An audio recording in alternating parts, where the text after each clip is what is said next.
Who could forget the schoolroom video of the moment President Bush learned about the attacks on America? He was in this teacher's second grade class. And I said, something is wrong here. President Bush stood up from this chair. He made his way outside of the classroom, but he didn't leave the school just yet. Now, what the teacher can't forget about that day. Then, what did President Bush feel like at that moment in history?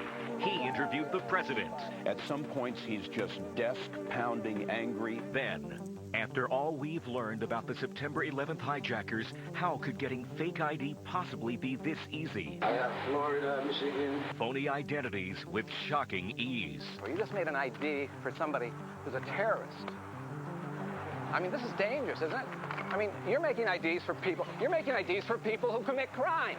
Then see what happens when we try to use a phony driver's license to board a plane. Plus, as one of the battling beauty queens leaves the Miss America pageant to go to court over her crown, her mother talks.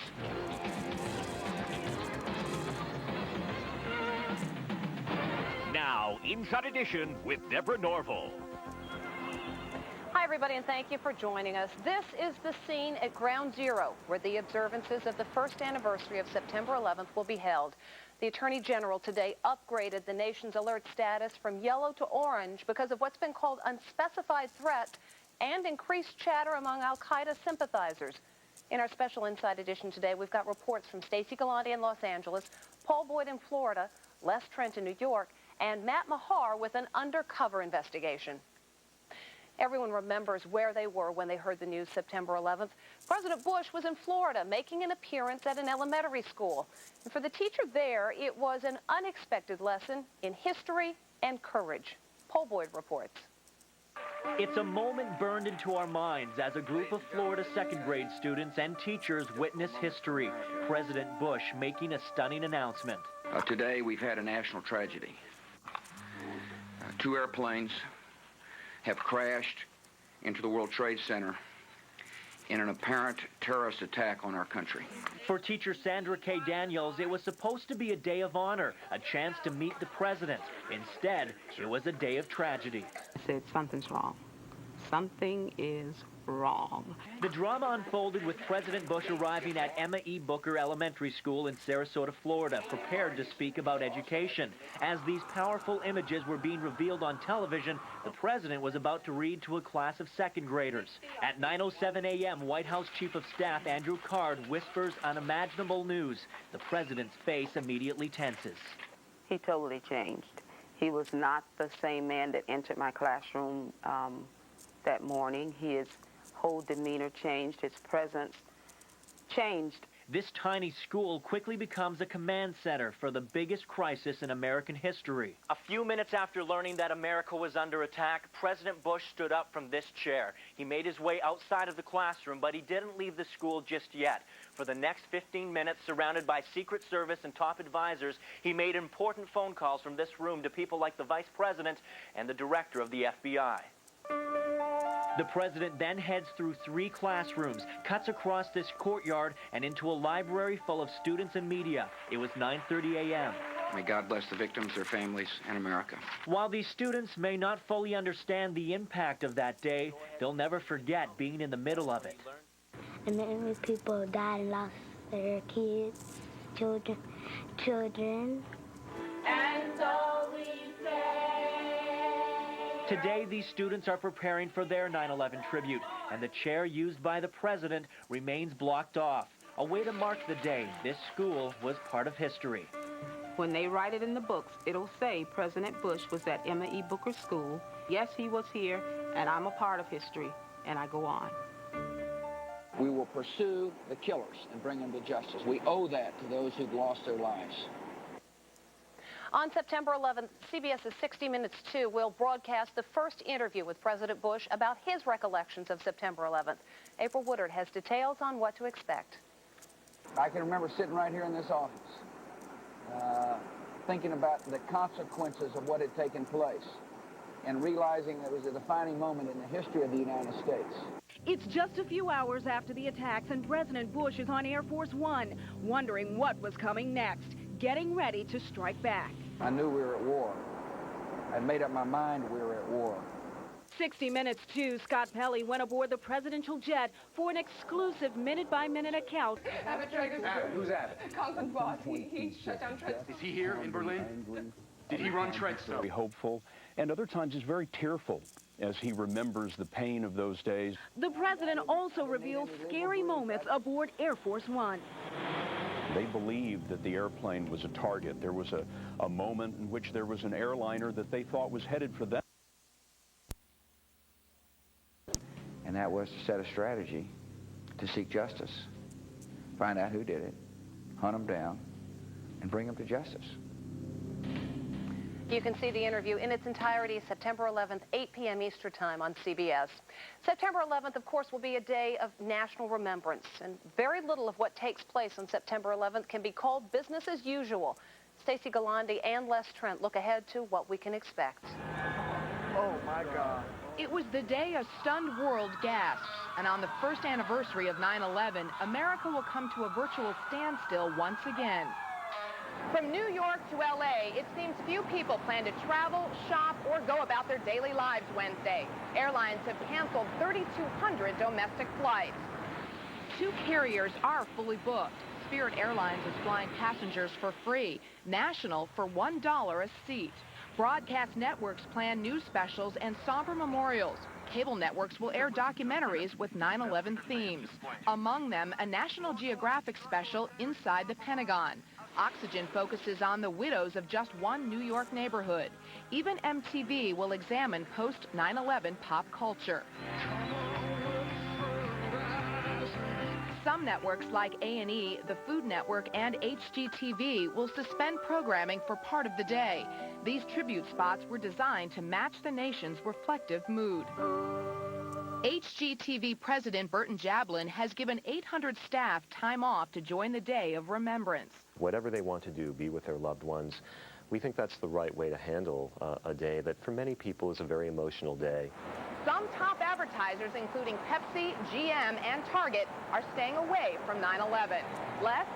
Stacey, I'm in Times Square. Movies shooting on location here in New York will halt production. And despite the motto, the show must go on, most Broadway shows will be dark.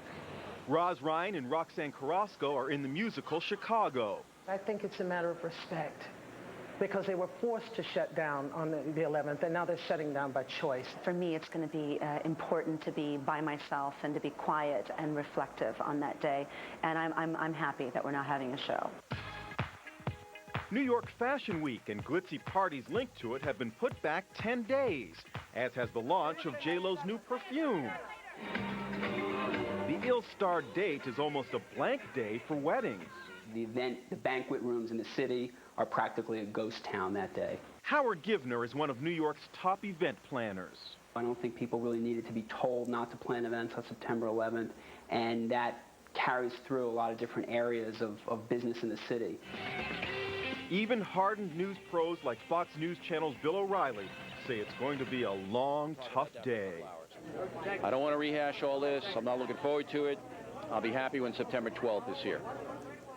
After the September 11th observances, the focus will likely switch to Iraq. On Thursday, President Bush will address the United Nations seeking international support for his more aggressive stand against Saddam Hussein.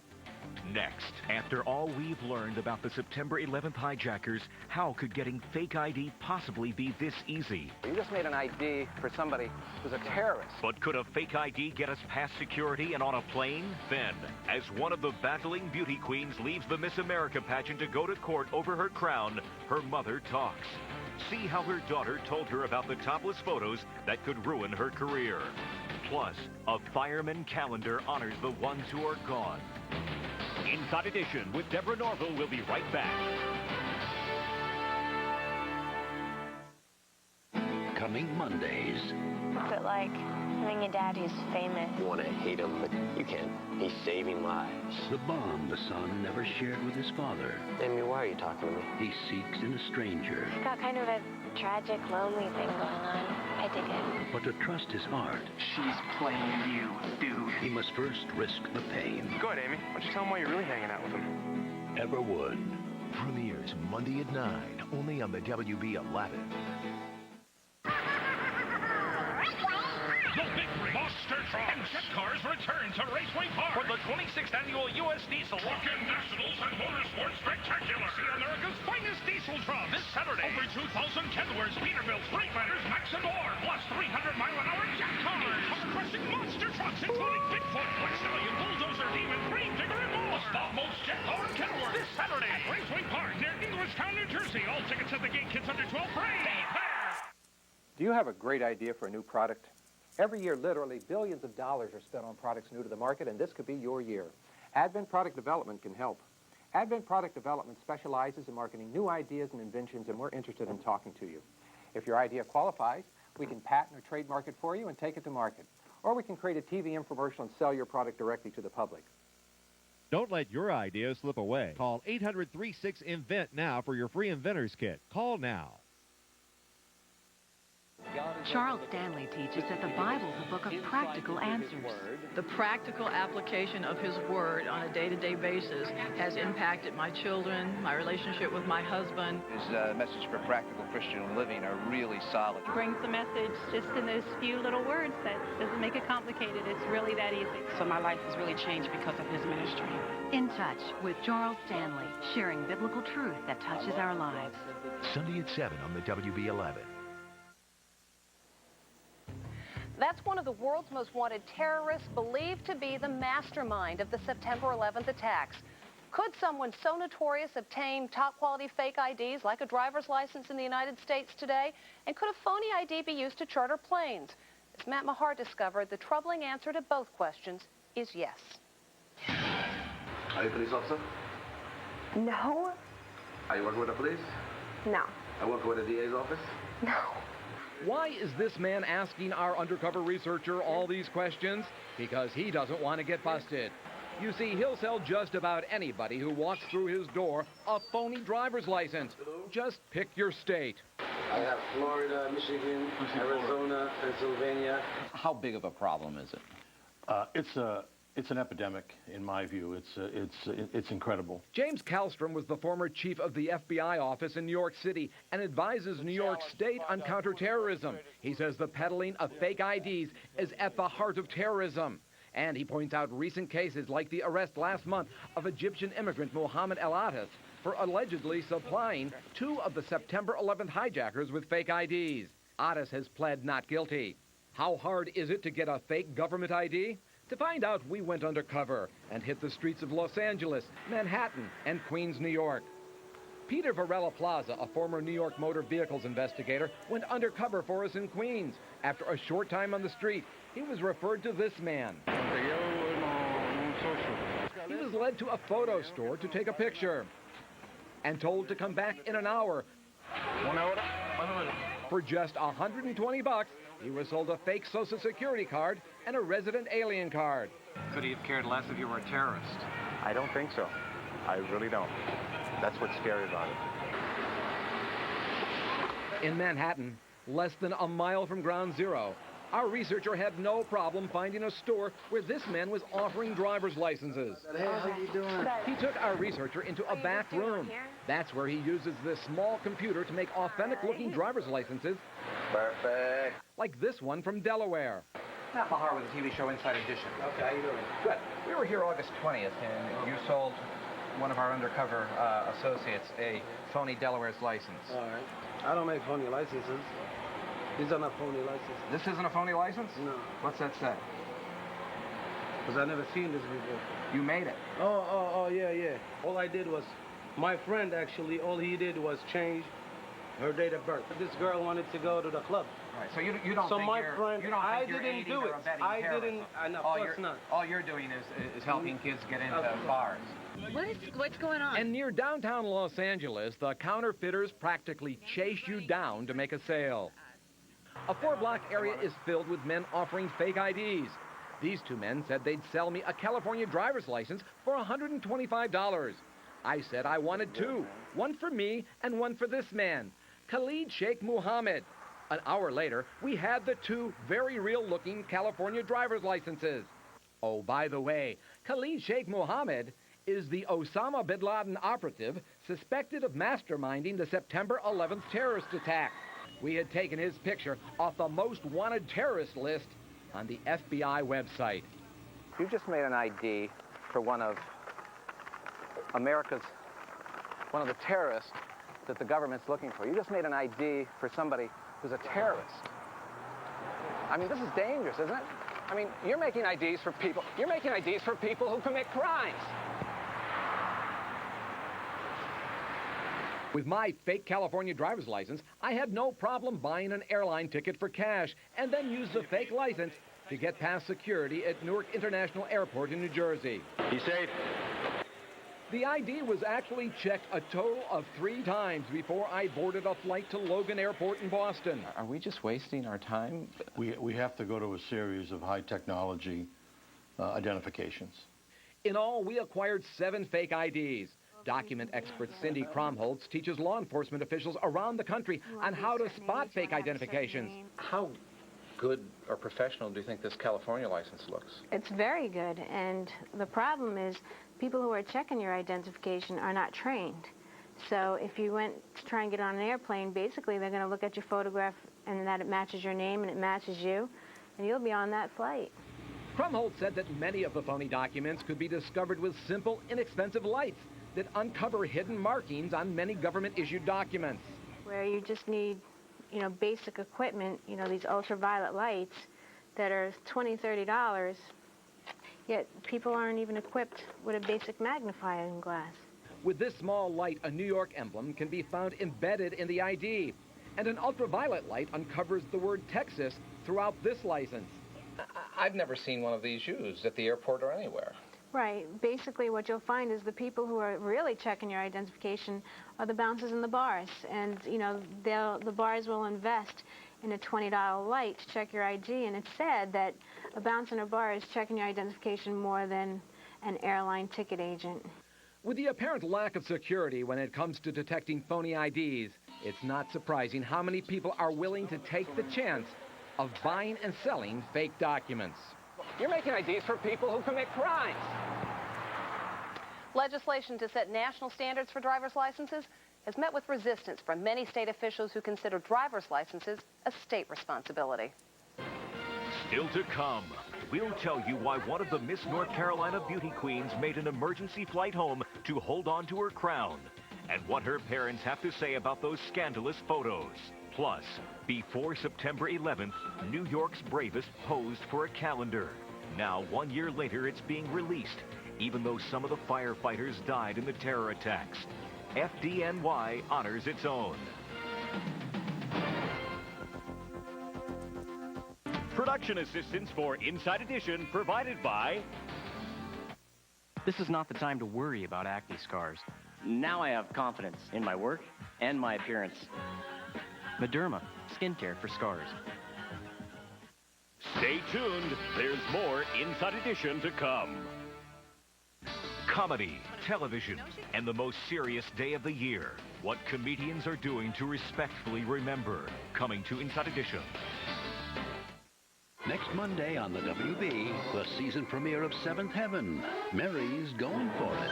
Ready to go, hon? Yes. The man's as old as I am. Simon's getting paid for it. What are your mom and dad gonna think if they hear you got money for taking a girl out? And Dad can't handle it. Please get out of my car. I hope that every time you kiss him, you think about kissing your father. That came out completely wrong. The season premiere of Seventh Heaven. Monday at 8, only on the WB11. Diabetes. It's no joke at all. And in Louisiana one night, paramedics came sticking me, to test my blood sugar. I got to be punching my fingers, and this is all I got. These 10 here, this is it. I'm leaving the pain behind me. The One Touch Ultra requires less blood, so you can test on your arm where it's less painful. The One Touch Ultra. I've been waiting for this for 10 years. Power, comfort, capability. These are the building blocks for the 2003 Chevy Trailblazer. Choose Trailblazer EXT with seating for up to 7, or the rugged Trailblazer LS. Lease a Trailblazer 4x4 LS for as low as $369 a month with 804 due at signing. Residency restrictions apply. Call for important lease details. Or get 0% APR on every new 2003 Trailblazer. Design, versatility, and offers to get you moving. See your local Chevy dealer.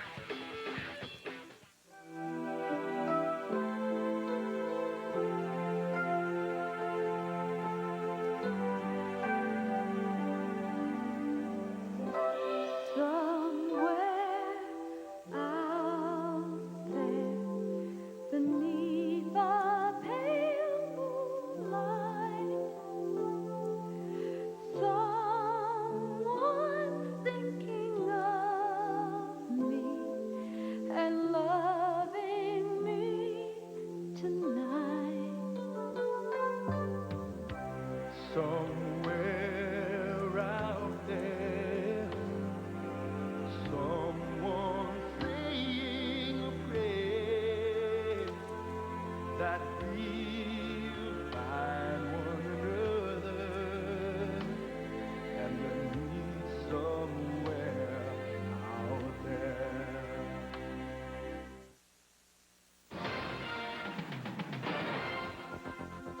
The Battle of the Carolinas goes back to court today as a federal judge tries to figure out which Miss North Carolina should compete for Miss America. Les Trent has the latest, including our exclusive interview with the mom of one of the beauty queens. It is a tense situation, but you have to find the best. You have to make it lighthearted, and that's what we've tried to do. You are not seeing things. These are the two rival beauties at the heart of the Miss North Carolina controversy, chatting away like old college chums. That's part of the Miss America organization, is to be able to handle situations like this and be able to think on your feet and deal with whatever is come your way. And that's Misty Clymer, who was awarded the Miss North Carolina crown after Rebecca Revels resigned the title for an astonishing reason. Her ex-boyfriend had reportedly contacted pageant officials and said he had topless photos of her. I just don't understand why he did it. And that's Rebecca's mom, Dina, in an exclusive interview with Inside Edition about that ex-boyfriend, Tosh Welch. Tosh was a favorite of our family, of JD and myself.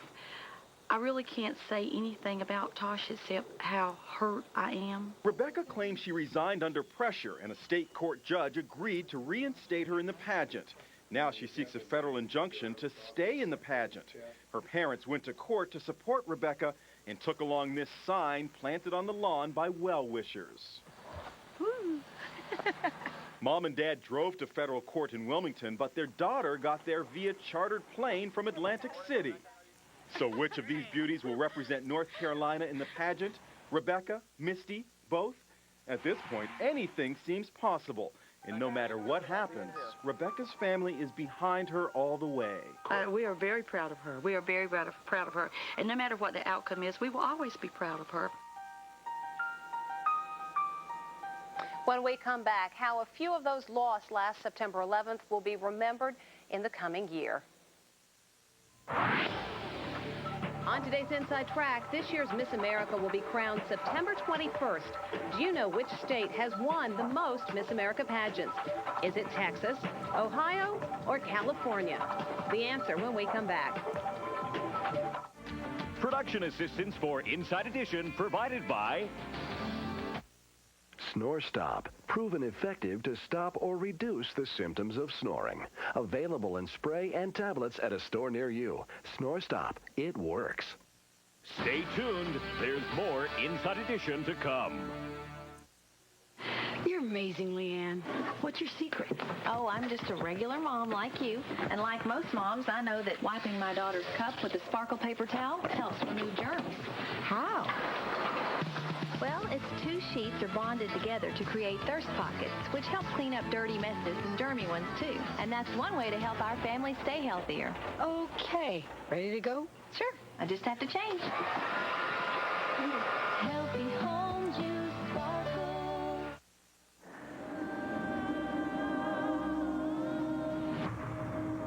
I am one of the many people. We used to think they're frequent, persistent heartburn. It's just plain old heartburn. But if you've treated your heartburn, changed your diet, and the pain still comes back 2 or more days a week, it could be from acid reflux disease. And over time, that acid churning up can wear away the lining of your esophagus. I didn't know. I didn't know. I didn't know. Today, there's a purple pill called Nexium from the makers of Prilosec. For many people, one prescription Nexium a day means complete 24-hour. day and night heartburn relief. And Nexium is also proven to heal erosions in the esophagus caused by acid reflux. Only a doctor can tell if you have this damage. Other serious stomach conditions may still exist. The most common side effects of Nexium and Prilosec are headache, diarrhea, and abdominal pain. Talk to your doctor and call this number for more information and a free trial offer for Nexium. Relieve the heartburn. Heal the damage. It's possible with today's purple pill called Nexium. So do you know which state has won the most Miss America titles? It's actually a tie between Ohio and California. Both states have won 6 pageants each since 1921. Still ahead, despite tragedy, a tradition among New York's bravest continues. Save up to 80% buying factory direct. The Jewelry Factory makes most of their jewelry in their state-of-the-art factory, imports their diamonds direct, and guarantees the lowest price. Compare Tiffany's 1-carat platinum band for $5,800 with the Jewelry Factory's for $1,500. 1-carat hearts are $199, 2-carat bracelets $349, 1-carat studs $399. The Jewelry Factory has a huge selection and guarantees all the jewelry they make to appraise for at least double. Buy factory direct. The Jewelry Factory in Hackensack. On the WB Thursday night, it's the premiere of Family Affair. Mr. French runs the house, but it's these two kids and their teenage sister who raise the roof. Dear God! The WB one-hour comedy premiere, Family Affair. Plus, during Family Affair, be the first to see the WB exclusive preview of Harry Potter and the Chamber of Secrets, including never-before-seen footage. Premieres tomorrow at 8, only on the WB11. Finally today, post 9/11, a time-honored tradition of New York City firefighters will continue. The Firefighters Calendar, which April Woodard tells us will include 3 firefighters who paid the ultimate price. Every year, 12 handsome firemen strike a sexy pose for the New York Firefighters Benefit Calendar. But this year, it's less about sex appeal and more about honoring the true heroes of September 11th. 3 of the men on the just-released 2003 calendar lost their lives that day. Tom Foley, Robert Cordice, and Angel Juarbi. We all knew each other, and so it's got a very personal touch. This is something they wanted to do. This is why it was important for us to go ahead with this calendar. The calendar was almost canceled out of sensitivity for the victims, but the families of the lost firefighters insisted on its release. Miriam Juarbi is Angel Juarbi's mother. He was looking forward to seeing those pictures in the calendar. Now the pictures like this one of Angel symbolize the 343 members who made the ultimate sacrifice. And for New York's bravest who came face to face with the horror of that day, healing has only just begun 1 year later. I don't know if it has healed yet. I think it's going to take a while before it heals. A lot of guys still hurting. We lost a lot of great guys. And that's Inside Edition. I'm Deborah Norville. Please join us tomorrow as we broadcast from Ground Zero. We'll see you then.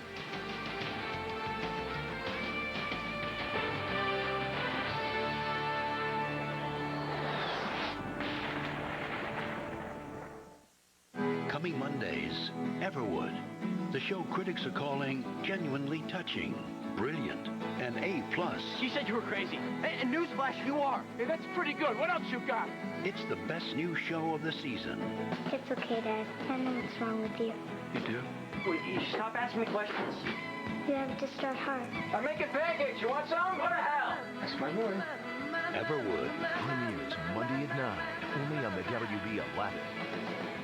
Now there's a better way to buy carpeting. Empire Carpet, America's largest shop-at-home carpet service. Instead of driving from store to store, call Empire. We'll bring carpet samples to you, then install your new carpet next day. And with our warehouse direct prices, you'll save on all our brand name carpet. Plus, no payments for 1 full year. Shop-at-home service, great sale prices, and next-day installation. Call Empire now. It's a better way to buy carpet. 800-588-2300 Empire. Next Monday on the WB, the season premiere of Seventh Heaven. Mary's going for it. Ready to go, hon? Yes. The man's as old as I am. Simon's getting paid for it. What are your mom and dad gonna think if they hear you got money for taking a girl out? And Dad can't handle it. Please get out of my car. I hope that every time you kiss him, you think about kissing your father. That came out completely wrong. The season premiere of Seventh Heaven. Monday at 8, only on the WB11. This is a special presentation of the WB11 News. 9/11. America remembers. Good morning, I'm John Muller. And I'm Lynn White. Thank you for joining us. It is Wednesday, September 11th, 2002. Our coverage of the terror attacks commemoration begins in a moment. But first, let's check on the morning commute and weather. We start with Melinda, who is grounded now in Air 11. Melinda. Good morning. That's right. We're not flying this morning because of air restrictions. Also, you should just know that today there are a lot of street closures in lower Manhattan. We'll have all those for you at the bottom of the screen, but many, many streets are closed. As well, of course, the 5 boroughs have a procession ongoing right now, so many street closures in all 5 boroughs. And again, all those are at the bottom of the screen. And, of course, the General Assembly's here as well, so a lot of Midtown closures. Best thing to do this morning is take mass transit. I'll have more details about that for you in just a minute. All right. Thank you, Melinda, thank you. Let's take a look now at the weather for this day. A wind advisory in effect for portions of the tri-state area. It will be partly cloudy with blustery northwest winds coming in. The high will be 77 in the city, 75 to 83 in the burbs. For tonight, mostly clear, breezy. Low 56 in the city, 49 to 56 in the suburbs. Looking now at your 5-day forecast, mostly sunny for Thursday and Friday with the highs in the low to mid 70s. Saturday, partly cloudy, high of 78. Looking at Sunday, partly cloudy, chance of showers and thunderstorms, the high 79 degrees. Well, marchers bearing bagpipes and drums are walking from all 5 boroughs to Ground Zero this morning.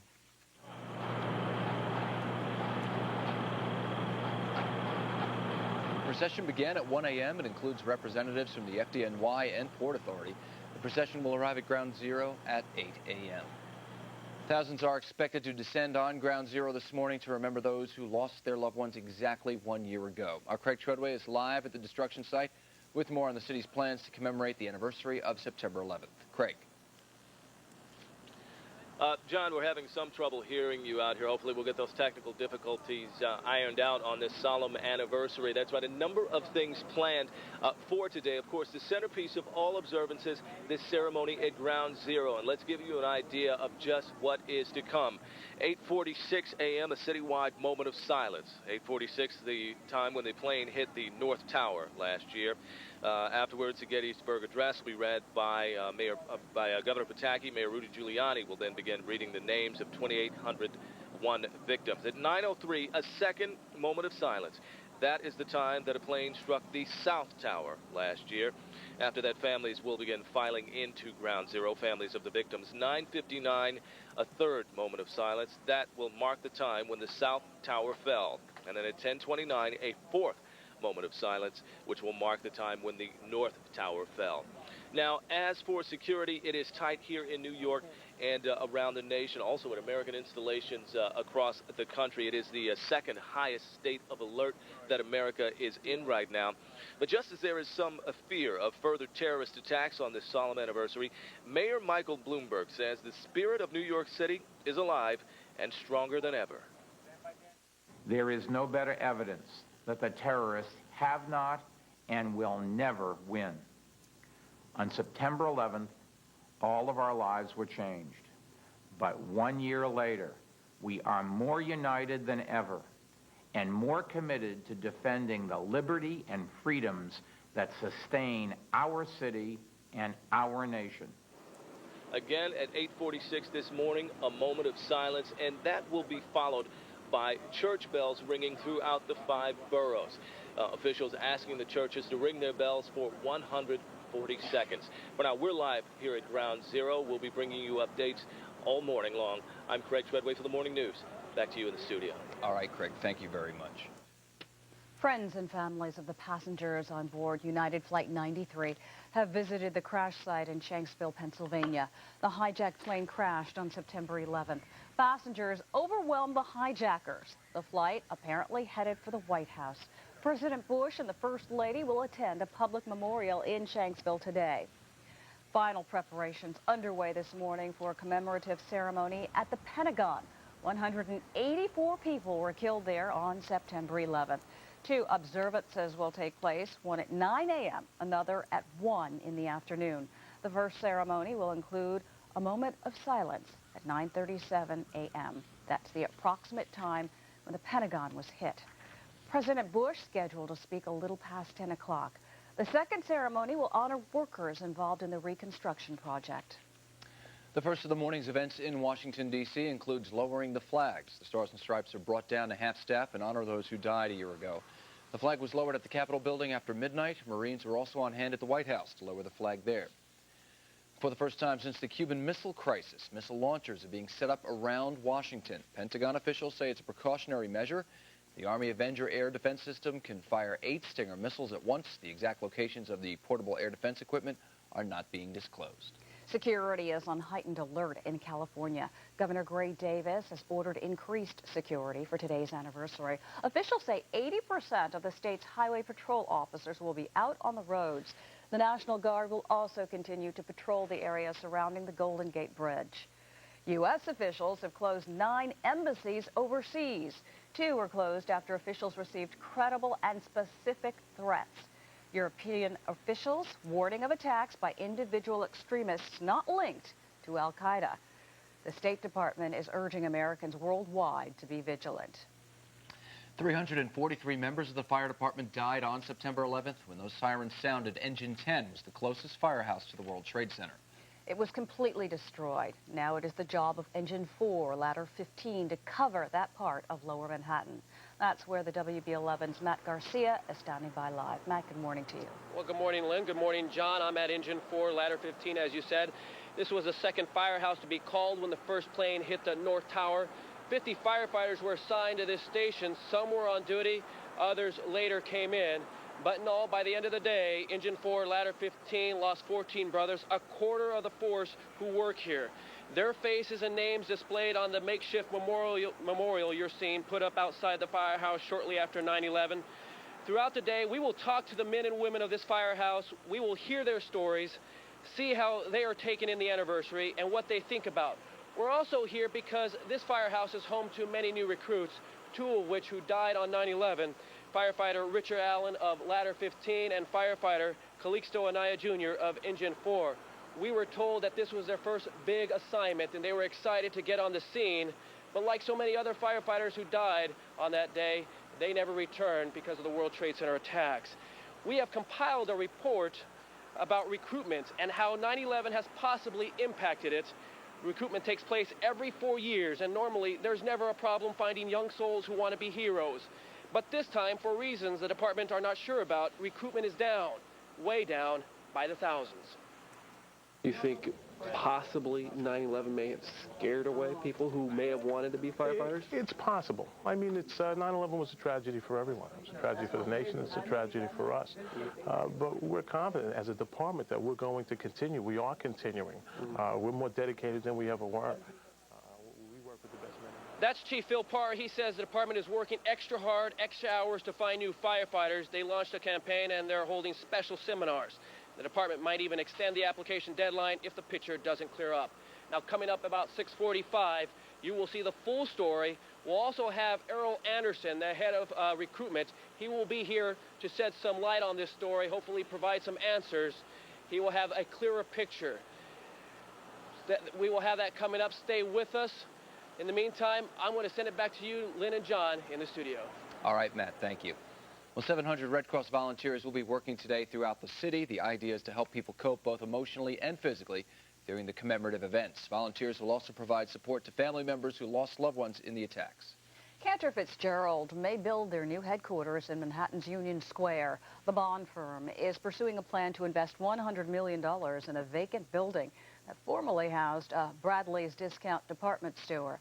Cantor Fitzgerald lost 658 employees atop One World Trade Center.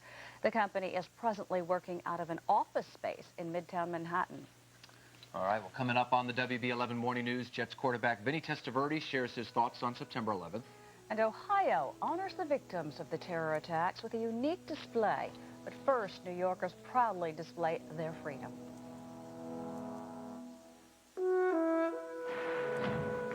This is my right, a right given by God, to live a free life, to live in freedom.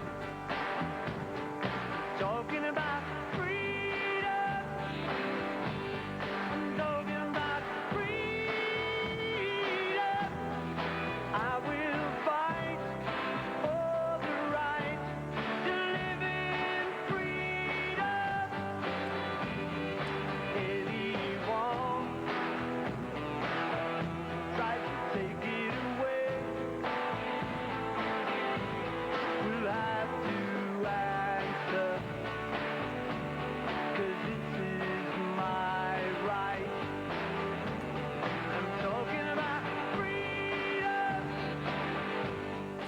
All right, it's 5:40, everybody. Let's check in with Melinda to find out what's happening out there on the roads. Melinda. Good morning. As you can well imagine, we have a lot of stuff going on downtown, so we have sporadic closures and full closures south of Chambers Street. These will also affect West Street as well as the FDR, so it's a great idea to take mass transit if you're headed downtown for the events.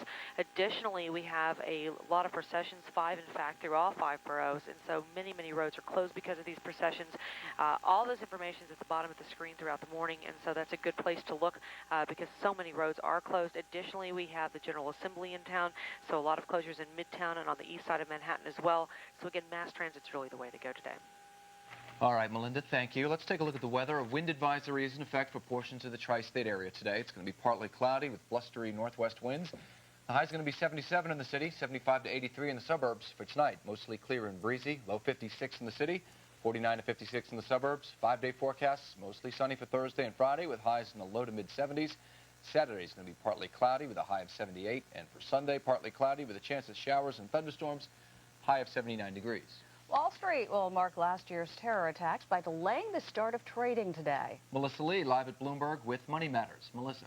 That's right, Lynn and John. The opening bell is being delayed until after all the ceremonies are over and the current and former mayors of New York can make their way over to the stock exchange, along with members of the police, fire, and sanitation departments to ring the opening bell at around 11 a.m. Stock futures right now are pointing to a flat open after yesterday's gains. The Dow, S&P, and NASDAQ all climbed higher for a third straight day. But of course, we are trading at much lower levels than we were pre-9/11, and that is partly because the attack triggered billions of dollars in losses.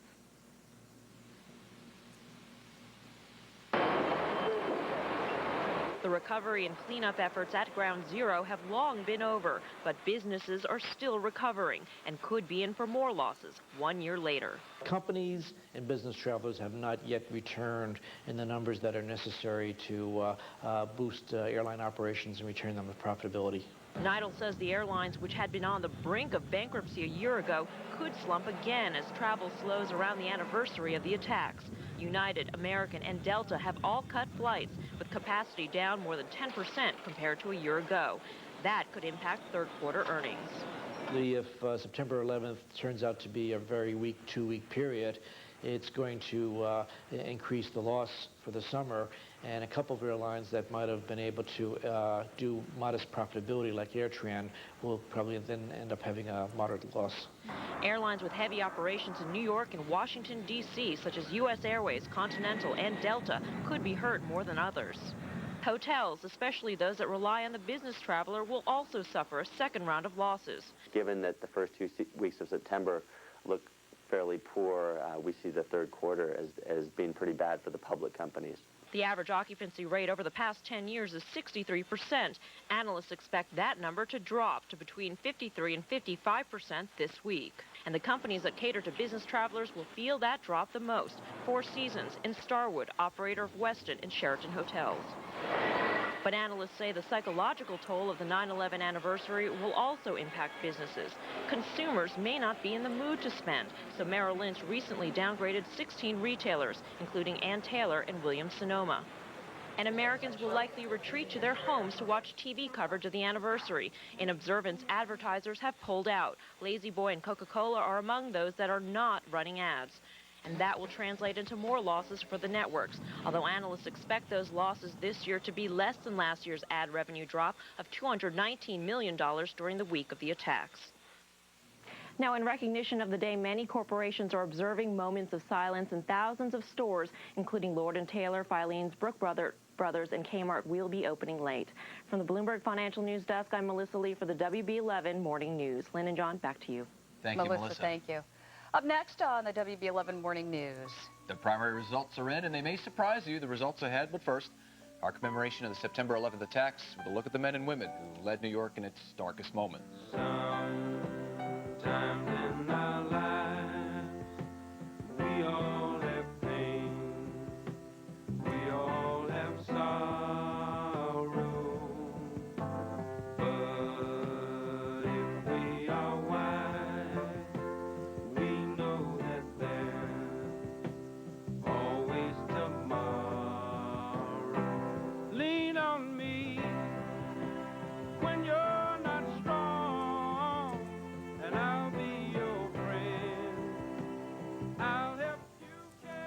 You're looking at a live picture of Ground Zero. In case you're just joining us, here's a look at today's scheduled events down at Ground Zero. At 8:46, there will be a citywide moment of silence. That's when the first plane hit the North Tower. Governor Pataki will follow with a reading of the Gettysburg Address. Former Mayor Giuliani will then begin to recite the victims' names. At 9:03, a second moment of silence begins. It will mark when the second plane hit the South Tower. Victims' families will then place flowers and mementos at Ground Zero. Then at 9:59, the city will go silent again to mark when the South Tower collapsed. At 10 o'clock, New Jersey Governor James McGreevey will read an excerpt from the Declaration of Independence. And a fourth moment of silence will occur at 10:29. It will mark when the North Tower fell. Bells will then toll citywide. Well, certainly. There wasn't anyone in the country not affected by what happened 1 year ago. But for those who were trapped inside the towers and survived this collapse, it's a different story. They have chilling tales to tell. Sukanya Krishnan joins us live now with the story of the last man down. Sukanya. That's right. Good morning to you, Lynn, and good morning, everyone. His name is Chief Richard Picciotto. He's the highest-ranking firefighter to actually survive the World Trade Center collapse. When the South Tower of the World Trade Center fell down, Chief Richard Picciotto and his men were on the 35th floor of the North Tower. They were trying to get everyone out. Picciotto, fearing that the tower he was in would fall, made an order to evacuate, and he and his men made it all the way down to the 6th floor when the unthinkable happened again. The same horrific rumbling he heard just a short while ago was happening once again. Your mind is going a mile a minute, basically, but keeps on coming back to the same thing. I'm going to be dead in a couple seconds. Did you think you were going to die? Oh, of course. And actually, I prayed. I prayed, please, God, make it quick.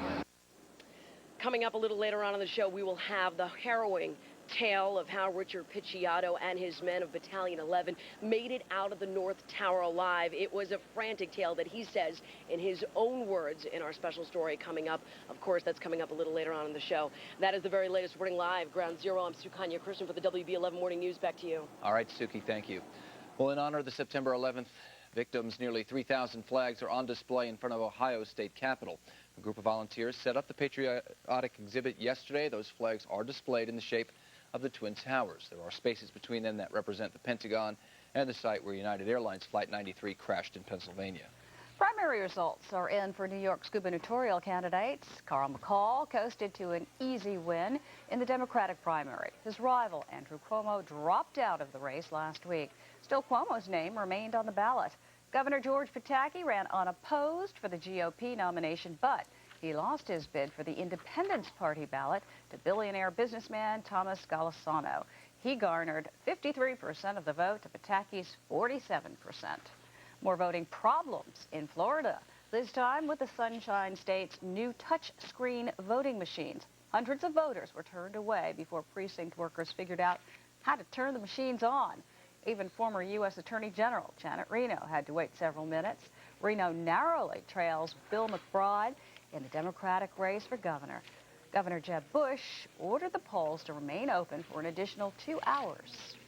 The Martha Stewart criminal probe may go to the Justice Department. The House Energy and Commerce Committee wrote the request yesterday. Lawmakers say Stewart lied to congressional investigators about having inside information before selling her ImClone stock. They indicate that phone records contradict Stewart's statements about the transaction. All right, as America remembers the tragic events of a year ago that took place, we also take solace in the fact that life did go on, and with that in mind, we're going to do some sports stuff this morning. What's better than playing a team that's lost 16 of its last 17 games? How about playing them twice? In the day game, Andy Pettitte, rocket, 7+ innings on the mound. He gives up 1 run and strikes out 3. Tied at 1 in the 7th, rookie Juan Rivera lining the single off Willis Robert. Posada scores, the Yanks go up 2-1. They score 3 more times in the 8th. Raul Mondesi with a ground rule double. Bernie scores, the Yanks go 1 to take the first game, 5-2 the final. All right, in the night game, the Yankee regulars sat out except for Raul Mondesi. That's a gunner. Mondesi's 26th of the year. The Yanks are up 2-1. That's all Jeff Weaver would need. He struck out 5 birds. The Yanks sweep the Orioles with a 3-1 win. Their magic number to clinch the American League East, now at 10 games. On Monday, the Mets helped Atlanta clinch the division, with the Braves return the favor by helping the Mets get their 8th win in a row. Not quite. The Amazons blow a 5-0 lead, then fall asleep in the 5th. With the game tied at 6, Atlanta scores 6 times. Former Met Matt Franco with the triple there, clearing the bases. Atlanta doubles up the Mets 12-6 the final. 1 year ago, the heart of the sports world echoed the heart of the country and stopped for a time. The players returned, but like all of us, the scar remains. New York Jets quarterback Vinny Testaverde sums it up this way. I saw the commitment that the rescue workers, the firefighters, just all the people down there that they gave to trying to save lives. And, so I thought, whatever I do in life, whether it's playing football or being a father or a husband, make that same commitment to whatever you do, and you'll be better for it.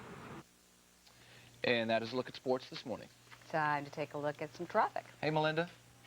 Good morning. We have so much going on this morning in traffic because of all that's going on with the ceremonies. Starting with the 5 processionals, 1 out of each borough. We have many, many roads blocked in Queens, affecting both Northern Boulevard and Queens Plaza North. In the Bronx, Boston Road, Pelham Parkway, Fordham Road, Bronx River Parkway, Southern Boulevard. In Brooklyn, Flatbush Avenue, Tillery Street, as well as Adams Street. And also out on Staten Island, 1 lane of Highland Boulevard, Seaview Avenue, Richmond Road, Targee Street, Vanderbilt Avenue, and Bay Street. Then, of course, once they make their way into Manhattan, many, many streets are blocked. South of Chambers, of course, we have many, many closures, and that is for the ceremony. We have everything from Day, Cortlandt, Fulton, and VC Streets. These closures go from 8 in the morning to 11, and then again from 4 to 6. Additionally, FDR Drive will be open, but expect delays. West Street will be closed, northbound from Battery to VC and southbound from Canal to Battery. Best thing to do is expect closures and security checkpoints and take to mass transit. Of course, also we have the General Assembly in Midtown Manhattan, so you can expect a lot of closures in Midtown as well. Again, mass transit's really the way to go this morning. And Churchy, it's much more humid today than it was yesterday morning. As a matter of fact, we have a problem with some patchy dense fog out there. Let's start off and we'll run down the problems. First of all, in the weather today, we have a dense fog advisory, and when you've got the humidity high and the wind is calm early on, that's when you tend to get this fog. We're going to look at the visibilities in a second. We're going to have another problem as the morning continues. Later on this morning, just before the noontime hour, I'd say around 10 or 11 o'clock this morning, you'll start noticing it, the wind really starting to pick up. Out of the northwest, 25 to 35 miles per hour sustained, with wind gusts up around 45 miles per hour. And because of that, the National Weather Service has issued a wind advisory. Right now, temperatures holding in the 60s and 70s, 62 Andover, 73 Newark, 70 degrees Belmar, 72 Islip. All the temperatures very similar. There's a look at the visibilities. No problem really for LaGuardia, Newark, even back to Trenton. 8 miles is not a problem. It's out on the eastern end of Long Island. West Hampton right now down to about a mile. Also look up in the Hudson Valley. White Plains down to a quarter of a mile. If you're trying to drive into the city from those areas, you definitely need more time. You can see some clouds off to the west of us. That's what we'll see earlier today. Partly cloudy skies, but the big news, certainly the gusty winds and the high temperature. Quite a bit cooler than yesterday. Yesterday we hit 90 degrees. Today's high 77. Overnight tonight, boy, is that fall. 40s and 50s, breezy and much cooler. And then on Thursday, the high just 71. So temperatures really cooling off quite a bit. We've got the patchy dense fog, but not just for like another hour or so out on the eastern end of Long Island. And other than that, the big news in the weather is how windy it's going to be as the morning progresses. Okay, we're falling into fall. Yes, we are. Thank you. Thank you, Linda. All right, up next, Kurt the Cyber Guy live in our studio. He shows us how technology is being used to archive the events of September 11th. But first, look at the rescue dogs who tirelessly searched for rubble and for victims in the debris. The night is yours alone. When you're sure you've had enough. This life, hang on.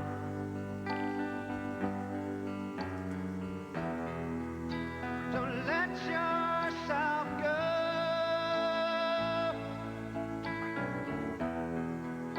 'Cause everybody cries. Technology playing a huge role in our remembrance of September 11th. That's right. Kurt the Cyber Guy here with more on the digital archive. Kurt. You know, we heard about this a few weeks ago, and we thought we'd look a little bit more into it. The online world, of course, holding many untold stories of 9/11. Now there's an effort to create an online museum. It is a digital archive that'll make history last forever. When the American public witnessed the horrors of September 11, 2001, they reacted through technology. And now teams in Washington and New York are working to preserve this digital history. And people experience history as it unfolded on their computers, at work and in their classrooms. The digital materials that the attacks precipitated, things like voicemail and email, will play a vital role in the writing of the history of September 11th. The 9/11 Digital Archive is an online museum gathering as many digital artifacts about September 11th as it can. That means images, video clips, emails, instant message conversations, and the stories from people who were there, like this one from a man who was in the World Trade Center on September 11th. Rescue vehicles are starting to arrive. Where the hell is an ambulance for that poor man? Firefighters and police pour out of the vehicles and charge into the burning tower. I scream into the phone, "Oh my God, it's another plane, a big one, a 757 or something. Oh my God, it just hit the other tower." The site hopes to collect as much information from people to help write a lasting history of the events surrounding September 11th. We always have the historian's perspective on things. This time we're going to get the individual's perspective. I think one of the advantages of the digital archive as opposed to traditional brick and mortar archives is we don't have the physical limitations of space that they do. So we can collect just about anything from just about anybody. And if we run out of room, we just add more disk space. It is free to use, and anyone can leave their thoughts, emails, and remembrances of 9/11 on the site. The Digital Archive is working with the Smithsonian and the National Archive to make sure that this information stays as a lasting reminder of what happened on September 11th, 2001. Digital Archive wants you to share your story. Later this morning, you can log on to our website, and we will point the way. That address, of course, WB11.com. Interesting. With all that technology, this will probably be the most archived event in history. Ever. Absolutely. Online, the untold stories are very interesting to get into. Also, what you'll notice there is some a whole onslaught of photography from the scene that we simply have never seen before. Always poignant to see. Always. Thank always. you. Kurt, thank you very much. Coming up, another check of the traffic and the weather. But first, a live picture of Ground Zero and some of the heroes who truly earned the title New York's bravest on that fateful day.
This is a special presentation of the WB11 News.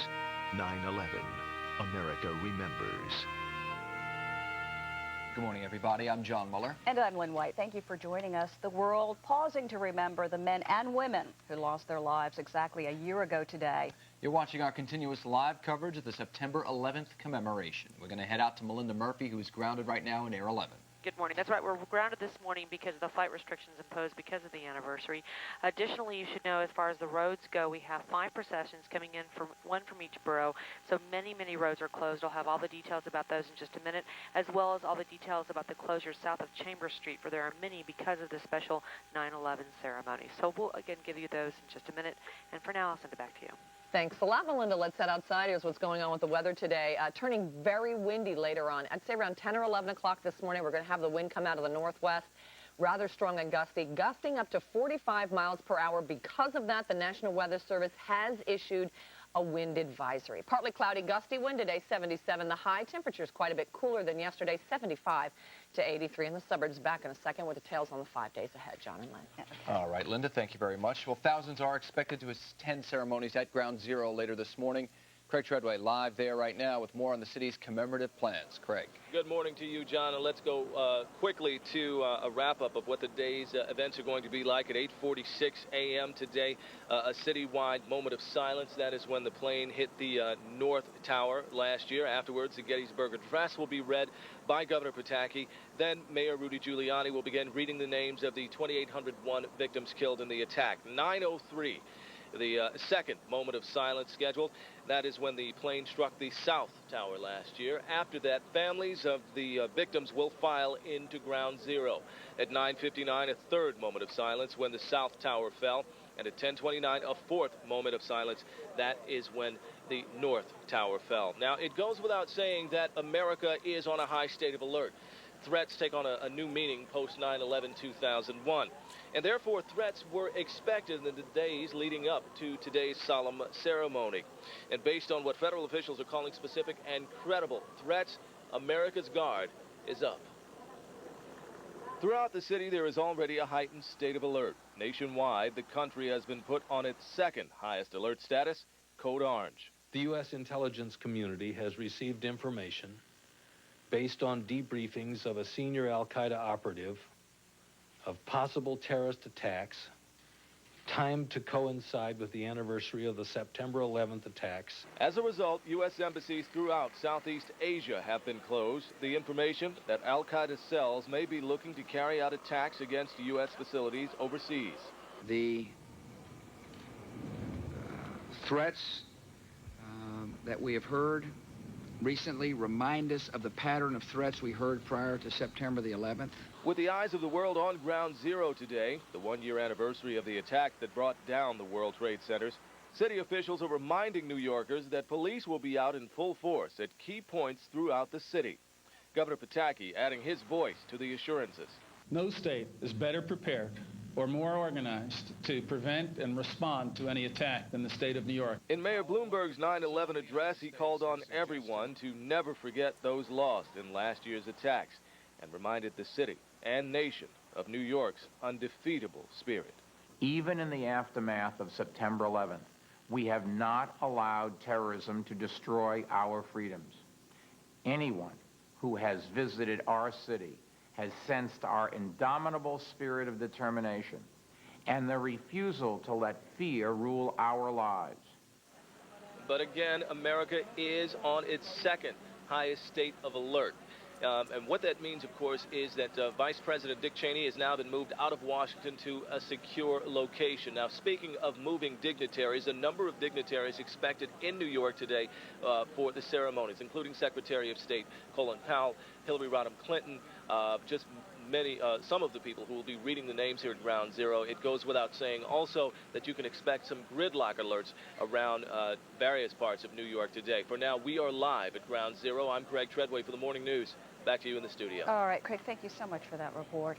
Marchers bearing bagpipes and drums are walking from all 5 boroughs to Ground Zero this morning.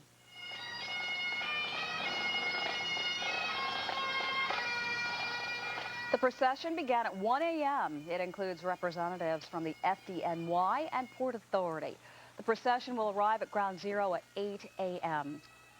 Friends and families of the passengers on board United Flight 93 have visited the crash site in Shanksville, Pennsylvania. The hijacked plane crashed on September 11th. Passengers overwhelmed the hijackers. The flight was apparently headed for the White House. Some of the people who visited the site say they are finally feeling closure. I found it valuable because it demystified the experience and made it a little bit less horrific from that perspective. You know, seeing it, knowing it, and understanding it makes it a little more difficult, but, easy to absorb.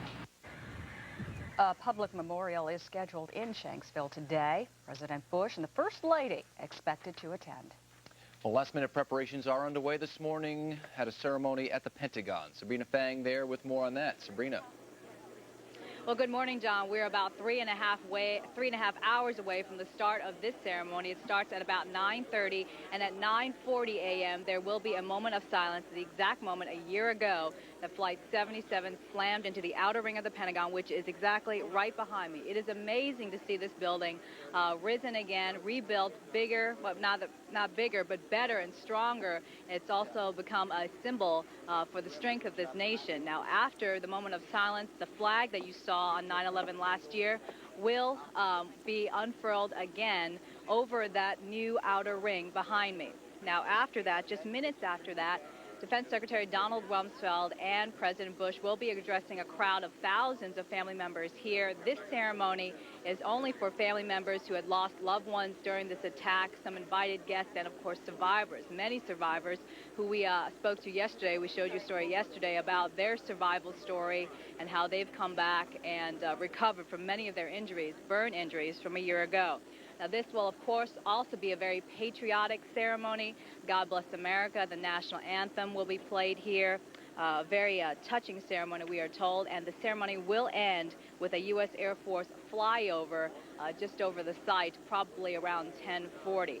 Now, to give you an idea on how tight security is here at the Pentagon, it took us about an hour almost to get checked in this morning just to be right here on the site to report this story to you.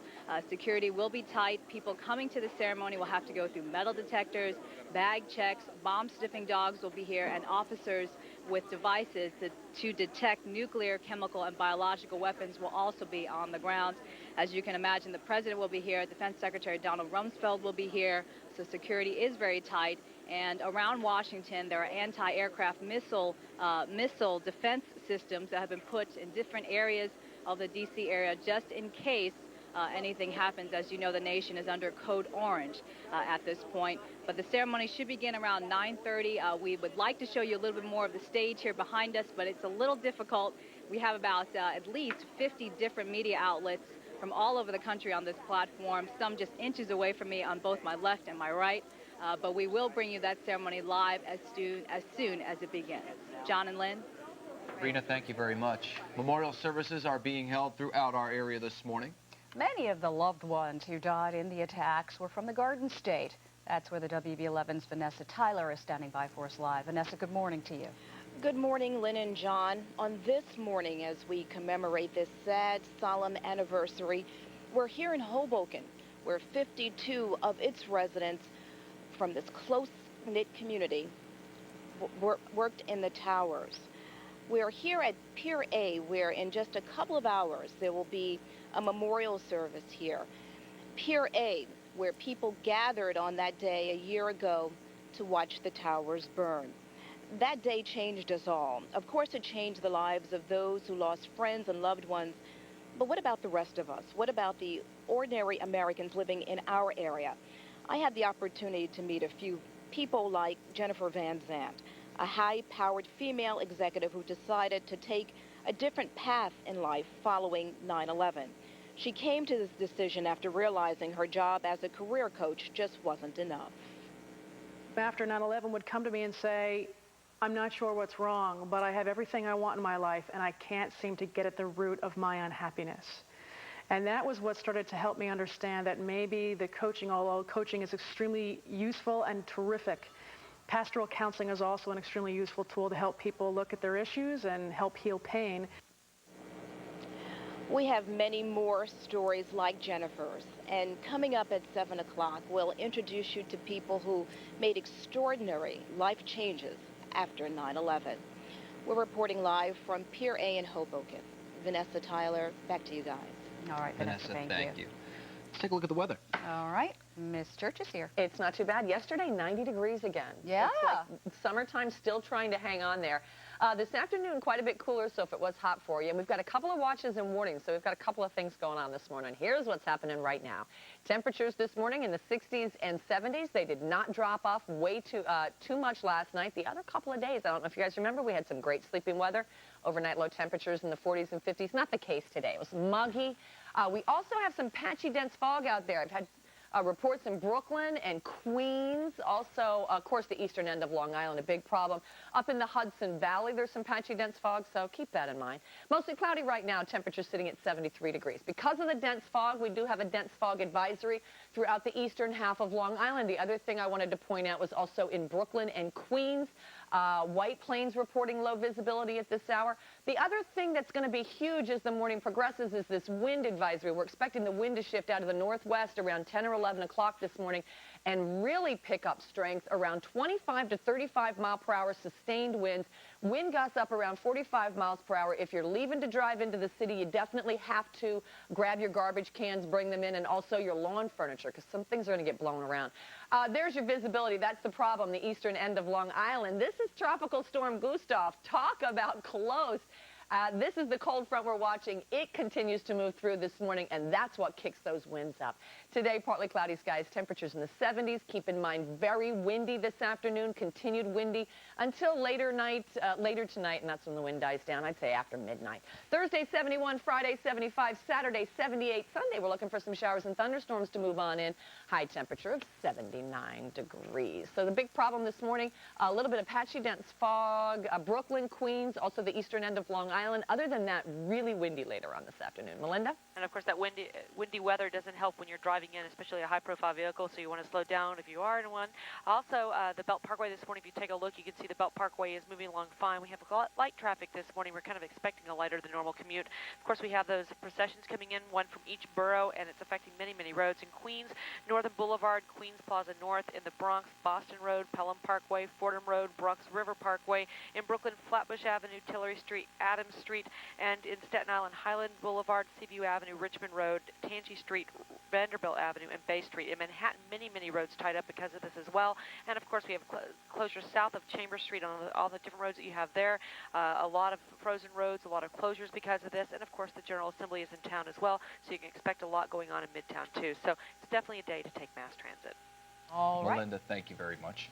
The entertainment world, remembering September 11th. That's right. Emily Francis has that part of the story for us, and she joins us now. Thank you very much, you guys. As we look toward the future, a number of vigils and free performances will be held throughout the 5 boroughs tonight to help us reflect on the past. In the Van Cortlandt Park Parade Grounds, you can listen to the sounds of the Bronx Arts Ensemble. The Brooklyn Philharmonic Symphony and the Brooklyn Youth Chorus will perform at the Prospect Park Bandshell. And in Central Park, you could hear the St. Luke's Chamber Orchestra. They'll play on the Great Lawn. The Unisphere Promenade in Flushing Meadows Corona Park will be filled with the sounds of the Queen's Symphony Orchestra, and the Staten Island Symphony Orchestra will perform at the Snug Harbor Cultural Center in South Meadow. Each of the gatherings will take place from 7 p.m. till 9 p.m. In addition to remembering the events of September 11, 2001, today is also a time to look back at the memorable events on this date in years gone by. On September 11, 1954, the Miss America pageant was televised for the first time. Bob Russell was the host, and Lee Merriweather was crowned by a panel of judges that included Grace Kelly. And in 1962, the Beatles recorded their first single, Love Me Do, and P.S. I Love You. And on 9/11/67, All You Need Is Love officially reached the 1 million copies sold mark.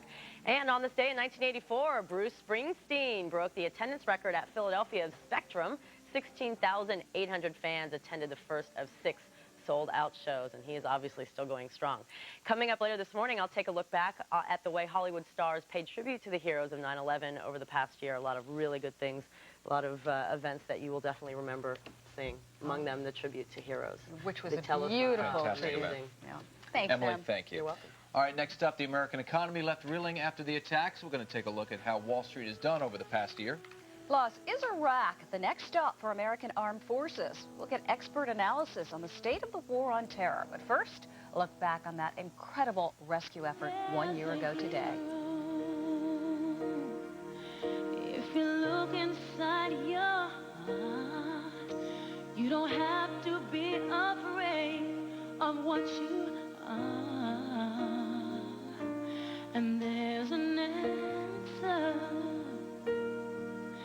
If you reach into your soul, and the sorrow that you know will melt away,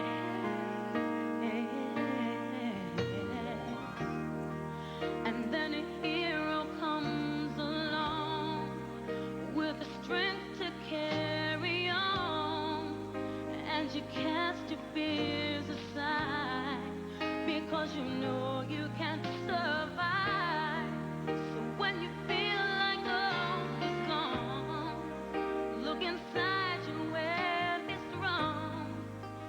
When the plane slammed into the towers last year, more than 1,100 people were trapped inside. Hundreds more went in to help. Only a few made it out alive. And they have chilling tales to tell. Sukanya Krishnan spoke to FDNY Battalion Commander Richard Picciotto about his experience. Sukanya.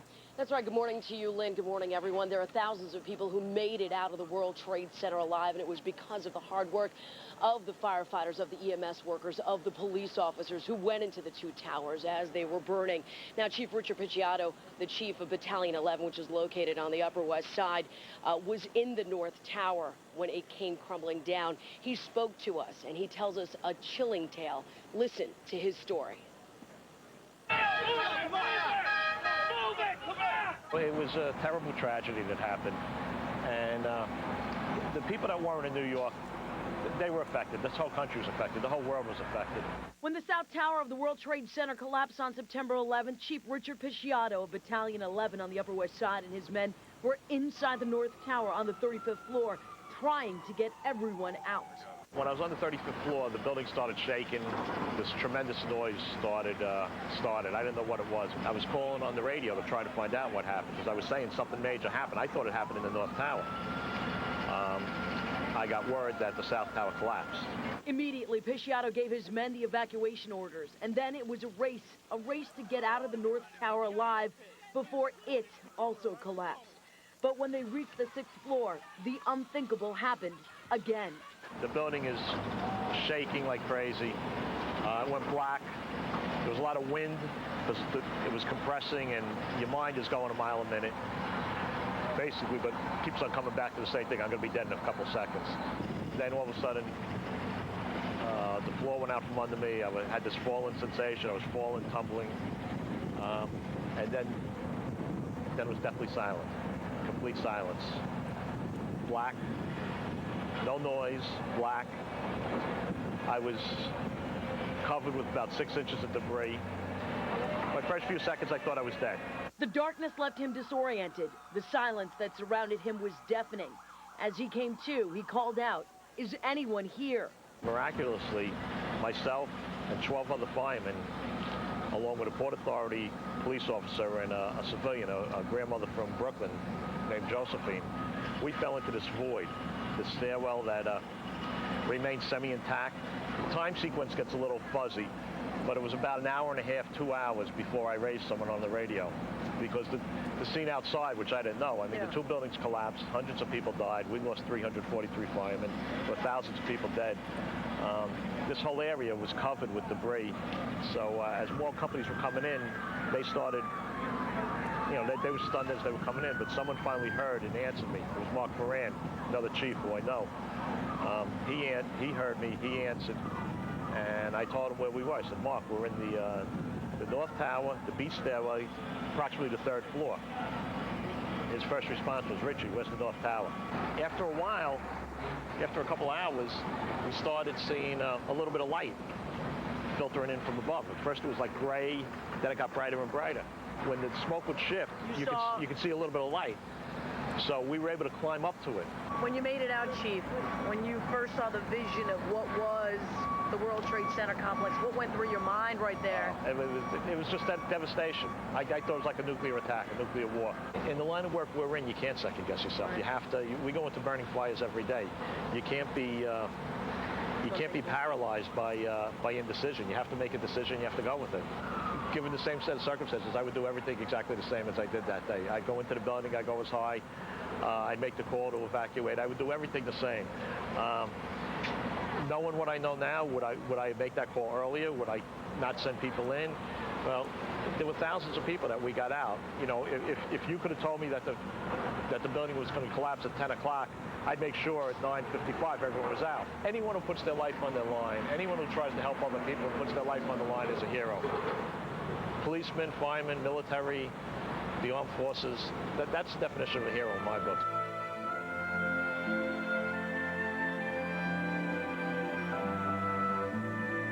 There were thousands of people that men like Richard Picciotto got out on that fateful day of September 11th. And sitting here, as you look at Ground Zero, you see the enormity of the tragedy that took place here. We thank Richard Picciotto and all the countless men that saved us and gave us a sense of what it is to live. That is the very latest. Reporting live and Ground Zero, I'm Sukanya Christian for the WB11 Morning News. Back to you, Lynn. All right, Sukanya, thank you. New Jersey Senator Robert Torricelli will be among the dignitaries at the anniversary ceremonies today. Sukanya Christian is live again at Ground Zero. She's going to be speaking with him a little bit later.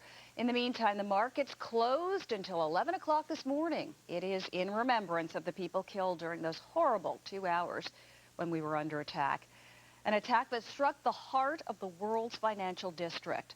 Maggie Legg takes a look at whether a year later, New York can remain the financial capital of the world. Out of the ashes of the World Trade Center, new life is emerging in New York's financial district. Images of rebuilding and return have replaced those of destruction, but it is far from business as usual on Wall Street.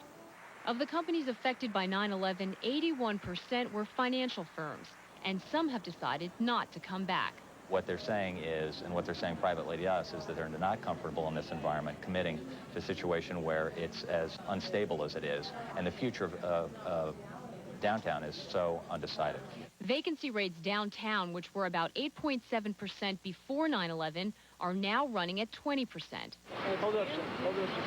For those that remained, security concerns have meant moving at least some of their business out. The New York Stock Exchange has set up a backup trading system at a secret location, rumored to be outside the city. Financial giants like Merrill Lynch and Goldman Sachs have accelerated their move across the river to New Jersey. But while business continuity has caused the physical parameter of Wall Street to expand, the spirit is still intact. The fact that New York City as a whole remains the financial center and the capital of the world in terms of business is unquestionable, and we are at least as strong today and probably stronger than we were before. Whether that will continue is another question. Not only has the address of some of Wall Street's players changed, but so has the origin. Let's face it, for the first time we have a number of foreign companies that don't have any national allegiance, let's say, to New York or the United States. We have Deutsche Bank, Credit Suisse, First Boston, UBS, all playing a much broader role in the financial markets than they ever have before. But who's to say that the growth in the next 5 to 10 years won't be in Brussels or in Singapore in the Far East? No one can say for sure, but traders contend the smart money is on New York. There's something electric in the air, electric in the restaurants, 80,000 traded 25. electric on the floor of the exchanges, in the boardrooms and the meeting rooms that feeds on itself to make the best and the brightest and the most ambitious want to be here, stay here, live here, and work here. And you don't dismember that by a couple of airplanes flying into buildings. Well, as we mark the one-year anniversary of the terror attacks, we also mark the one-year anniversary of the U.S.-led war on terror. How are we doing? Joining me is Lawrence Korb, Director of Studies for the Council on Foreign Relations. He is a former Assistant Secretary of Defense under President Reagan.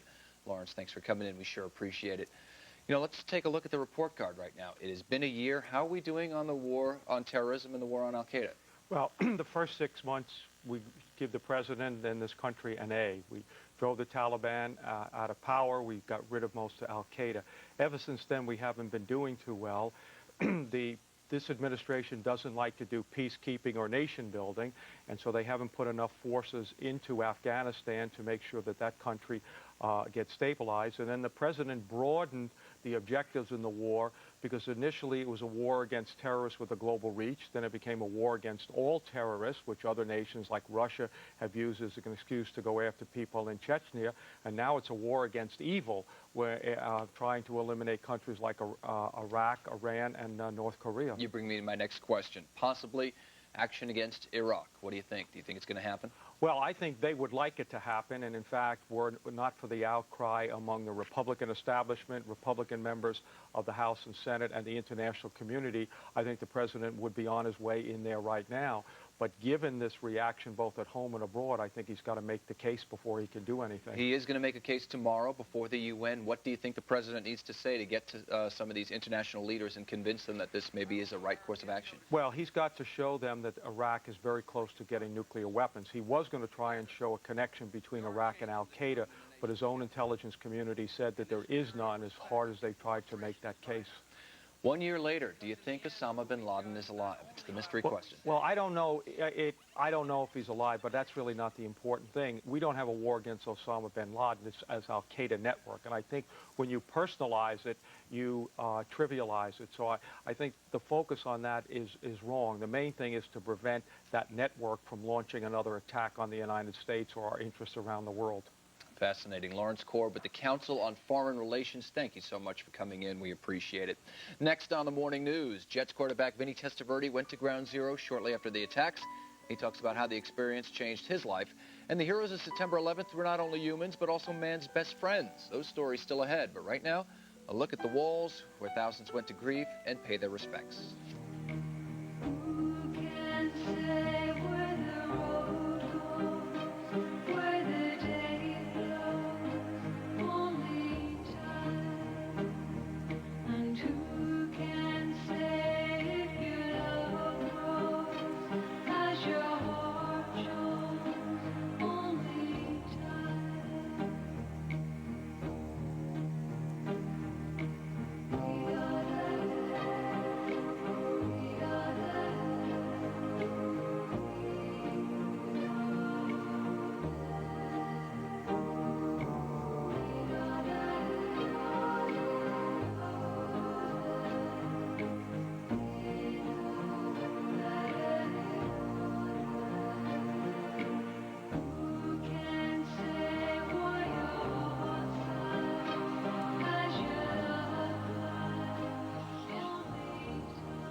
All right, you are looking at a live picture of Ground Zero, September 11th, America Remembers. We have reporters down there at the scene. Busy day of events. We're going to get right to them in just a little bit. First, we want to get back to the real world a little bit, talk about some sports. The Mets and Yankees both play tonight in Atlanta. September 11th logo will be painted on the field. The Braves will release a bald eagle, while the Mets will bring out 6 New York City policemen. The Yanks will hold a pregame ceremony at the stadium. A dedication will be made at Monument Park. Well, perhaps the best tribute they can give is simply playing ball. After September 11th, our games took a back seat for a time. The tragic events not only changed our look on life, but the athletes' looks as well. Following the terrorist attacks, people no longer look to sports for excitement. The National Football League called off the next weekend's games. Major League Baseball followed suit, as did college football, the PGA Tour, and auto racing. America took a timeout from its games. I'm so glad that the sports world made the decision they did. You know, I worried for a couple days that, wow, I just thought it's so silly, and, you know, who's going to find the courage to even get the energy up to do anything after what went on. With no ball games to play, Shea Stadium became a focus point for relief efforts, the Mets helping to load trucks with much-needed supplies. Obviously, being born and raised here in the city, not being able to see those 2 tall buildings day in and day out, every time you drive by or fly by, they're not there. You always think about what happened on 9/11. So you think of all the families that were, you know, hurt by the terrorist attack, and you know, I lost some friends there, but you know, you're trying to cope with it as best you can. In the days and weeks following 9/11, many athletes visited Ground Zero, giving emotional support to the rescue workers. It was especially emotional for Vinny Testaverde. Not only am I playing for a NFL team in New York, I was born and raised here in New York. My father worked on those buildings, the World Trade Center, when I was a kid. So I have more than just one connection to what happened. I think what 9/11 has done, first off, it's made you become a little more cautious. We take so much for granted here that we're safe no matter where we walk and where we are. And I think we understand that freedom doesn't come cheap. In October, when President Bush threw out the first pitch, it was a sign that our country was moving forward, a sign that our games in America will always go on. My home, sweet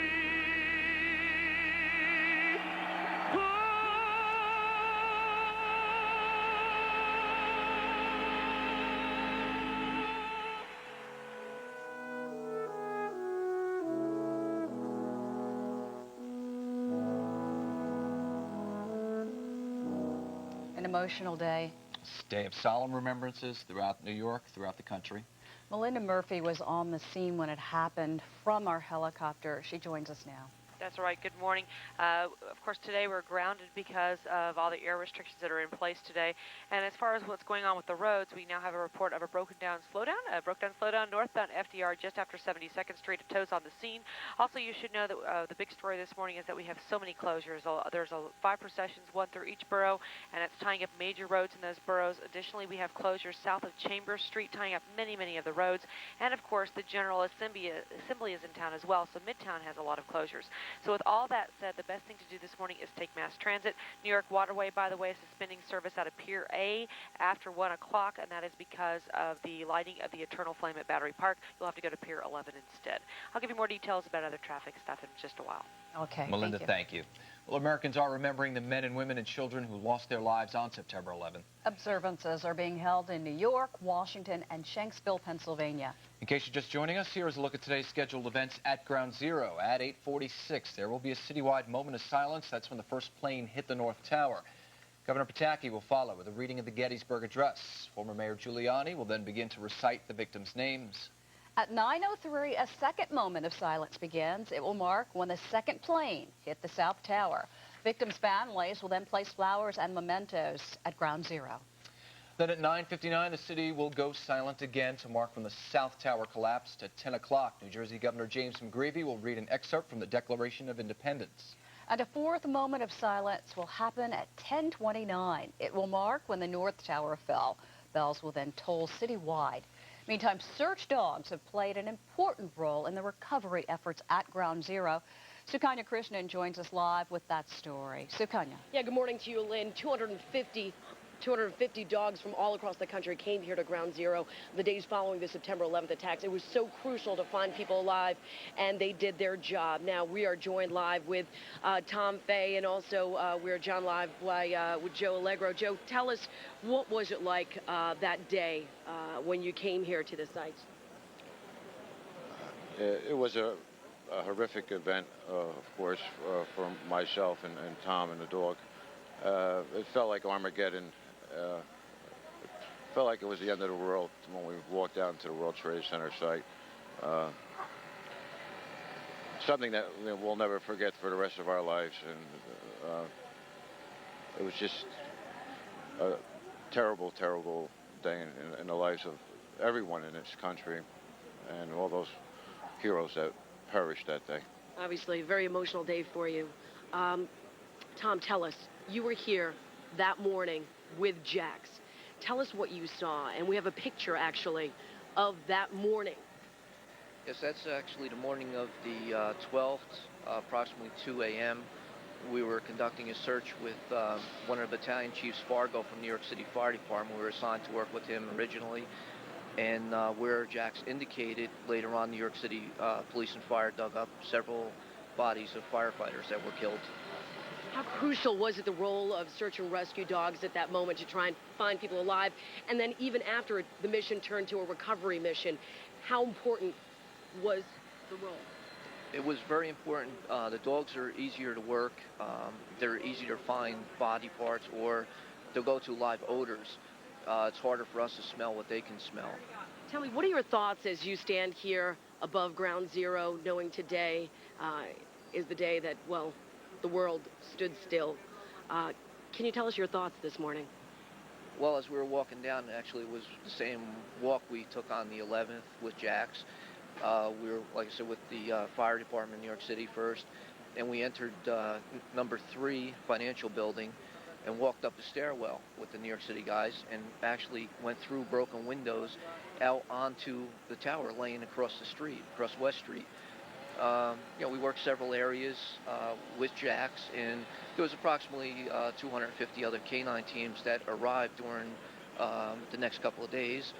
And, the dogs did indicate, and, they were finding things, finding body parts. All right, thank you very much, Tom. Thank you very much, Joe, for joining us. Obviously a very emotional time for them, and a lot of people who will be coming here to pay tribute to those who lost their lives. That is the very latest. Reporting live here at Ground Zero, I'm Sukanya Krishnan. Back to you. All right, Suki, thank you. Well, September 11th was the single biggest day of loss for the city's fire department. Now a campaign is ongoing to find some new recruits. We go back now to Matt Garcia. He is live in Battery Park City with more on that part of the story. Matt. Good morning, Lynn. Before I get to the recruitment story, let me just show you how Engine 4 Ladder 15 is going to be observing the ceremonies today. You can see people have already started to arrive. Some of them are firefighters. Some of them are victims' families. Now, victims' families, some of them have chosen to come here to observe the ceremony because they're not comfortable with going to Ground Zero. The same thing happened at the end of the recovery effort earlier this year. Now, let me take you inside and show you what's going on inside. They're setting up in here. You can see they've set up tables and chairs. They're serving breakfast to some of the victims' families. And this is where the firefighters and the victims' families will be observing the ceremonies later today. And also you can see here some bouquet of flowers have been donated. One is shaped in the Maltese cross emblem of the fire department. Now, back to the recruitment story. You know, 9/11 has virtually impacted almost every aspect of our life, from our history to how we respond to incidents, to jobs, how young people are taken. And that holds true to the FDNY, who is in the process of a huge campaign recruitment. It takes place every 4 years, and right now recruitment is down, very down. And with only a few weeks before the filing deadline, the department is struggling to find new recruits, and they're wondering what's happening. And they're asking one major question, and that is whether 9/11 is impacting this slow-going process. This is a picture when I was younger, about 6. 19-year-old Thomas Mazzella of Brooklyn has dreamed about being a New York firefighter ever since this visit to a firehouse 13 years ago. All my friends, they think I'm crazy because oh, you want to go into a burning building? I'm like, yeah, that's what I want to do. I want to save lives. God forbid if I die, I want to die. I want to go down. I want to be a hero. That dream now turning to reality as Mazzella takes steps towards becoming one of New York City's bravest. He's filled out an application, had an interview. Now he's set to take the written exam. And although Mazzella has always wanted to be a firefighter, September 11th has given him renewed determination. I want to make a difference. I want to help out. Since they lost 343 firefighters, you know, I want to be one of those firefighters that come back on the job and replaces, you know, God forbid, you know, if I want to replace one of those firefighters, I want to help out. Recruitment firefighter top 8. But not everyone feels Mazzella's drive. How's it going with the calls?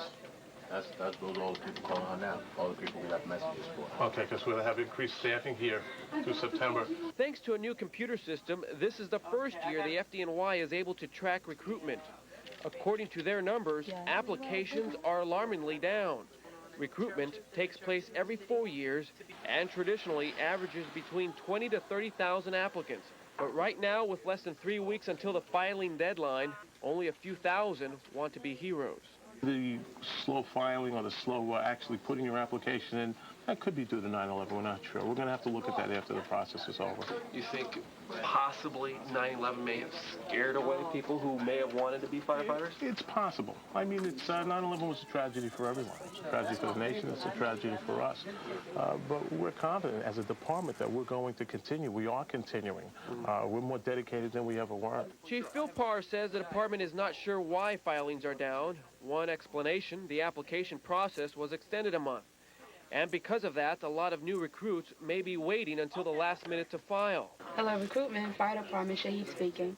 Whatever the reason, the low count has personnel concerned. How are we doing with the list of people we're hiring? So worried, the department is holding seminars to make sure new recruits are ready for the exam. We're working very hard. We're calling the people that we've contacted.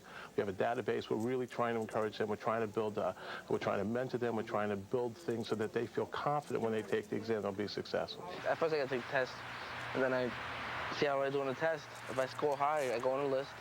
Mazzella says he can't wait to wear the uniform. He says he'll be thinking of the 343 firefighters who made the ultimate sacrifice this day 1 year ago. I'm going to be thinking about that day and what transpired from all the firefighters dying, police officers, Port Authority. As for Mazzella's parents, they're proud of their son. They know all about worrying.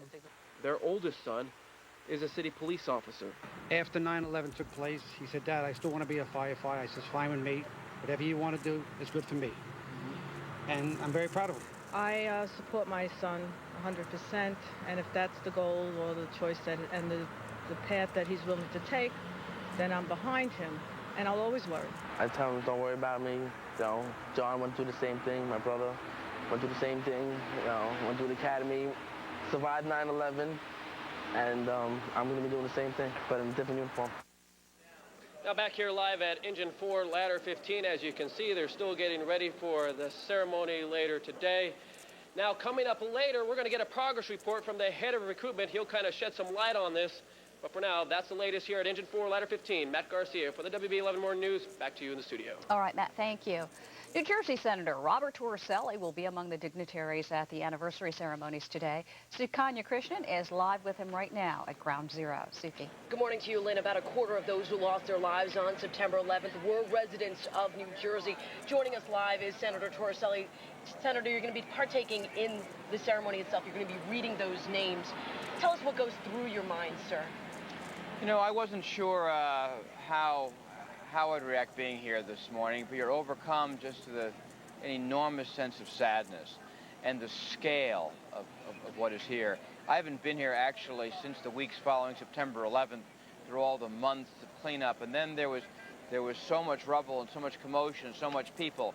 Now there's just vast empty space. New Jersey was hit hard, a lot of the towns, Hoboken, Union.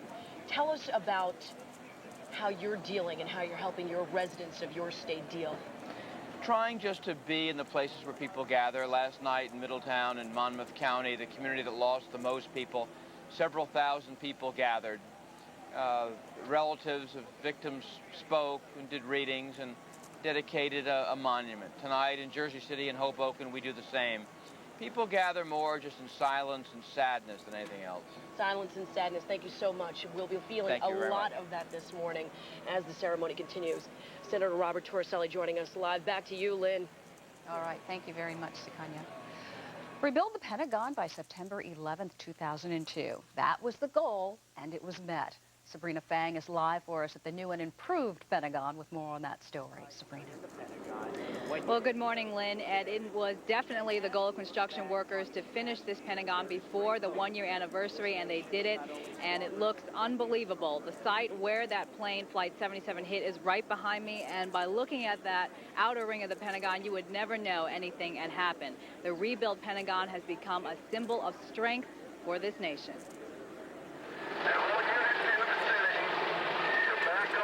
As the smoke rose and the Pentagon crumbled, survival, let alone reconstruction, seemed unimaginable. The headquarters for U.S. war planning looked like a war zone, with charred remains of what used to be offices. Despite the damage, officials promised the Pentagon would rise again, setting a completion date for the outer ring of September 11, 2002. I think it was something that simply every day we just worked towards to ensure that we would actually meet it.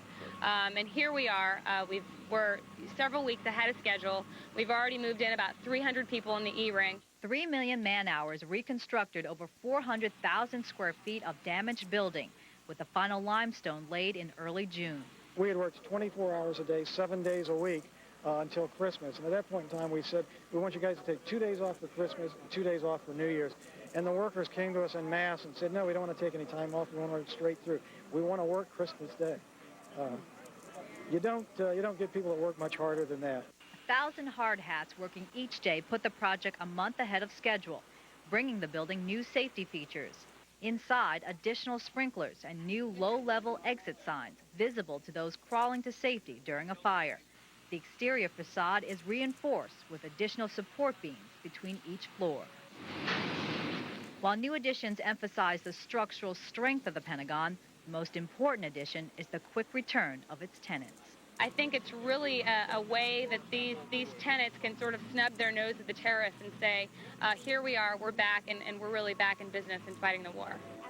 And that is one of the themes of today's ceremony, defiance against those terrorists that attacked us a year ago. Other themes of this ceremony, of course, will be patriotism and freedom. Now, the ceremony will begin in about 3 hours at 9:40 with a moment of silence, the exact moment a year ago that Flight 77 slammed into the Pentagon. We will bring that to you live. At the Pentagon, Sabrina Fang, WB11 Morning News. Back to you. Sabrina, thank you. Well, the residents of Long Beach, Long Island, paying tribute to the victims of September 11th this morning. Larry Hopp is there all morning long, and he's participating in some of those events. Larry, what are you up to? Well, you guys, a foggy day today, but let me tell you, surf is up And that's important for today because this is the site for a big memorial paddle today, raising money for a scholarship fund for the family of one of the victims of 9/11. One of the men here, Mike Nelson, helped organize the event. We're having trouble seeing all the surfers out there, but there are a lot of them out there today. Go ahead, why did you do this? We just thought it'd be good for surfers to have something to do on today. I mean, you know, we're setting up a scholarship fund for Stephen Hoffman. He's a surfer from Long Beach, died in the Trade Center. Going to set up a scholarship fund at the local high school for his daughter? For his name, yeah, yes. And just give a chance to surfers come down and express themselves. I know, you have dozens of people out here. We'll be able to see it when it clears off a little bit more. You know, one of the ironies of 9/11 was that it was a beautiful day. Everybody remembers that. Yeah. It also was a tremendous day for surfers. Yes. And there were a number of people that didn't go to work that day in the trade centers. Saved their lives. And it saved their lives. And so this is somewhat of a chance to give back to the ones that weren't so fortunate. Absolutely. I mean, it's an old surfer custom or tradition. When someone dies, surfer dies, you know, you do a paddle out in the ocean, form a circle, let some waves pass. Basically, that's their spirit supposed to fill the wave, and you know, just a tribute to. So the surfers are here this morning, already gathered. You can see them right now. A number of them have gone out. And by the way, again, the waves are very large. We've been out here a bunch of times doing the show. It is going to be a great day. Sun should be breaking that fog down. So I'll send it back to you, Linda. You got it. And the waves certainly are rather dangerous this afternoon. As a matter of fact, we do expect some rip currents out there as well. We have Tropical Storm Gustav out in the Atlantic, but we've got a lot really going on in the weather this morning. I just want to run it down as quickly as I can for you. A wind advisory is in effect throughout the evening hours. By around 10 or 11 o'clock this morning, that wind is really going to kick up out of the northwest, 25 to 35 miles per hour, with higher wind gusts up around 45 miles per hour. If you've got lawn furniture, garbage cans out, you're going to need to bring them in, because by the time you head back home tonight, there's going to be a problem. Wanted to break the day down piecemeal for you so you can get an idea of what's going to happen. As you saw in Larry's live shot, we do have some patchy, dense fog out there. So we have fog and then clearing skies at around 10:30, 11 o'clock this morning. Temperatures in the 70s. By noon to 4, that's when it becomes partly cloudy and very windy, and then from 4 into the evening hours. A lot of sunshine, beautiful clear skies late this evening, but very windy. 77, the afternoon high temperature in the city, mid-70s out on Long Island. Overnight tonight, clear autumnal, down in the 40s and the 50s on Thursday, 71, on Friday, 75, Saturday, 78, Sunday, we're looking for some showers, 79 degrees. Melinda, how's traffic? Well, good morning. We have a couple of accidents now. I-80 eastbound at exit 42, which is Route 202. Tractor trailer lost its wheel, and there's a two-car accident there as well, and that's taking out the center lanes. Also, westbound LIE at New Hyde Park Road, left lane taken out with another accident, and those are delays back to Glen Cove Road. Meanwhile, of course, the big story this morning is all that's going on with the memorial service, starting with the processionals coming in from the different boroughs. Right now we know that the one in the Bronx is already into Manhattan, so the Bronx roads are reopened. We're efforting to find out about Queens, Brooklyn, and Staten Island. Of course, Manhattan is tied up as well because of all this. And below Chambers Street, we have a lot of street closures there, and those are all in effect this morning. So definitely a good idea to take mass transit this morning. Mass transit is running on or close to schedule. Of course, we also have the General Assembly going on in Midtown, so really it is a wonderful idea to not drive into the city. If you do, alternate side of the street parking rules are in effect this morning. But again, it's just a kind of a nightmare on the roads once you get it, as you work your way into the city. Okay, Melinda, thank you. thanks. Coming up next on the morning news, celebrities show their love for New York. But first, a look back at the men and women who worked around the clock in search of survivors on September 11th and the days that followed.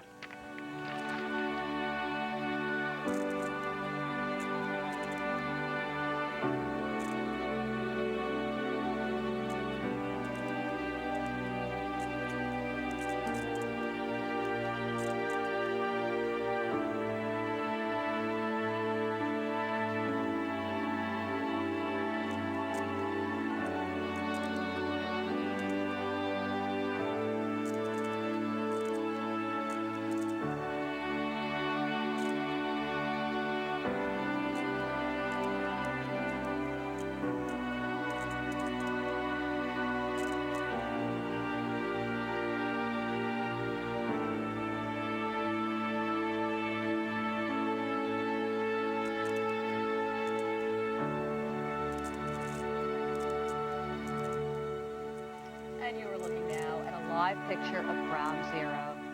The commemorative process begins 1 year later. You can see the cars going down there, processions coming from the FDNY, from other organizations. Many of the families who suffered losses on that day there, waiting to hear the remembrances, the names called out, the speeches from the politicians. Our reporters are on the scene. We will have a lot coming up for you in the next several hours. Right now, Emily Francis is here. Well, thank you very much, Lynn. No one will ever forget the amazing show of support from the world's biggest celebrities over the past year. Everything from serving food at Ground Zero to raising millions of dollars for victims and their families. They were truly the stars that guided us through those dark hours. I was born here, and there is no place I would rather be. I learned how to be a stand-up every night in New York City in the World Trade Center. I did comedy in the World Trade Center. I did comedy in the Courtyard every summer. They were the faces that brought us comfort during our time of grief. Our favorite celebrities, New Yorkers and non-New Yorkers alike, stepped up to the plate to do their part for the families of victims lost on September 11th. We all feel the need to do something, however small, symbolic.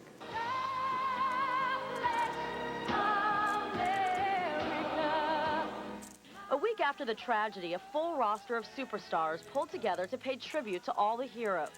Nearly 60 million people watched the telethon, which aired on 30 networks in 210 countries. Billy Joel had a New York song on his mind. I'm in a New York state of mind. The actors didn't sing, but they did reach out and touch someone. Together, they collected over $150 million.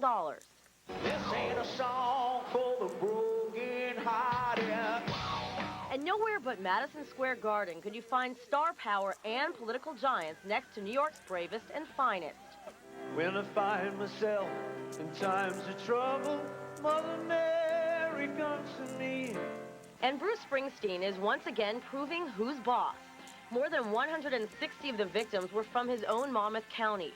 Many were parents of his children's classmates. The events inspired many of the songs on his new CD. The key ingredient is a lot of thoughtfulness about what you're saying and how you're presenting it. And hopefully that pays off in the end with something that feels real, has a real humanity in it, and is worth something to the people who've passed through that experience. Everybody loves Raymond, and the comedian loves everybody in New York. The Big Apple native donated sales of his new comedy album, Ray Romano Live at Carnegie Hall, to the September 11th Fund. Maybe we're just this little sense of escape they can get. You know, that's what I used in my head to justify going on and giving it to them if they want it. Even the most private celebrities stepped up to the plate. Stars like Woody Allen and Robert De Niro lent their faces to this I Love New York ad campaign. One Ben Stiller. Oh, and could I get that with bacon? With bacon, you got it. Hey, Stiller, table 3, with bacon. Everyone has a New York dream. De Niro even took a break from his prolific movie schedule to host the first ever Tribeca Film Festival. It lured tens of thousands of people to Lower Manhattan. I feel good. I hope that it works out. And who could forget the Spend Your Regards to Broadway performances? Broadway's biggest stars hit the Times Square stage, pumping in $15 million into the economy. Even the nation's top tennis stars served up food for dollars. Andre Agassi teamed up with the city's top chefs to benefit the Windows of Hope Family Foundation.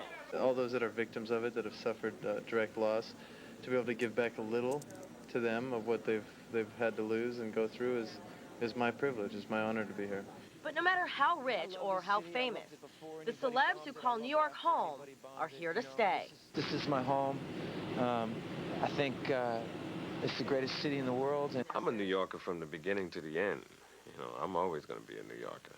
it was like a bad dream. Country has rebounded, I thought, beautifully. Lived up to the challenge, and I think we'll be a stronger country for it. You know, move ahead with your life, but also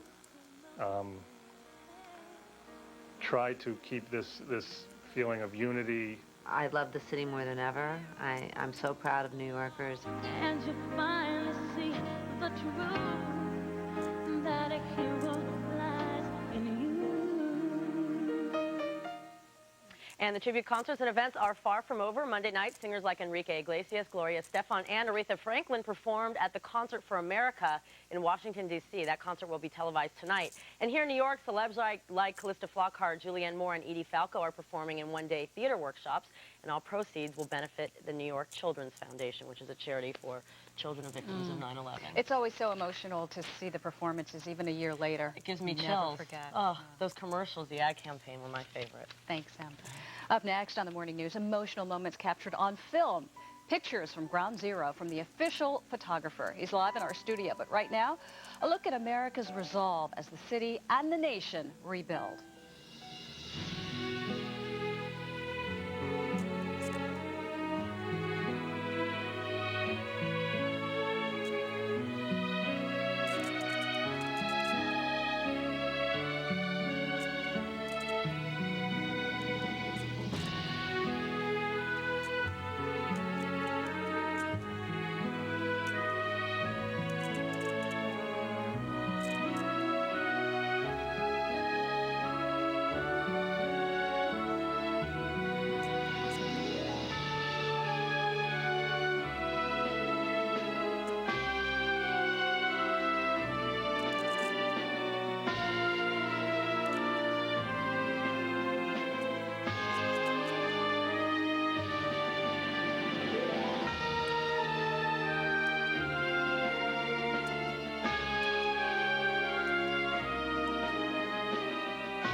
Like many photographers in New York a year ago, Gary Sassoon grabbed his camera and ran out of the door when he heard about the World Trade Center attacks.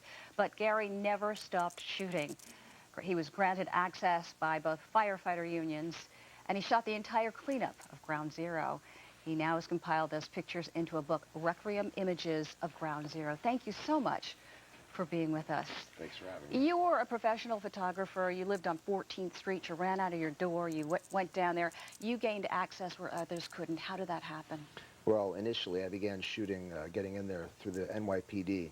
But in December, the Firefighters Union learned of my September11.net website. They felt it was very tributary, so they made me the official photographer of Ground Zero. You were down there from day one. What were your feelings like when you saw what you saw? Overwhelmed. Overwhelmed. It was like stepping into the Grand Canyon and filled with a lot of bad memories. Let's show the folks at home what we're talking about. Let's take a look at some of your pictures. Tell us about this one. This is my very first image taken from my roof. Both towers were smoking, and it was a beautiful day, and it was a horrible sight. From there, you left your apartment. There you are. You're on the street. Volunteers, yeah, the volunteers tearing bed sheets and ready to hand them out to people to use for face masks.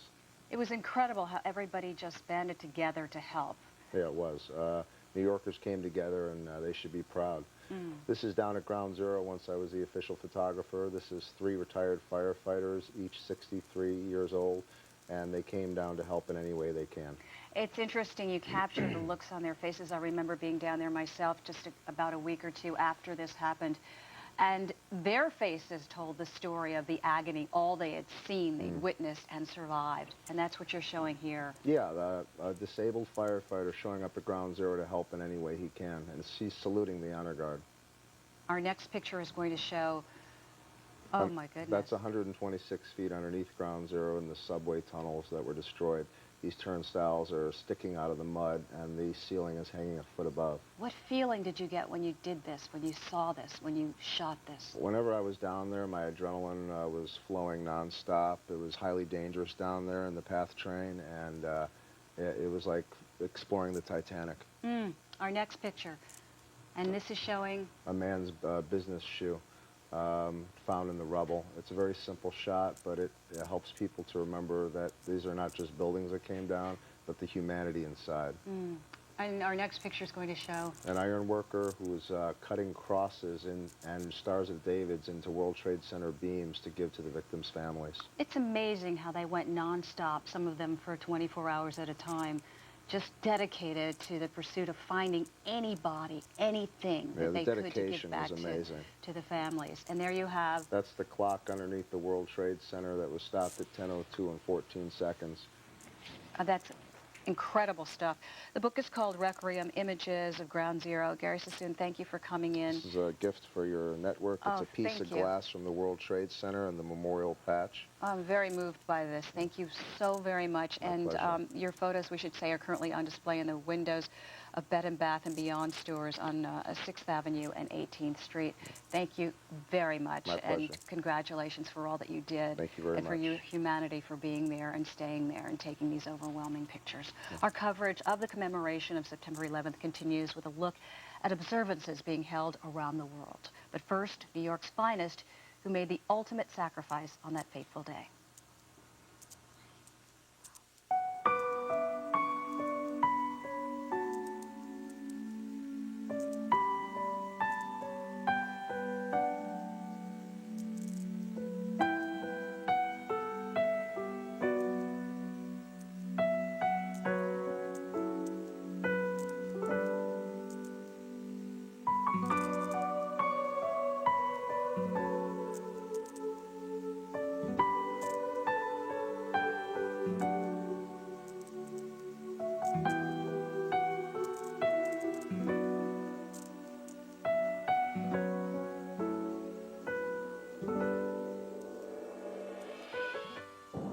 This is a special presentation of the WB11 News. 9/11. America remembers. Welcome back to our special coverage at 7 o'clock. Melinda Murphy checking out the traffic for us. 2 accidents. Eastbound I-80 at exit 42. We have an accident there involving a tractor-trailer. Also, westbound LIE at New Pride Park Road. Left lane taken out and delays all the way back to Glen Cove Road. Additionally, of course, we have the processions going on from all 5 boroughs. We understand that the one from the Bronx is already in Manhattan. Manhattan's downtown already, and the one in Brooklyn is now on the Brooklyn Bridge, closing the inbound Brooklyn Bridge. We'll have details about the rest of that procession as well as the closures downtown in just a bit, but for now, I'll send it back to you. Thank you very much, Melinda. Let's head outside. Here's what's going on with the weather this morning. Couple of areas of concern. First, some patchy dense fog over around Brooklyn. Visibility's low there. Also around Queens and then the eastern end of Long Island. Some visibilities out on the east end of Long Island down to around a quarter of a mile. Of course, the live picture there, Ground Zero, where there will be commemorative ceremonies throughout the morning. There you can already see some beginning, and we've got special coverage of that as the morning continues. Partly cloudy skies. It's gusty today. That's going to be a big problem. The strong gusty winds later on this afternoon. The high of 77 in the suburbs, 75 to 83. Let's continue our live coverage now of 9/11. Remember. All right, Churchy, thank you very much. Thousands are expected at Ground Zero this morning. That's right. Craig Treadway is down there for us. He's been there all morning. Will continue to be. Tell us what's going on. Well, John and Lynn, I'm here with a very special guest, a man who stepped into some pretty big shoes. I'm here with the fire department chaplain, Joe Potasnik. Nice to meet you, sir. Thank you for being with us this morning. Thank you. Again, as I said, you were here stepping into some really big shoes. Father Michael Judge, one of the men lost in 9/11, just a tremendous man and someone who really embraced this city, and the city embraced him back. I was with Father Judge September the 10th. We're a dedication of a firehouse in the Bronx. And he turned to me that day. We're just talking about life in general because we have known each other for some time. He said, Joe, we have to learn to hold each other as long as we have each other. Those words became very prophetic. He was a remarkable person. He was a person of faiths because he can embrace people of every faith. I remember there were times I couldn't attend a certain ceremony. He would cover for me. And he could relate to Jews, Christians. It didn't matter. He was one for all people. You are one of those who guides these firemen spiritually in a job that risks their life on a daily basis. And of course, the example of that, the perfect example, was 9/11. What do you see as the spirit of the fire department right now, sir? I think they're hurting, but they're determined to rebuild the department. I've heard the word nevertheless used so many times. We suffered much, but nevertheless, we're going to see it through. These firefighters are the most religious people I've ever met, because they never ask anyone's color, they never ask anyone's denomination. They see a human being who needs to be helped. Someone said recently, he says, I just want to be an average firefighter because average firefighters saved human lives that day, some 25,000 people. So if that's being average, they hold themselves to a very high standard. And of course, one of the very prophetic things Father Michael Judge said on September 10th at the dedication of the firehouse in the Bronx was that you never know when you're going to be called. That's true. I think we've stopped using the word tomorrow as much as we did before. I think people are saying I love you more than they did before. Next time is a phrase that needs to be discarded because next time becomes no time, unfortunately, for many. All right. Fire Department Chaplain Joe Potasnik, thanks again for being with us, sir. You. And back to you, John and Lynn. We're live here at Ground Zero. We'll throw it back to you now. All right, Craig, thank you. For the first time since the Cuban Missile Crisis, missile launchers are being set up around Washington. Pentagon officials say it's a precautionary measure. The Army Avenger air defense system can fire 8 Stinger missiles at once. The exact locations of the portable air defense equipment not being disclosed. U.S. officials have closed 9 embassies overseas. 2 were closed after officials received credible and specific threats. European officials are warning of attacks by individual extremists not linked to al-Qaeda. The State Department is urging Americans worldwide to be vigilant. The first of the morning's events in Washington included lowering the flags. The stars and stripes were brought down to half-staff in honor of those who died a year ago today. The flag was lowered at the Capitol building after midnight. Marines also on hand at the White House to lower the flag there. Nearly 3,000 flags on display in front of Ohio's state capitol. A group of volunteers set up the patriotic exhibit yesterday in honor of September 11th. The flags are displayed in the shape of the Twin Towers. There are spaces between them that represent the Pentagon and the site where Flight 93 crashed in Pennsylvania. Well, the passengers aboard United Flight 93 are considered heroes, their families and friends paying tribute in Pennsylvania. The hijacked plane crashed in Shanksville on September 11th after passengers overwhelmed the hijackers. Some of the people who visited the site say they are finally feeling closure. President Bush and the First Lady are expected to attend a public memorial there today. The passengers and crew of that doomed flight changed the future when they fought back. They sure did. Sakanya Christian joins us live with their stories. Suki. Yeah, good morning to you, Lynn and John. New information we just learned this week was that United Flight 93 was headed to the Capitol. Now, we don't know if the passengers on board knew what the intended target was, but what we do know is they knew that something was terribly wrong. As a result, I sat down with Jerry Longman. He's a New York Times reporter that went to Pennsylvania and spoke to all of the family members of those passengers who were on United Flight 93, and he came down to the conclusion that this was a flight filled with heroes. 40 lives with one destiny. They made the ultimate sacrifice. I don't think we really wanted to believe it, but once you see it, you know it had to have happened. United Flight 93 took off from Newark Airport at 8:42 in the morning on September 11th. 33 passengers and 7 crew members were on board.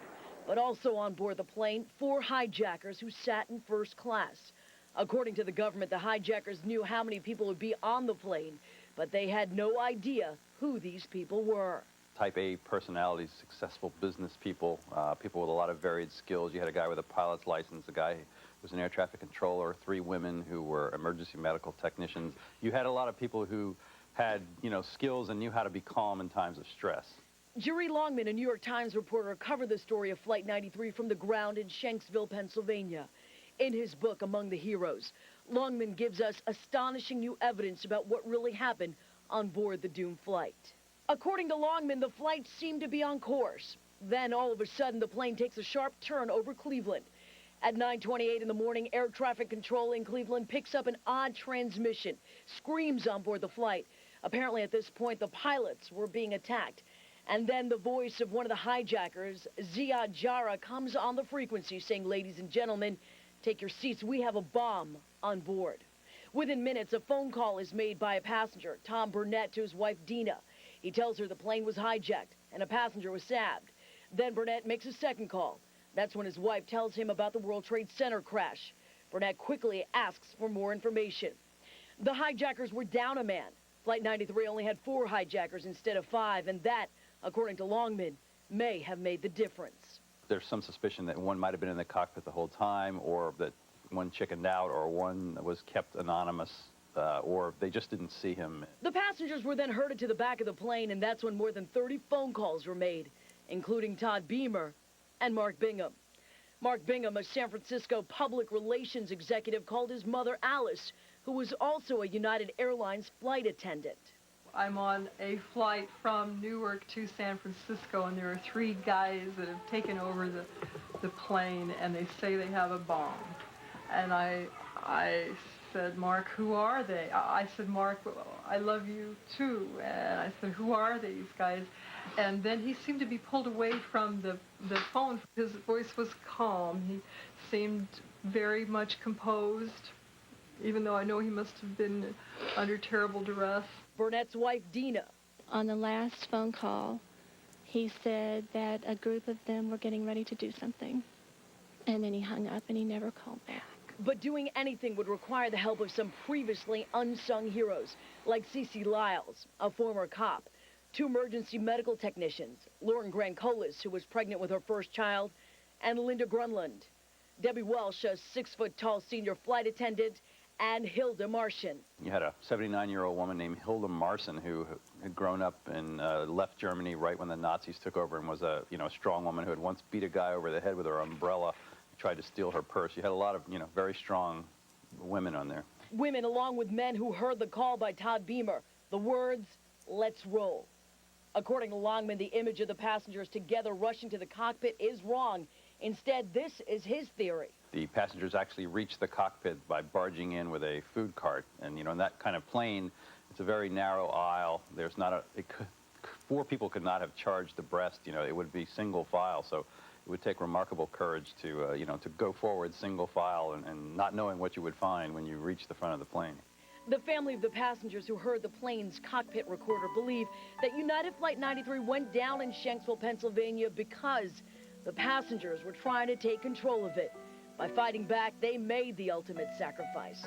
These 40 men and women sacrificed their lives to save others. Like the memorials being held here at Ground Zero, memorials will also be held in Shanksville, Pennsylvania. Those hijackers failed because of the courage of those 40 passengers. And like this ground you see behind me, Shanksville, Pennsylvania is also hallowed ground. That is the very latest. Reporting live from Ground Zero, I'm Sukanya Krishnan for the WB11 Morning News. Back to you. Very powerful story, Suki. Thank you very much. Well, the commemorative ceremony at the Pentagon will begin in under 2 hours. President Bush is scheduled to be the main speaker. Sabrina Fang there live with more. Sabrina. Well, good morning, John. The theme of the ceremony today will be that of freedom, defiance, and, of course, patriotism. The President, as you said, and Defense Secretary Donald Rumsfeld will be here to speak to a crowd of thousands. We can show you the stage where the President will be speaking. It is decorated in red, white, and blue. There will be a military band there playing patriotic songs. Of course, the national anthem and God Bless America will be heard. Now, this ceremony is only open to family members who lost loved ones last year and survivors, along with invited guests. Nearly 13,000 people are expected to be here. The ceremony will begin at 9:46 a.m., the exact moment a year ago the Flight 77 slammed into the outer ring. That outer ring, remarkably, is right behind me, completely rebuilt, brand new, and even stronger. It's hard to believe it's been a year, but that building definitely is now a symbol of strength for this nation. And after that moment of silence, the flag that you saw on 9/11 last year will be draped over that new outer ring. At the Pentagon, Sabrina Fang, WB11 Morning News. Back to you. Sabrina, thank you. Well, around the world, people are marking the anniversary of September 11th. In Brisbane, Australia, Australians formed a human U.S. flag. Firefighters, police, and lifeguards joined in the tribute. Flags across that country are flying at half-staff today. North of Australia, New Zealand held the first September 11th ceremony of the day. Choirs sang and early church services marked this anniversary. The country's prime minister honored the victims by planting trees on the grounds of the American embassy. In Paris, 2 giant beams of light honor the fallen heroes of September 11th. The City of Lights modeled the beams after the ones used at Ground Zero in March. The Paris lights sit in the interior courtyards of the city's town hall. The impact of September 11th was felt thousands of miles away. But how are people who live or work only blocks from Ground Zero dealing with today's reflection? Marisol Castro live in Times Square with more on that story. Marisol. Good morning, Lynn. Good morning, everyone. Well, we caught up with some people who were passing through Times Square either on their way to work or on their way to one of the many ceremonies throughout the city. And here's a look at some of their thoughts on this one-year anniversary of 9/11. Just really trying to keep it as normal as possible. I think it's important that we don't impact our lives by terrorists and let them, rule the way we act. So just plan to do things like normal. Just the beginning of I think it's going to be a great day. So and we just want to be part of it, just as much as we can. I'm really not afraid. I'm sure everybody's got everything under control, but I know you're never 100%, but I'm all right now. I think okay. Well, in the morning we're going to watch the services from the World Trade Center and then attend a church service, and hopefully tonight go to the Great Lawn and Central Park to participate in the concert and the remembrance up there. Well, my thoughts are going to be pretty tearful, to tell you the truth. We're going to be watching the bagpipes, and then we're going to go back to the hotel and listen to everything on TV. We're going to head down to Ground Zero around noon. Like I said, we're from Texas, and I know George W. will be down there about 4:30 to lay a wreath, and so we want to see that. We want to be part of that. It gets pretty emotional. People coming from away as far as Texas and Maryland just to support New York City, and as you can tell, a range of emotions from people passing through Midtown. Live in Times Square, I'm Marisol Castro for the WB11 Morning News. Back to you guys. Marisol, thank you. Thank you, Marisol. Take a look at the traffic. That's right. Melinda Murphy. Good morning. The accident on I-80 has been cleared, as well as the one on the LIE at New Hyde Park Road. However, now we have a broken down vehicle westbound LIE at the Van Wyck. Also eastbound Belt at Bay. We have a broken down vehicle, and southbound Henry Hudson at Broadway, an accident there taking out the lane. There you see the inbound Brooklyn Bridge has just reopened after the procession coming out of Brooklyn has crossed it. Most of the processions have made their way into Manhattan, we believe, as they're supposed to be at Ground Zero around 7:30, so the outer boroughs should be okay now traffic-wise. However, of course, once you do make your way into the city, all these different blocks are going to be closed with the stuff that's going on downtown to mark the anniversary of September 11th, so definitely a good idea to take mass transit. Also, of course, the General Assembly is in town in Midtown, and that's going to affect traffic on the east side of Manhattan, so as well as buses. Now, the buses are going to be affected because of this. They're going to be rerouted. This is, of course, because of the United Nations. And New York Waterway Pier A will be closed at 1 p.m., and that's because of the lighting of the Eternal Flame at Battery Park. Special events ferries will also be closed except for the Yankee Clipper. Otherwise, take mass transit. It really is the way to get into the city today. Thank you very much, Melinda. Temperatures this morning, 60s and 70s. Later on this afternoon, not warming up too much. We're going to see the winds really start to kick up this afternoon, and that's going to change the temperatures. Yesterday, we did reach 90 once again in the city, even though it's September. Keep in mind, typically in the month of September, we at least hit 90-degree mark at least one time during the month. Here's what's going on. Let's head outside. Temperatures early on, 60s and 70s. A couple of areas of concern in the weather.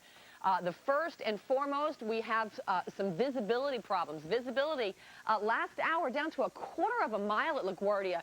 In Brooklyn and in Queens, also they had low visibility remarks, low visibility. LaGuardia now less than a quarter of a mile. Farmingdale, this of course is out on Long Island, 3/4 of a mile. It's getting a little bit better.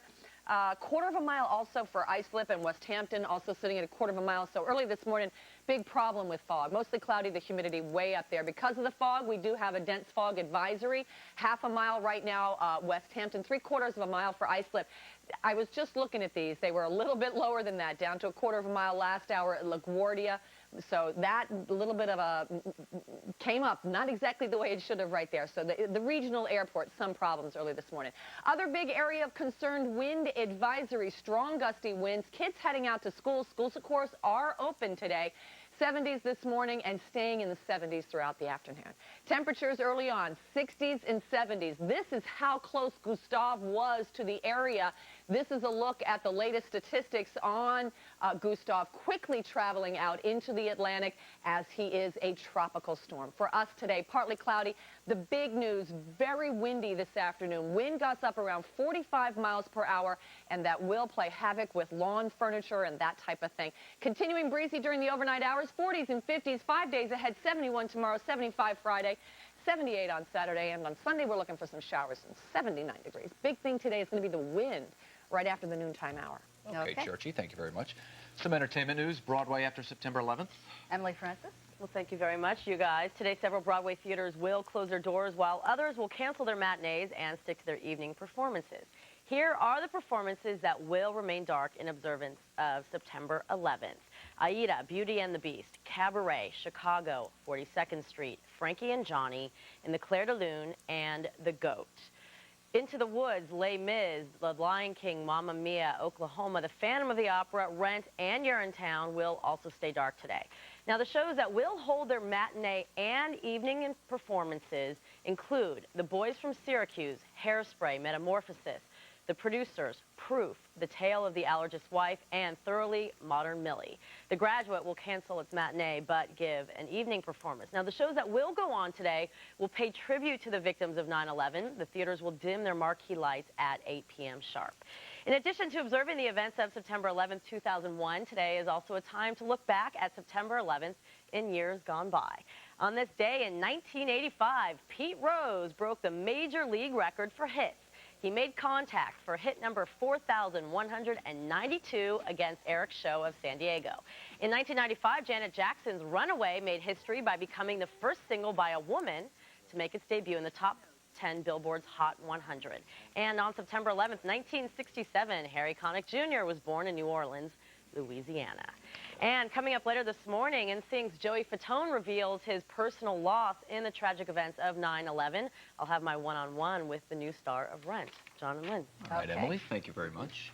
There is much more ahead in our special coverage of September 11th, America Remembers. Fighter jet patrols became a familiar sight over our skies. Our Marvin Scott flew along with one of the pilots. He will bring us a special bird's-eye view from the air.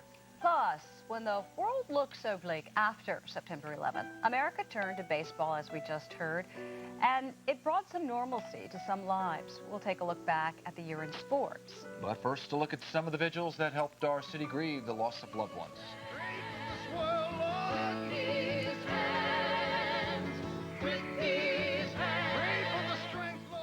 I just think back and I thank God every day that nobody in my family was affected by it directly. We do pray for those that were, and we do feel sad, and we'll reflect on 9/11 about all those that lost their lives.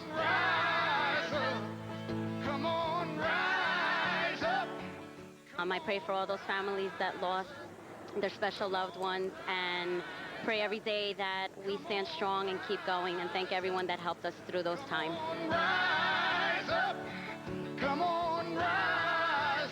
I hope that everyone that can look back at that day and realize in some ways it has unified us all through a tragic event, unfortunately, but, you know, together we stand strong.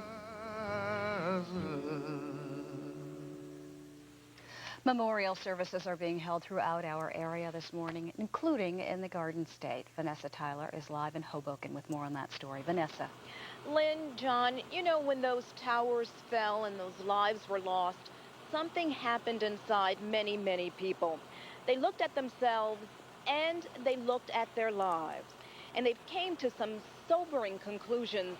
Things like, life is short. You're not guaranteed tomorrow.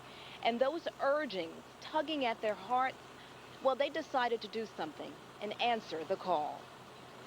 From the darkness of the decimated towers emerges light, a realization that now is the time. Change does not come without a struggle, and Jennifer Van Zandt was fighting it all the way. But the signs were too numerous, the pull too strong, and 9/11 sealed her destiny. Friends, trust the good news. In Jesus Christ, we are forgiven. She was a hard-driving, tough-working, top female executive. That was before 9/11. Thankfully, I didn't lose anybody close, but because of 9/11, my business collapsed behind the World Trade Center. She owned a coaching and career training business. Jennifer thought that was her calling. As she tried rebuilding her business, she noticed a longing in her corporate clients, and her calling became much higher. After 9/11 would come to me and say, I'm not sure what's wrong, but I have everything I want in my life, and I can't seem to get at the root of my unhappiness. And that was what started to help me understand that maybe the coaching, although coaching is extremely useful and terrific, pastoral counseling is also an extremely useful tool to help people look at their issues and help heal pain. 1 year after the terrorist attack on America, she's now a student at the Princeton Theological Seminary, turning her life completely around. But at this point now, I'm looking at it from the other side and really ready to make that commitment because the earthly things don't seem to matter as much after 9/11, honestly. Amen. Woo! Woo! Good job. Taking it to the hoop, little Andrew Wallenberg. That's it, that's it. Normally during this time on a weekday, Johannes Wallenberg wouldn't be hanging out with his son. He'd be tied to his desk. phone in one ear, his mind on business, his heart at home. After September 11, to reevaluate the priorities that we have to set in business life, we really should be setting those in personal life as well. Johannes decided to jump out of the rat race. He and his wife Helen reworked their budget. Now, instead of being away from home 12 to 15 hours a day, he started a business that lets him work from home, spending more time with his priority, his son. We decided to focus more on our family. In the crowd of New Yorkers, there are those who decided they would never be the same. People like Sam Garcia. Like many of us, he was nowhere near the towers when they fell. But still, the disaster reverberated through his soul. For him, life couldn't go on as usual. Well, I decided to put a program together for children to help troubled children on the street. The father of 5 is starting from scratch and promises a recreation center for kids in the Bronx will become a reality. I just feel that's our purpose, to try to help people. Everybody looks at everything monetary, but monetary thing is not the most important thing when it comes to helping people. I see people making radical life and career changes. Laura Berman Fortgang is a life coach and author. She has studied how we've changed since 9/11 and sees people searching for a sense of purpose. And purpose doesn't mean we're all going to be Mother Teresa and save the world. You know, purpose just means we can wake up every day and know there's more to me than my job. There's more to me than the mask I put on every day to go out in the world, and how do I offer that up as a unique contribution to make every day better? Some are not holding off till tomorrow, grabbing the gusto today. And what I've seen in the last year is predominantly people ready to take long, put-away dreams and put them in the forefront. People deciding to get married, deciding to have children, even deciding life's too short and going ahead getting divorced. And going for the stuff of their dreams. A few making post-9/11 purchases of a lifetime. Luxury car salesman Walter DeUrso says a handful of his customers told him they're using the money they've been saving, one man using his son's college tuition, and plunking it down on Rolls, Bentleys, or Ferraris, enjoying life now. Decide to just go out and buy a car to reward life, to celebrate being still alive. And you are watching over me from above. It just sort of takes me away from all my problems. Like when I'm dancing, that's the only thing I'm thinking about. 15-year-old Lauren Meisenheimer's biggest problem, coping without her dad. Ray Meisenheimer of Rescue 3 in the Bronx was in the South Tower. He was never found. They found his hood, which goes under the helmet to protect the face. So we have that. We'll bury that in October when we have a funeral for him. After 9/11, she thought, what is there to dance about? Lauren has been through a lot in her young life. In an article in Cosmo Girl, she told how she beat cancer at age 3. But can she beat this loss, this change in her life? My dad always told me never to give up on something that I believed in or something that I was good at or that I liked. You are watching over me from above. You know, in a way, all those life changes are like a silver lining in all the smoke and debris. We're about an hour or so away from a memorial service here on Pier A in Hoboken, a city where 52 residents lost their lives in the tower. And we'll bring that to you in the next hour. Reporting live from Hoboken, Vanessa Tyler, WB11 Morning News. Back to you. All right, we look forward to it. Thank you, Vanessa. Well, the Mets and Yankees both play tonight in Atlanta. September 11th logo is going to be painted on the field. The Braves will release a bald eagle, while the Mets will bring out 6 New York City policemen. The Yanks are going to hold a pregame ceremony at the stadium. A dedication will be made at Monument Park. Well, perhaps the best tribute the athletes can give us is simply playing those games. After September 11th, the games took a back seat for a time. The tragic events not only changed our lives, but the athletes as well. Following the terrorist attacks, people no longer look to sports for excitement. The National Football League called off the next weekend's games. Major League Baseball followed suit, as did college football, the PGA Tour, and auto racing. America took a timeout from its games. I'm so glad that the sports world made the decision they did. You know, I worried for a couple days that, wow, I just thought it's so silly, and, you know, who's going to find the courage to even get the energy up to do anything after what went on. With no ball games to play, Shea Stadium became a focus point for relief efforts, the Mets helping to load trucks with much-needed supplies. Obviously, being born and raised here in the city, not being able to see those two tall buildings day in and day out, every time you drive by or fly by, they're not there. You always think about what happened on 9/11. So you think of all the families that were, hurt by the terrorist attack, and I had lost some friends there, but you're trying to cope with it as best you can. In the days and weeks following 9/11, many athletes visited Ground Zero, giving emotional support to the rescue workers. It was especially emotional for Vinny Testaverde. Not only am I playing for an NFL team in New York, I was born and raised here in New York. My father worked on those buildings, the World Trade Center, when I was a kid. So I have more than just one connection to what happened. I think what 9/11 has done, first off, it's made you become a little more cautious. We take so much for granted here that we're safe no matter where we walk and where we are. And I think we understand that freedom doesn't come cheap. In October, when President Bush threw out the first pitch, it was a sign that our country was moving forward, a sign that our games in America will always go on. My home, sweet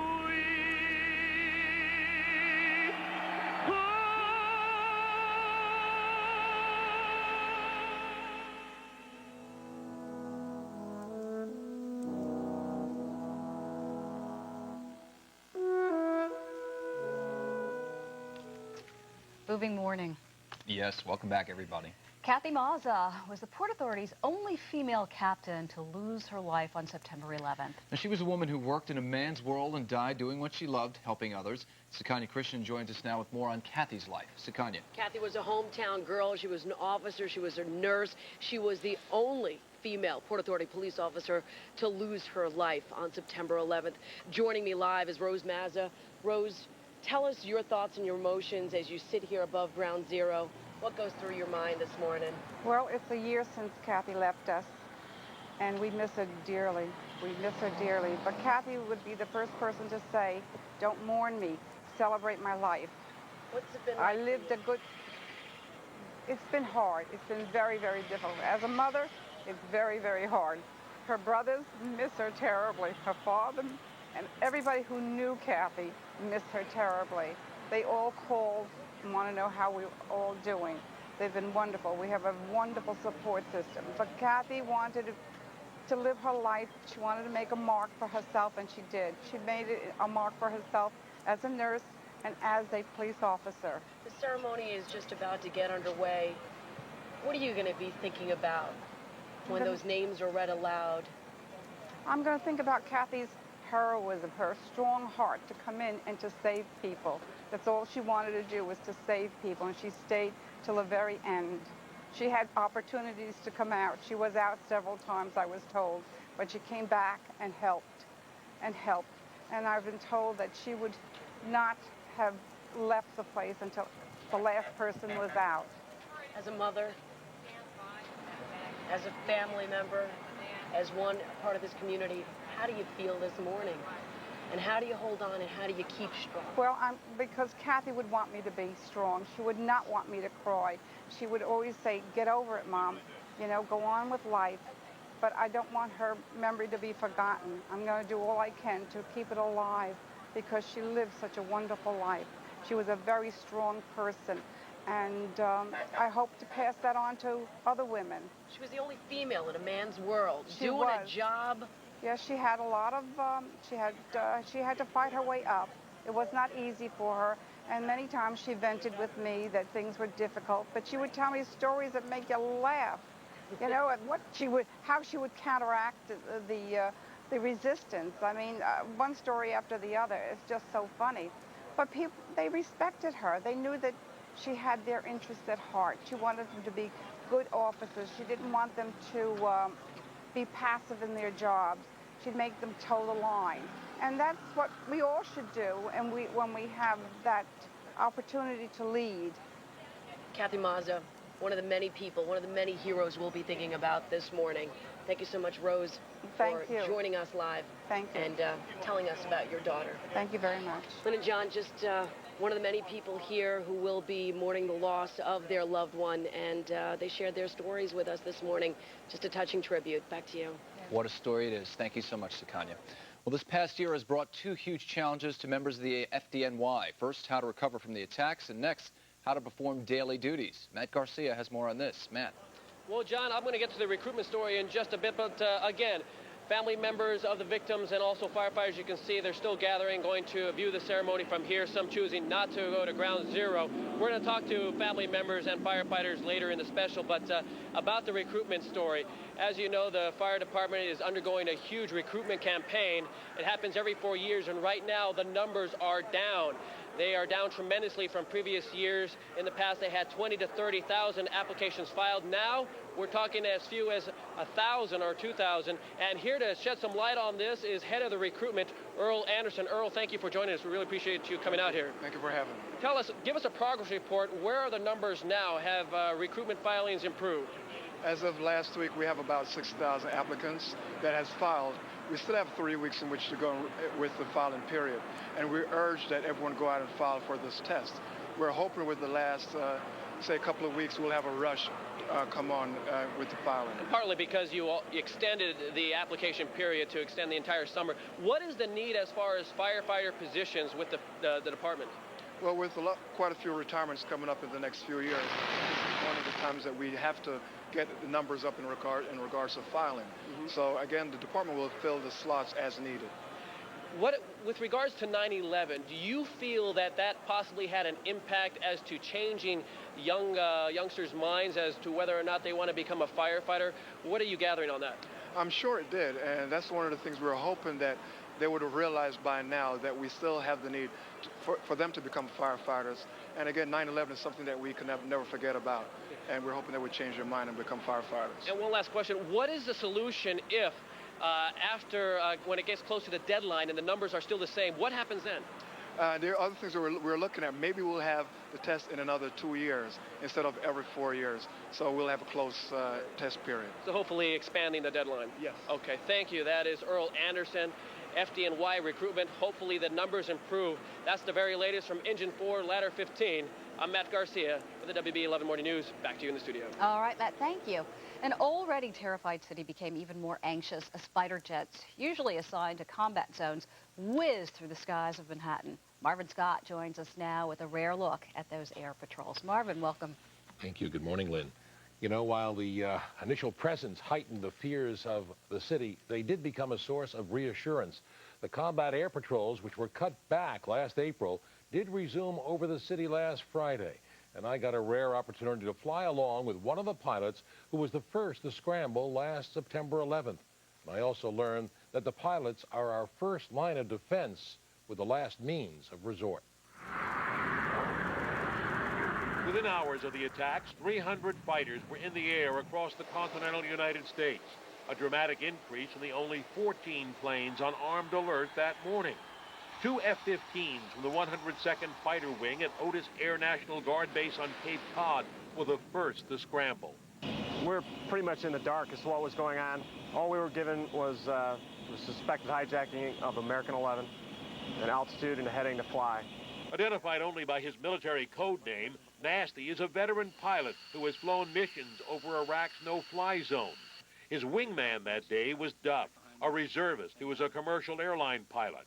Something just didn't feel right to me. Neither pilot had any idea that the moment they lifted off, 8:46 a.m., American Airlines Flight 11 had sliced into the North Tower.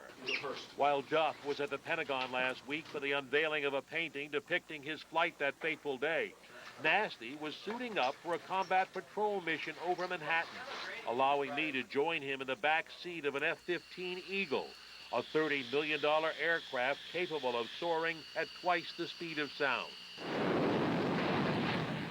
Pulling 3 Gs, we climb rapidly into the sky above Cape Cod, where we join 4 other F-15s in formation. Armed with dummy Sparrow and Sidewinder missiles for a training mission over the Atlantic, these planes are interceptors designed to take down other aircraft. Mad Dog 1, Huntress, descend flight level 250. Visibility this day is unlimited, much the way it was last September 11th. It was a very clear day, more clear than today. There were no clouds at all, and the smoke was very visible from 100 miles away. Racing to New York at supersonic speeds, topping 1,000 miles an hour, Nasty and Duff were just 8 minutes away when United Airlines Flight 175 struck the South Tower. We got there as fast as we could, and I believe that we did everything humanly possible. I'm not sure, even if we had a chance to be there before the second airplane hit, if we'd have been able to have done much more. I think really would have been escorts of a second airplane hitting a second tower. We did have somebody come on the radio and say, you may have to shoot down the next hijack track. But Nasty claims that was an off-the-cuff remark by a civilian controller. Though armed with Sparrow and Sidewinder air-to-air missiles, the pilot says no order was ever given to shoot down an airliner. Had the order been given, could you have done it? After seeing what happened, yes. I knew it was a terrorist attack. And as far as it being the start of World War III... You have to look at that airplane as a weapon. You can't look at it as a container of individuals or a container of passengers. It is a weapon. From 21,000 feet, New York looks majestic and serene, a kaleidoscope of architectural diversity. Just below us are two F-16 Falcon fighter jets on a combat air patrol. Part of the Syracuse Air National Guard, they fly over Ground Zero. From 4 miles up, it's a small hole in the ground. But the knot I feel in my stomach serves as a painful reminder of the magnitude of what happened there. Flashbacks of last September 11th remain vivid. The two F-15 pilots were flying over the North Tower when it collapsed. I was looking straight down at it when it just started falling away from me. At that moment, that was the sickest feeling I've ever had in an airplane. I just thought I watched 30,000 people die. My emotions, mostly anger. The way they did it is what really is frustrating for anybody in the military. Because they used unconventional means. They used our own airplanes as kamikaze weapons. Feeling helpless that they could do no more, the two fighter pilots immediately took reign of the airspace over New York, and for 5.5 hours served as an armed eye in the sky against any further attack. Mad Dog 1 cleared to land. As we return to the base on Cape Cod, Nasty tells me he still seethes with anger, but he tries not to dwell on it. With responsibility for protecting a 500,000 square mile radius, the 102nd Fighter Wing feels it's ready to deal with any new threat. Without a doubt, we are. There's no question. We've got more airplanes on alert.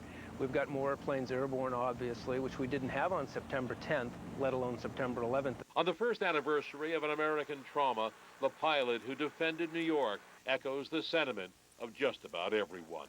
I still find it hard to believe.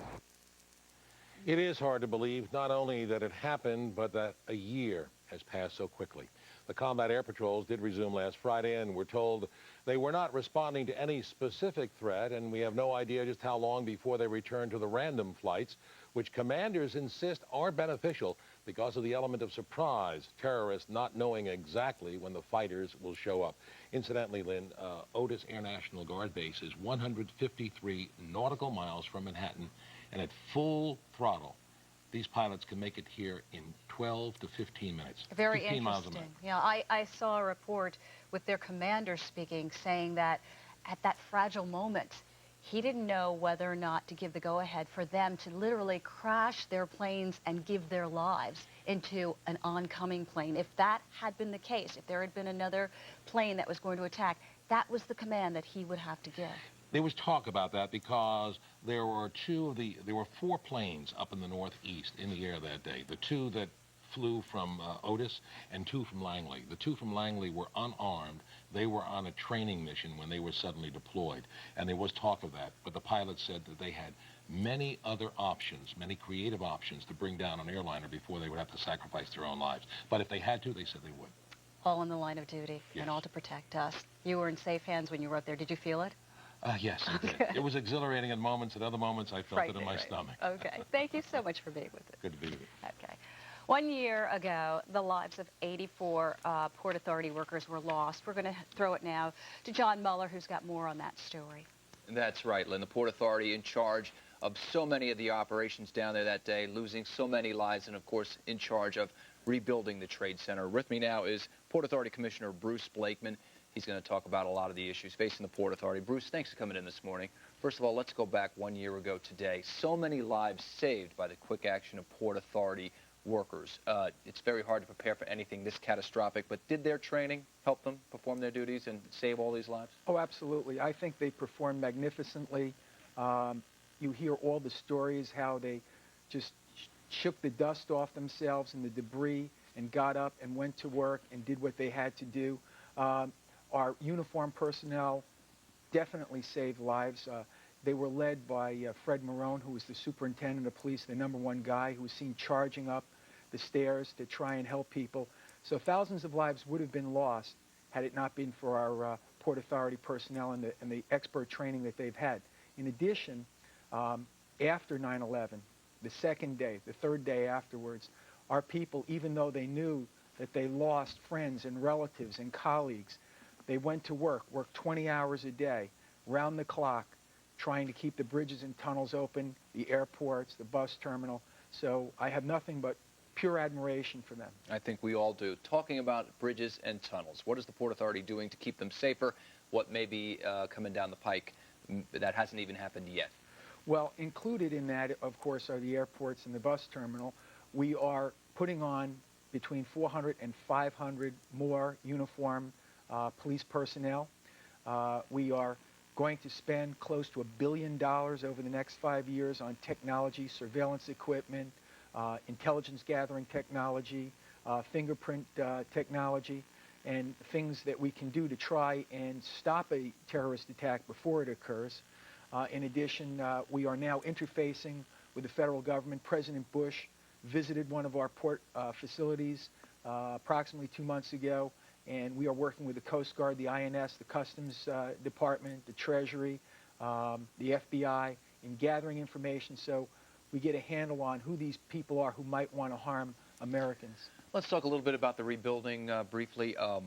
A lot of people unhappy with the proposed designs. Where does that stand right now? What stage are we at in getting a plan for rebuilding the Trade Center site? Well, you have people who like the plans and people who would like to see something different. That was the whole purpose of putting the 6 plans out and getting public comment. We're in the public comment phase right now, and we're taking into consideration some of the suggestions that we've received.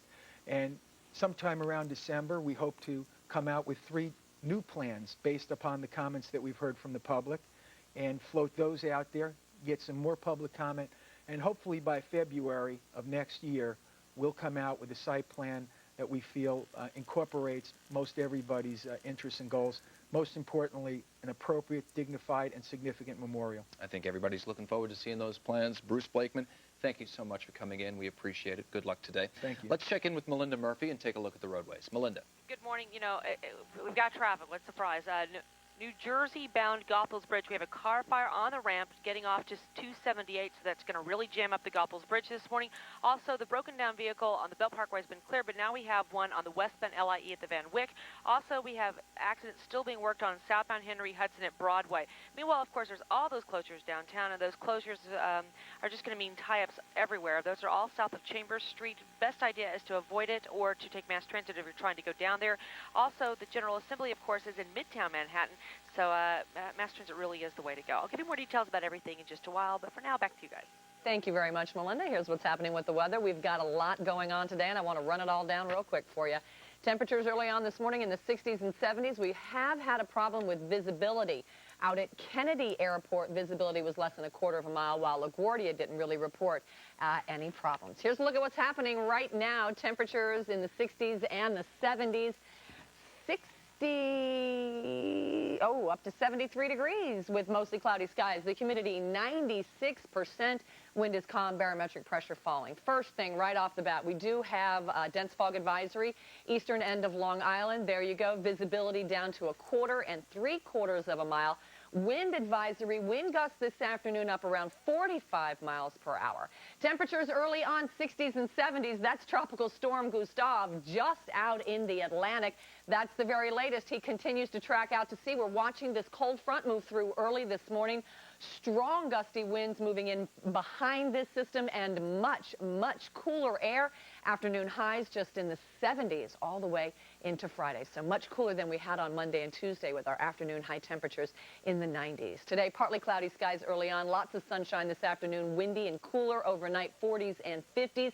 5 days ahead. By Thursday, 71, Friday, 75, Saturday, 78, and on Sunday, we're looking for some showers to come around and a high temperature of 79 degrees. Larry Hoff visiting some elementary school kids in Long Beach, getting their feelings on everything. What's happening, Larry? Well, Lynn, I'm busy in the craft class. This is the morning program at East Elementary School. Now, everybody together. I know it. Now, don't say that again, will you, buddy? You heard it, didn't you, Lynn? Okay, guys, 1, 2, 3. Good morning, Lynn.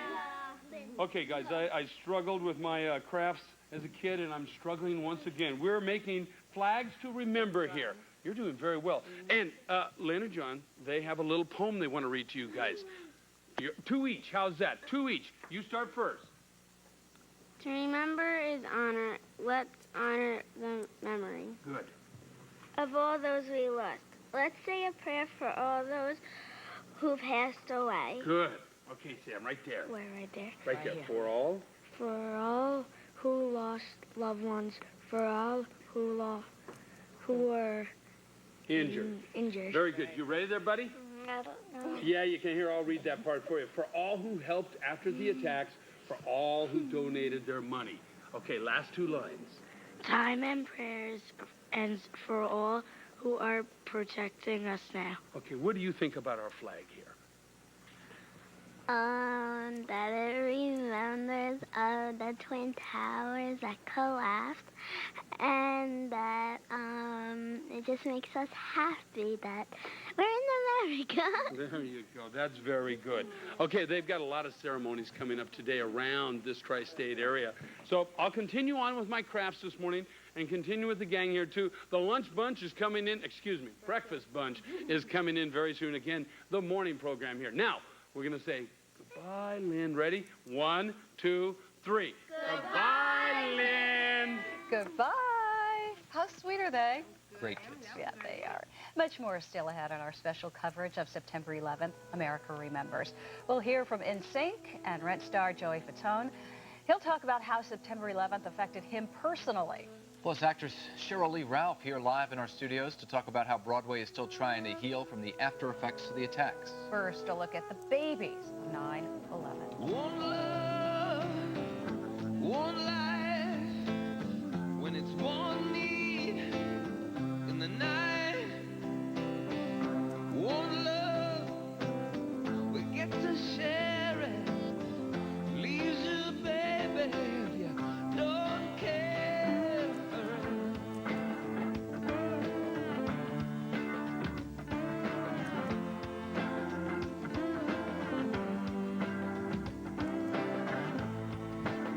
Did I disappoint you?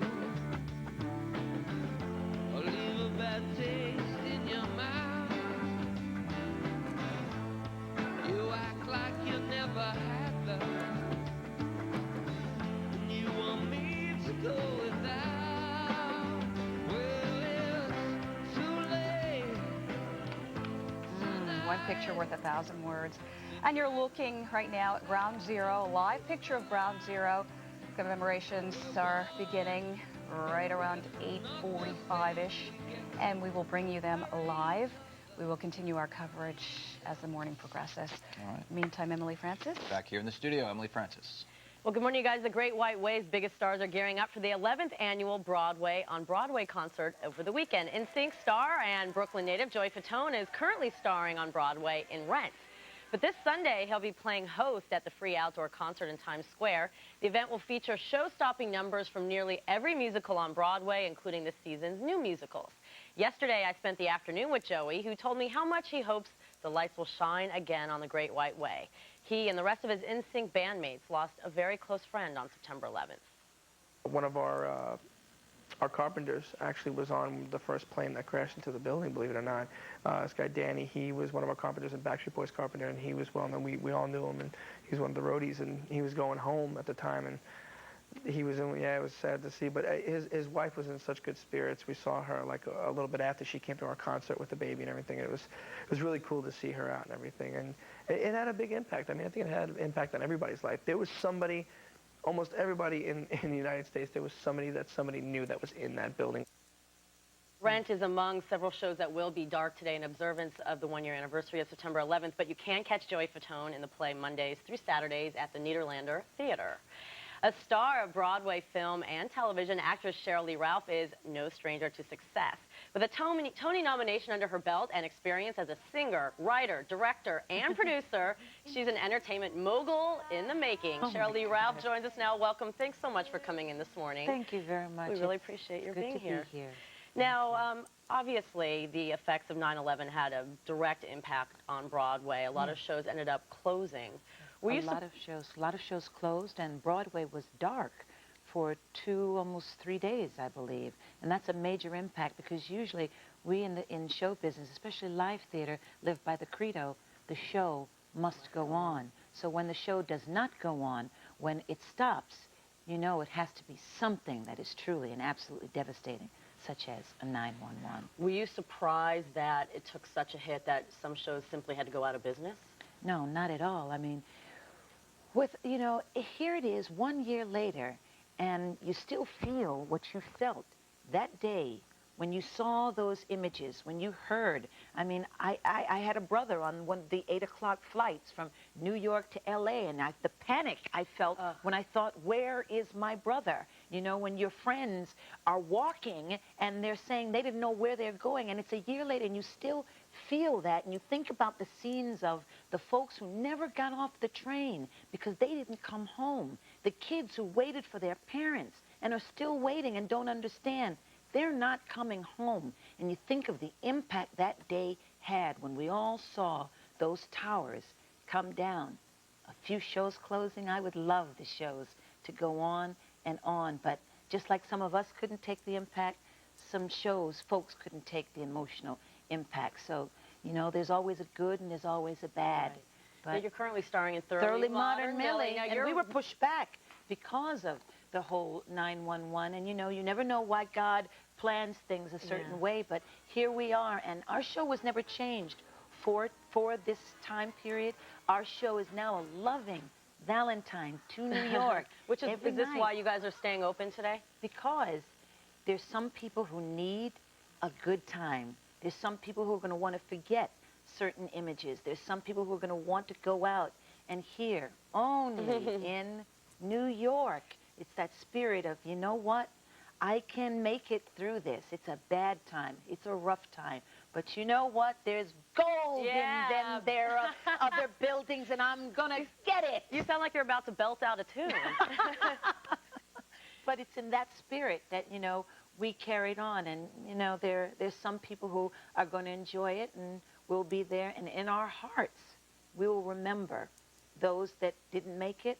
We'll remember those that survived, because they'll carry images and memories in their hearts that some of us will never know what that feels like. So we will sing for them. They say there's a broken heart for every light on Broadway.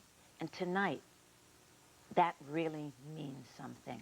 But, you know, like I get to say, New York, every inch of it, a sky-high mile. Oh, you're bringing tears to my eyes. Fairy tale land, only in New York. Thank you so much for stopping by. I really appreciate it. And you are a native New Yorker, so obviously very important to you personally as well. If you would like to see her in Thoroughly Modern Millie, it is now playing at the Marquee Theater. And for more ticket information, you can log on to our website at WB11.com or call our hotline at 212-210-2838. Thanks again so much for coming in. Thank you. And coming up later this morning, I'll take a look at how New York is becoming a movie-making capital once again as well. John and Lynn, back to you. All right, thank you.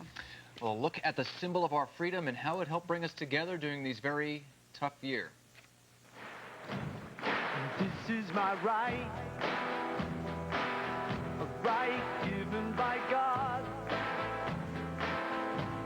to live a free life, to live in freedom.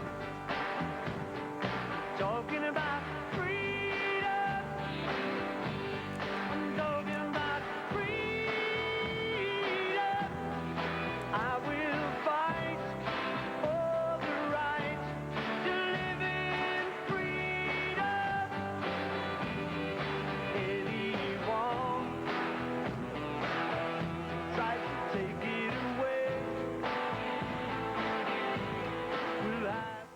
Welcome back. Obviously, there is a tremendous focus today on the tragedy and terrorism that struck our city just last year. Many adults dealing with charged emotions and grief. So what type of impact is this anniversary having on our children? Joining me now is Dr. John Ochoa. He's a clinical and child psychologist who has been counseling school-age children in the wake of September 11th. Welcome. I remember you being here a year ago today and us talking about what kind of an impact this would have on the children of our city and of the world. And we didn't really realize then how great the impact would be. What is it that you're discovering in counseling these children? Absolutely.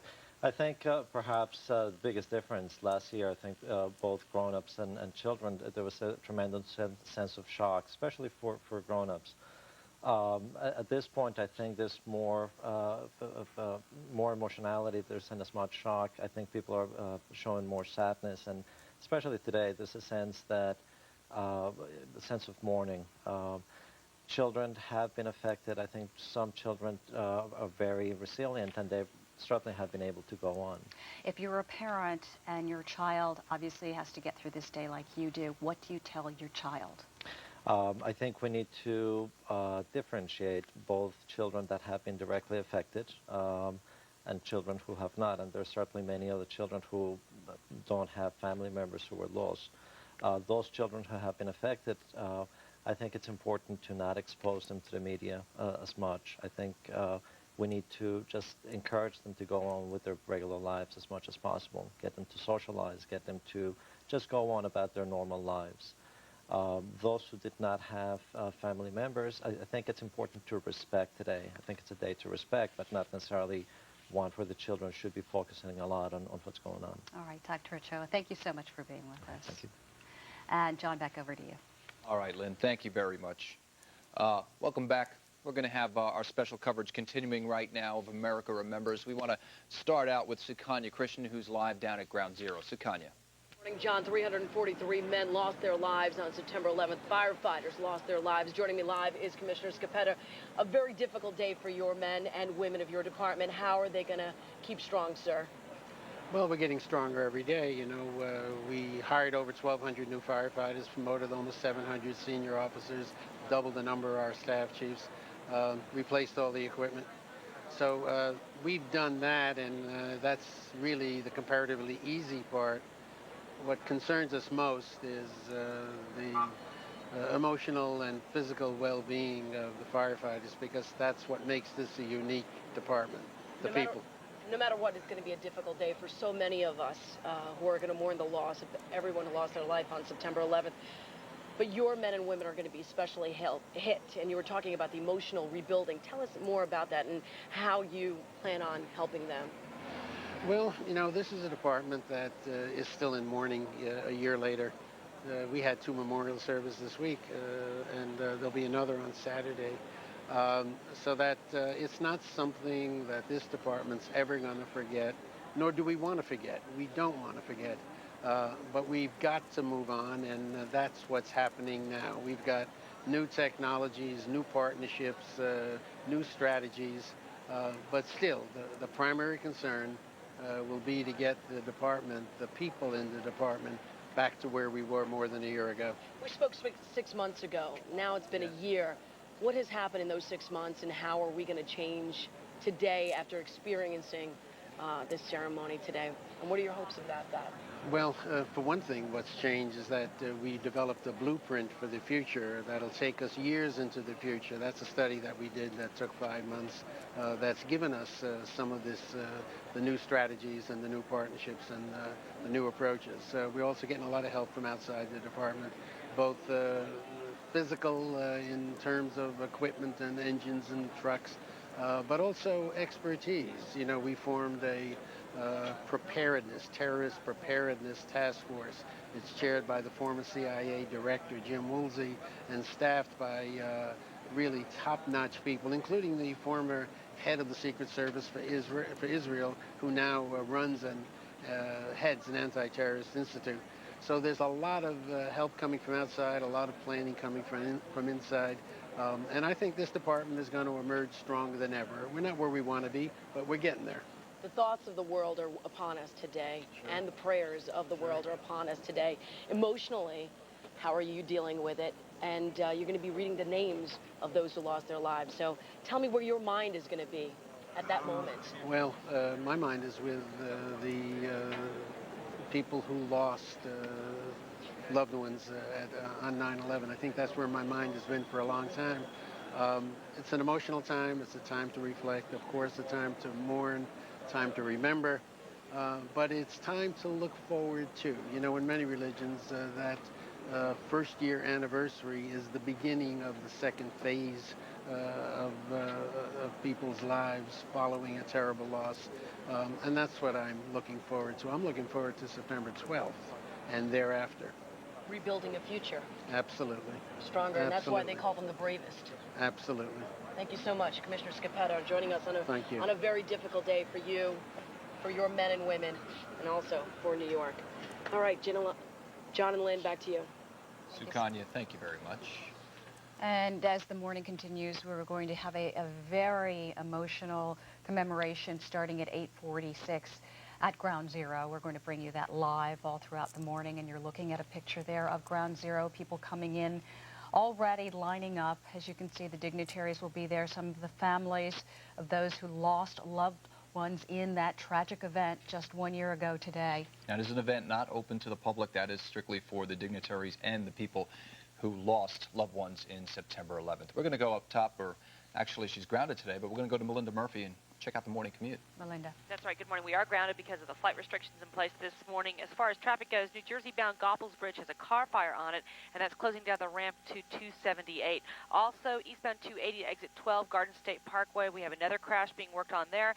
And, of course, all the closures downtown with the ceremony ongoing. You can expect a lot of traffic tie-ups downtown, so definitely a great idea to take mass transit this morning. I'll have more details about all that in just a bit. Thank you very much, Melinda. Temperatures early this morning, 60s and 70s, in Central Park right now at 73 degrees, partly cloudy skies. Later on this afternoon, big news in the weather today. It will turn windy, especially after the noontime hour. We'll see the wind shift out of the northwest, become strong and gusty at times. Partly cloudy, gusty winds, 77 degrees. Of course, the live picture there. Beautiful with the flag in the background. 77 degrees in the suburbs today. We're looking for afternoon high temperatures to range between 75 and 83. Of course, that is considerably cooler than just the past 2 days where the afternoon high temperatures reach the 90s. How will this impact all the ceremonies? Most of the ceremonies should be over, I suspect, by the noontime hour. And with that, so it won't be too much of a problem with the strong gusty winds. But if you do have anything outside, you need to bring it in because there will be some problems with the winds gusting in excess of 45 miles per hour. That's a very windy afternoon. More on everything coming up in just a few more minutes. John and Lynn. And we were looking at, as you were talking, we were looking at some of the people there at Ground Zero right now. And we're going to be talking about that all morning long. Craig Treadway is at Ground Zero, and he will tell you more about what's happening. We're actually going to go to Craig right now. Craig, what do you got? Well, good morning to you, John. That's right. Things are just starting to move toward the beginning of these solemn ceremonies, and we've been talking a lot about security. Today, the nation on its second highest state of alert. So as we pause to remember September 11th and the 2,800 who died on this 16-acre site we now call Ground Zero, we do so with our eyes wide open. Throughout the city, there is already a heightened state of alert. Nationwide, the country has been put on its second highest alert status, Code Orange. The U.S. intelligence community has received information based on debriefings of a senior al-Qaeda operative of possible terrorist attacks timed to coincide with the anniversary of the September 11th attacks. As a result, U.S. embassies throughout Southeast Asia have been closed. The information that al-Qaeda cells may be looking to carry out attacks against U.S. facilities overseas. The threats that we have heard recently remind us of the pattern of threats we heard prior to September the 11th. With the eyes of the world on Ground Zero today, the one-year anniversary of the attack that brought down the World Trade Centers, city officials are reminding New Yorkers that police will be out in full force at key points throughout the city. Governor Pataki adding his voice to the assurances. No state is better prepared or more organized to prevent and respond to any attack than the state of New York. In Mayor Bloomberg's 9/11 address, he called on everyone to never forget those lost in last year's attacks and reminded the city and nation of New York's undefeatable spirit. Even in the aftermath of September 11th, we have not allowed terrorism to destroy our freedoms. Anyone who has visited our city has sensed our indomitable spirit of determination and the refusal to let fear rule our lives. But again, federal officials, state and local officials are taking all threats very seriously. Again, security throughout the area is tight, as it is all over the nation at this point. Vice President Cheney has been moved out of Washington to a secure location because of the code orange status that the nation is in right now. And President Bush is expected to be here at Ground Zero sometime in the afternoon, about 4:30, to pay his respects here at Ground Zero. For now, we are live at Ground Zero. I'm Craig Treadway. Back to you.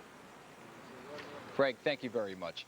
Well, family and friends are paying tribute to the heroic passengers of United Flight 93. The hijacked plane crashed in Shanksville, Pennsylvania on September 11th. Passengers overwhelmed the hijackers. Some of the people who have visited the crash site say they are finally feeling closure. Others have mixed emotions. Initially, being at the site was not a thing that I felt I needed to do, because I did not need to be at the place where my brother perished.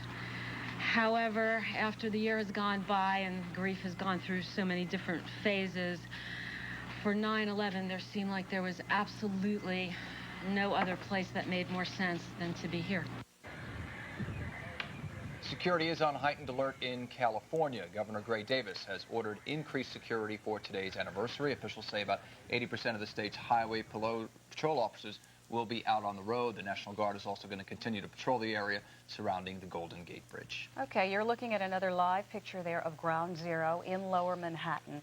That is where the dignitaries have gathered. That's where the families have gathered. You can see one family member there in particular holding up a picture of a loved one.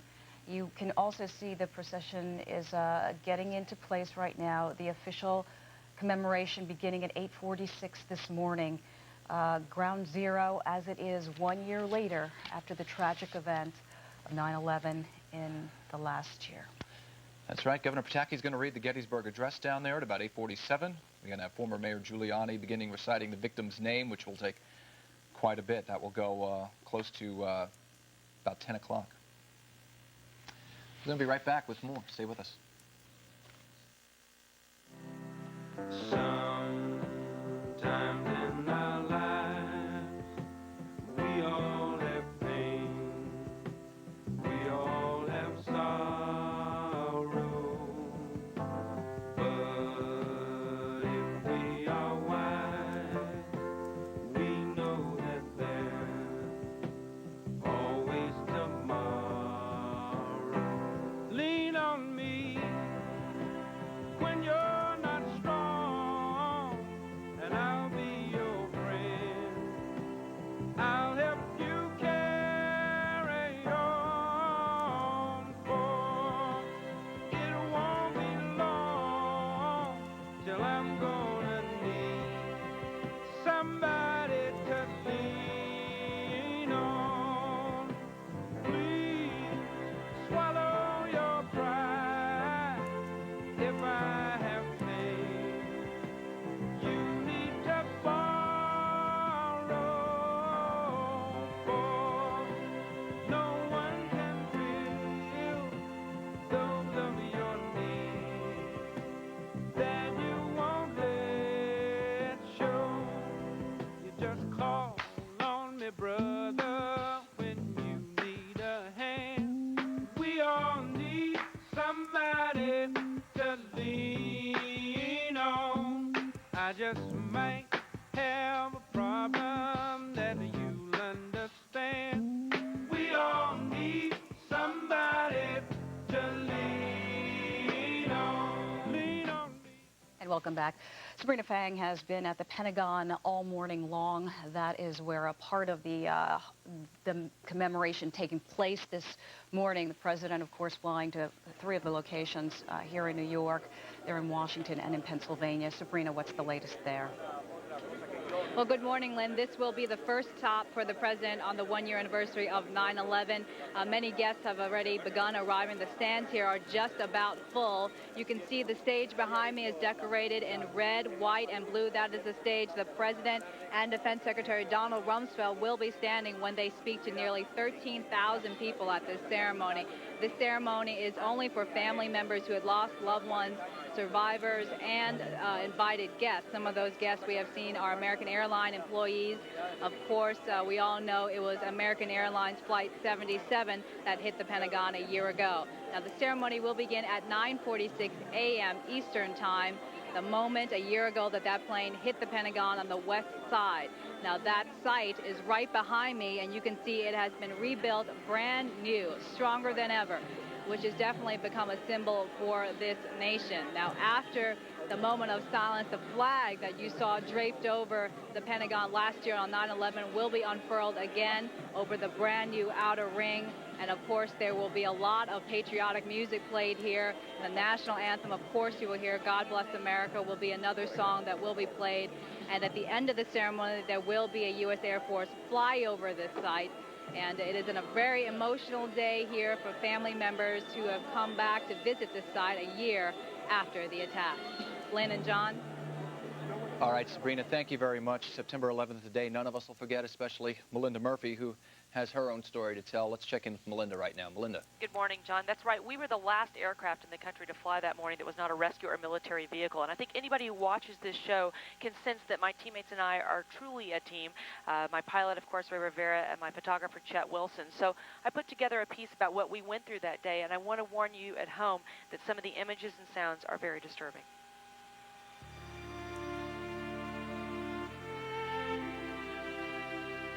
As we took off, we saw this giant fireball coming out of the side of the building, and it was just the most massive thing I ever imagined. You could look almost through the building. I mean, the flame was that intense. It was rolling. So it wasn't just a little free burn. It was a major, major fire. That was one of those type of scenes where you're just sitting there looking at this in disbelief, and but you actually have to do your job. We are showing you live pictures of the World Trade Centers. As you can see, they are on fire, both towers. The tower on the left is Tower 1. The tower on your right is Tower 2. The smoke was incredible. The smoke was pouring out of every floor. From halfway up the building, it was just any place that there was a crack, there was smoke venting out. All right, listen, the military is going to enforce a no-fly zone over here. They're sitting in armed planes to keep planes away from this. We had to identify an aircraft that was on the other side of Manhattan. I do not see it. I'm looking for the other plane. We're looking. They didn't know whether or not it was another terrorist attack. Was it a friendly aircraft? Air traffic was closing so quickly, they didn't have time to coordinate who was actually out there. At one point, one of the other aircraft was told by air traffic control, if you make any sudden movements, we will shoot you down. Is that one of ours? God, please don't let us get in the middle of this. You know, it was an overwhelming kind of feeling to know that people were watching you and that you had to make sure that you were staying in the right place at the right time. I wasn't worried about me. I was worried about people that I knew. I was worried about friends. There was not a lot that was going to happen in the helicopter. We were not a major target. When the first building fell, it was literally right outside my window, and it was almost as though I could have reached outside and touched them as they went below me. And I'm watching the monitor, and I'm just, they squat a little bit. You can see that the flame and the smoke start to shoot out the sides, and the building came down. I had to stop, look out the window, and then look back at the monitor, because it's just not something that happens. Oh, God. It got very quiet. It was weird. I couldn't hear the rotor. I couldn't hear anybody talking on the radio. I couldn't hear Melinda. It was just, for a split second, it was like, did that just happen? The whole second tower collapsed. The whole building is gone. The whole building. I think the hardest part of the day for me was that my husband worked a block and a half south of the World Trade Center. My husband works right there. I had my producer keep trying to call him. The last time I talked to him was in a cab on the way to the heliport. As much as I wanted to go do something, there's nothing I could have done from a helicopter. Let me go back and do my job. They're letting us stay up. I'm not sure why, but they are. The second building, we're in the position where I saw it all. The whole building bowed and squatted like if it was sitting down and then collapsed and pancaked on itself. Oh, those poor people. Oh, God. The second tower is gone.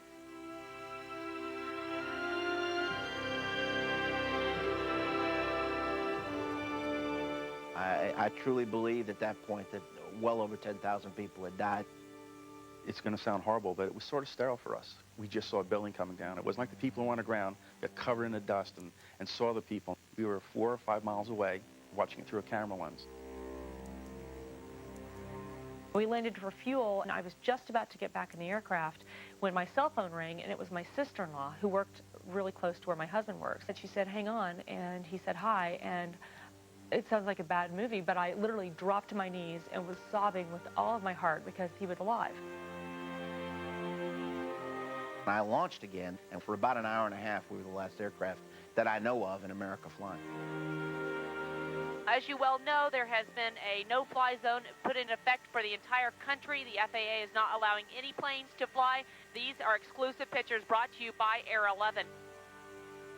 By this time, I'm up for 7.5, 8 hours of actually flying, plus the morning show. I got a radio call from New York Approach saying, are you a news helicopter? And I said, yes, I am. And they said, well, you're going to have to vacate the area. They are making us land. Well, we can't go back up. That's it.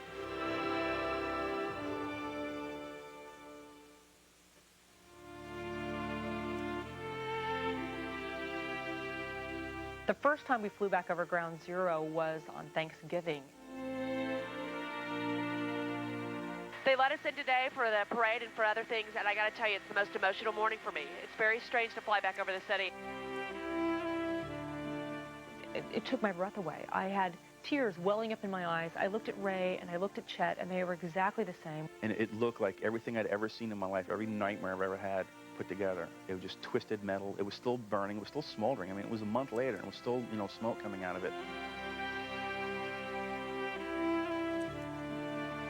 Every single day, I still look out that window and look at the footprint of where those buildings used to stand and miss them.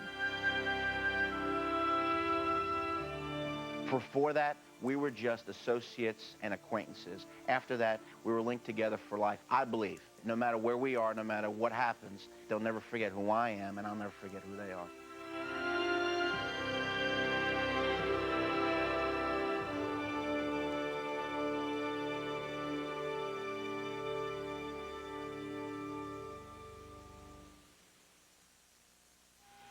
You know, I worked on a book after the 11th about called Covering Catastrophe, so I've talked a lot about this. I've watched a lot of my video, but I'd never actually listened to our day, and it was really hard working on this piece. But I will say that Ray is right, and we will always be bound together because of what we went through. Melinda, that is an incredible story, one of the thousands. Thank you so much. All right, we're going to take another look at Ground Zero with a live picture right there. Ceremony is going to be getting underway very shortly, 8:46. That will be the first moment of silence. The crowd is gathering there.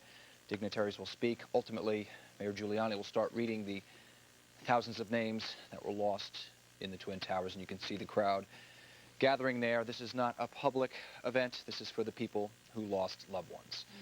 All right, back to the studio. New York's bravest and finest, especially hard hit on September 11th. One couple on Long Island lost their only 2 children. Both of them were civil servants. Mary Murphy has their heartbreaking story.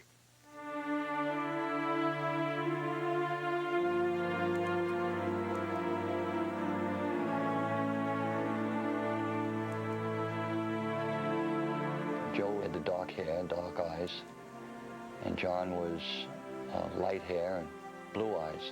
They were Eagle Scouts together. They did everything almost the same time. They even got married 2 months apart. And now they're together again.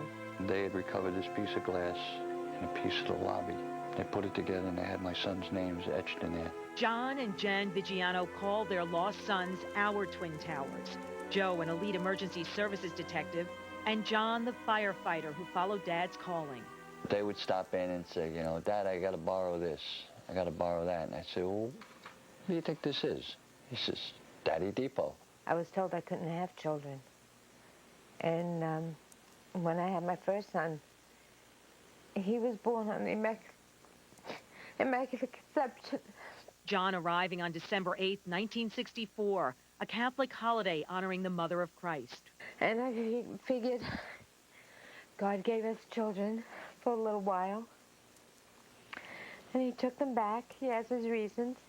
Yet for 12 months, the Vigianos have struggled to find a satisfactory reason for their cruel double loss. Yeah, right, it is cruel. But Mama said it best. God didn't take our sons. This wasn't an act of God. The anger is reserved for an elusive terrorist. Osama bin Laden's a coward. If he was the warrior that he says he is, he wouldn't send young men and women to blow up other people. He should have flew one of the planes. I could almost respect the man that did it for having the guts to do it. The Vigianos have personified guts since they watched the towers fall on TV, rushing from Deer Park to downtown Manhattan's One Police Plaza, sleeping on chairs to wait for word on their boys. On September 13th, John Vigiano ventured for the first time to Ground Zero. When I walked up on Church Street, I knew my sons were gone. There was no way they were going to survive.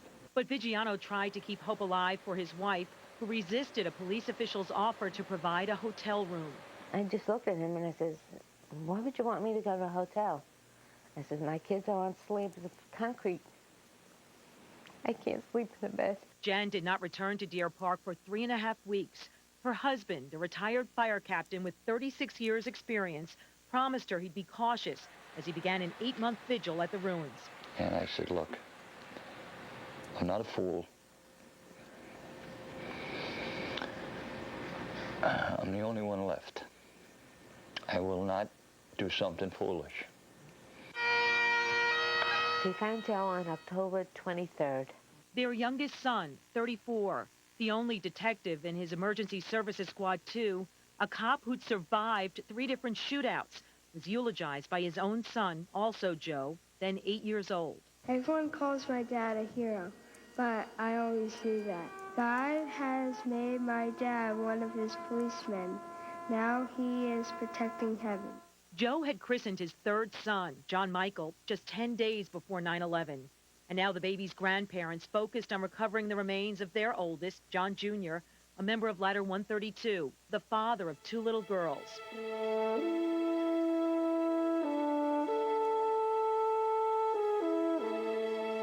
From October to May, John Vigiano forged a tight brotherhood with other retired firefighters, scraping through the rock and steel, sometimes in the rain, searching for signs of the sons who had joined their profession.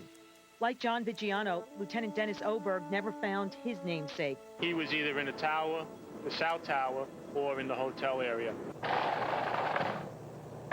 The Vigianos held John's memorial a week before the city closed Ground Zero, putting his personal mementos into a casket. That's what's killing me. You have nothing of it. 2 days later, John Sr. held hands with the other fire dads at the National Memorial Day concert.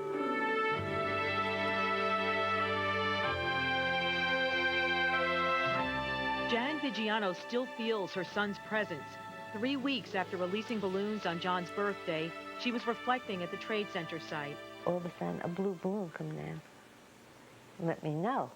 I said, he's let me know he's there. In mid-July, Jan Vigiano convinced her husband to attend a ceremony sponsored by the Paris Fire Brigade, where the New York City Fire Department received France's highest Medal of Valor. It's probably the most rewarding experience I've ever had. And then they took us up to Normandy. The cemetery where more than 9,000 American soldiers are buried after the battle to take back Europe from Hitler's grip. Pearl Harbor, Gettysburg, Normandy. I said, there's another one. It's called the World Trade Center. Last month, at FDNY Appreciation Night, the Vigianos joined other fire families brought together by loss to enjoy a Brooklyn Cyclone baseball game. We escaped reality. You know, I love baseball. I was with friends that all of us, we bleed internally. But last night, there was no bloodshed. It was just laughs, good times. Mary, a day doesn't go by that I don't cry. Yet John Vigiano has channeled his grief into something positive, helping to build a ramp and backyard deck for 1-year-old Tyler Vranick, who suffers from a neuromuscular disorder. If I go there with Tyler, I'm okay. And the Vigianos take great delight in their 5 grandchildren, John's 2 girls, Nicolette, she's a spitting image of her father. and Joe's 3 boys. So I got my kids back, a little smaller version. A lovely sentiment for a dad who now collects stories from his son's colleagues to give to his grandkids, a father who doesn't regret not getting a final farewell. He spoke to each of his sons before they began every one of their shifts. There was the same conversation every week. Be careful. I love you. I love you too, Dad. And hopefully someday I'll be up there with them because I know where they are.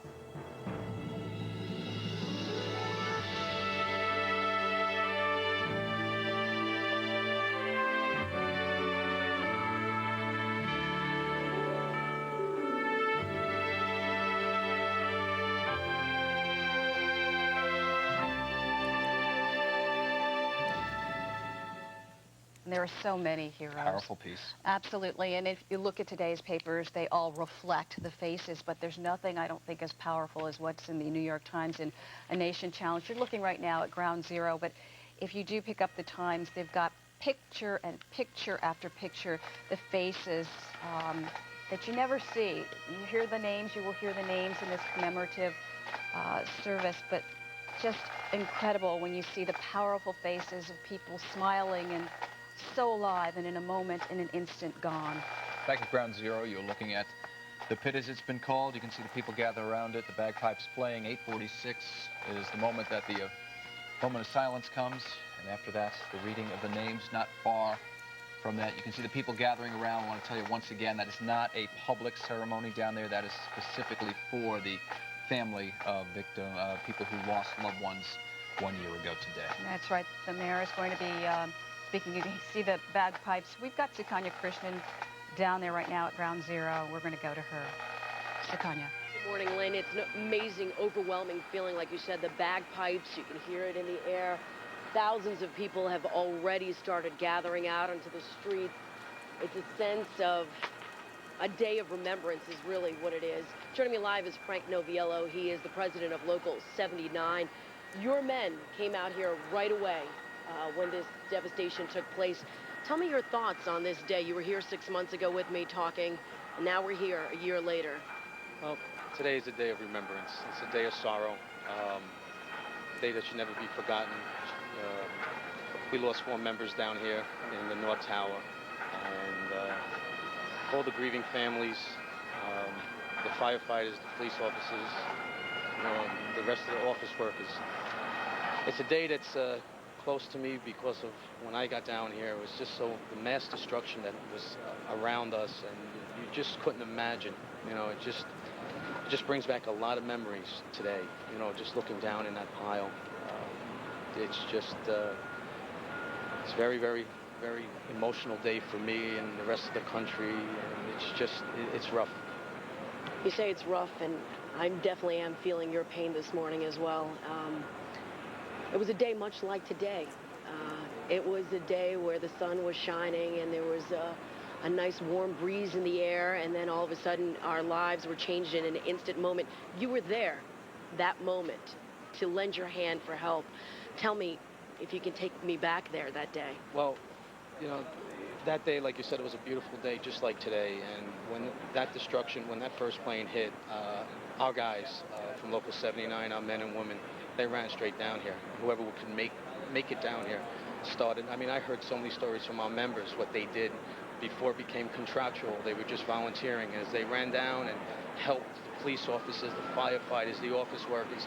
I was just hearing a story from one of my fellow brothers, Peter, of how he lent a hand of, just handing out water and running for his life, as the second tower came down. And it's very, very emotional, very emotional. Thank you very much, Frank, for joining us live. A very emotional day for us as we come to terms with this September 11th. Back to you guys in the studio.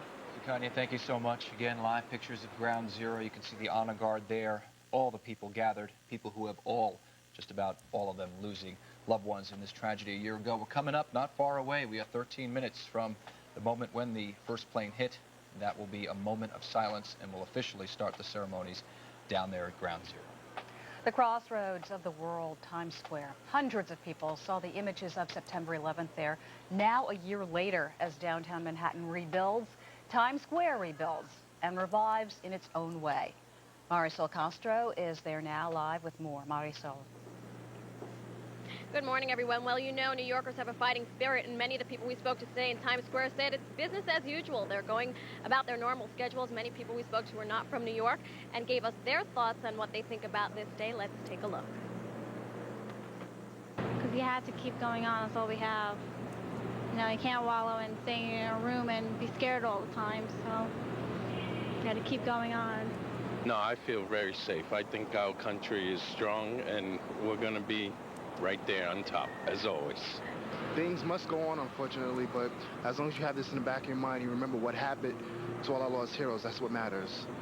We're going to try and get down to Ground Zero and probably Central Park tonight. So what does this day mean for you? It's kind of special and very sad. Well, I think it's something that everybody, the whole country, thinks is a special day, and that's why I came here this week, so that we could come into the city for this day. Again, a range of emotions from plenty of people here in Times Square who are remembering those who lost their lives on this one-year anniversary of 9/11. We're live in Times Square. I'm Marisol Castro reporting for the WB11 Morning News. Back to you guys in the studio. All right, thank you very much. Former Fire Commissioner Thomas Van Nyssen now works in the private sector, but on September 11, 2001, he was the commander-in-chief of the New York City Fire Department. That's right. Craig Treadway spoke with him about that tragic day. For former New York City Fire Commissioner Thomas Van Nyssen, the start of September 11th was the perfect example of how life can change in an instant. Like any other day, it was a happy day because we had just had a great ceremony the day before in my firehouse. We had rededicated it because we had totally remodeled it. Father Judge said a mass there. Pete Gansey spoke. Father Judge told us, you know, you never know what's going to happen. Get up, enjoy your life, because you just never know. How prophetic Father Judge's words would be. At 8:46 a.m., a passenger jet with 92 people aboard slams into Tower 1 of the World Trade Center. Arriving at the scene, even Van Nyssen couldn't imagine how bad it was or how bad it was going to get. You get there thinking that we're going to have a fire we can't put out. We'll lose a lot of people above it. But, you know, we're never going to have a tragedy like we had. And then, 9:03 a.m., United Airlines Flight 175, carrying 56 people, punches through Tower number 2. When the second tower was hit, we were still in the lobby of the North Tower. That, I think, is when chiefs and everybody realized that things were spinning out of control. And still, Van Nyssen says he was in awe of his firefighters. From command staff to the foot soldier, everyone was involved in a frantic mission to save the lives that could be saved. Then, the sight that would tear a hole in the city's heart and the heart of the FDNY. 9:59 a.m., Tower number 1 surrenders to its wounds. The first tower came down, and you knew at that point that you had suffered some tremendous losses in your command staff alone.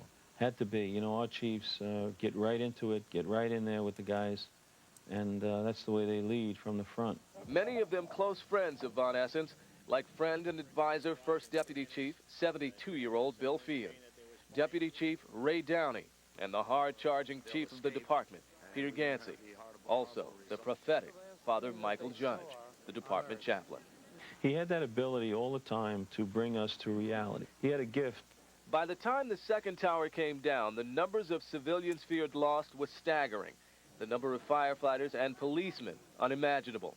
343 firemen died that day, and while his was but one name, Van Nyssen says Captain Timothy Stackpole was a great example of a firefighter's courage. Stackpole was seriously injured 3 years earlier. It was a multi-alarm fire and floor collapse that killed 2 brother firefighters. Stackpole's only desire afterwards, to get back to the job. He did just that in 2001. He spends 3 years rehabilitating himself and then dies September 11th. One of the greatest men that you could possibly meet. Lost in the enormity of the Twin Towers tragedies are the victories won by emergency personnel in what was called the greatest rescue effort in American history. More than 25,000 people were safely evacuated from the towers before they collapsed. And in a belated and likely unintended gift to the families of fallen firefighters, recently released audio tapes showing that a battalion of firefighters led by 7th Battalion Chief Oriel Palmer made it all the way to the 78th floor of Tower Number 1 before it went down. He got up there and he said the fire was in different areas. He thought we could maybe put out the fire that was on the floor. I'm so glad that those families were able to listen to those tapes. I can't understand why it took so long.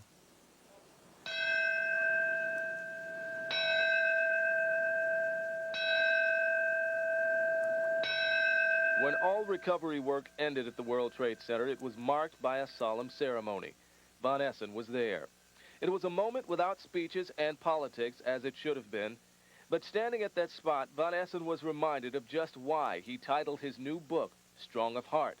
Instead of a memoir, he calls it a tribute to the department he served for almost 30 years, from a young firefighter in the South Bronx to the department's commander-in-chief, and a tribute to those who died at this spot. The spot where in an instant, America changed, but proved itself strong of heart. I really believe that. I think that the guys, no matter how strong anybody is physically, you've got to have something here to get you through those horrible times when you really need it. Greg Treadway for the WB11 Morning News. Now, when Thomas Von Essen was a young man coming out of the military, he really didn't know what he wanted to do with his life. He chose the FDNY, and it worked so well, it seemed as if the job had actually chosen him. And of course, September 11th, 2001 was the worst day of his career, but he also says that was a day that he couldn't have been prouder of the men and women that served under him as fire commissioner. So many people. Former Mayor Rudy Giuliani, Ben Carrick, it's just so many people that came forth and were the true heroes in helping us heal and move on. We are minutes away from the ceremony that's expected to start, and we're going to throw it back to you guys in the studio. Okay. And as you can see, thank you guys. Procession of flags right there down at Ground Zero. We're actually awaiting the president. He is leaving the White House lawn. He's going to Shanksville, Pennsylvania first, where there will be a commemorative service for the flight that went down there. The flight that was apparently headed for the White House and diverted by the passengers on board.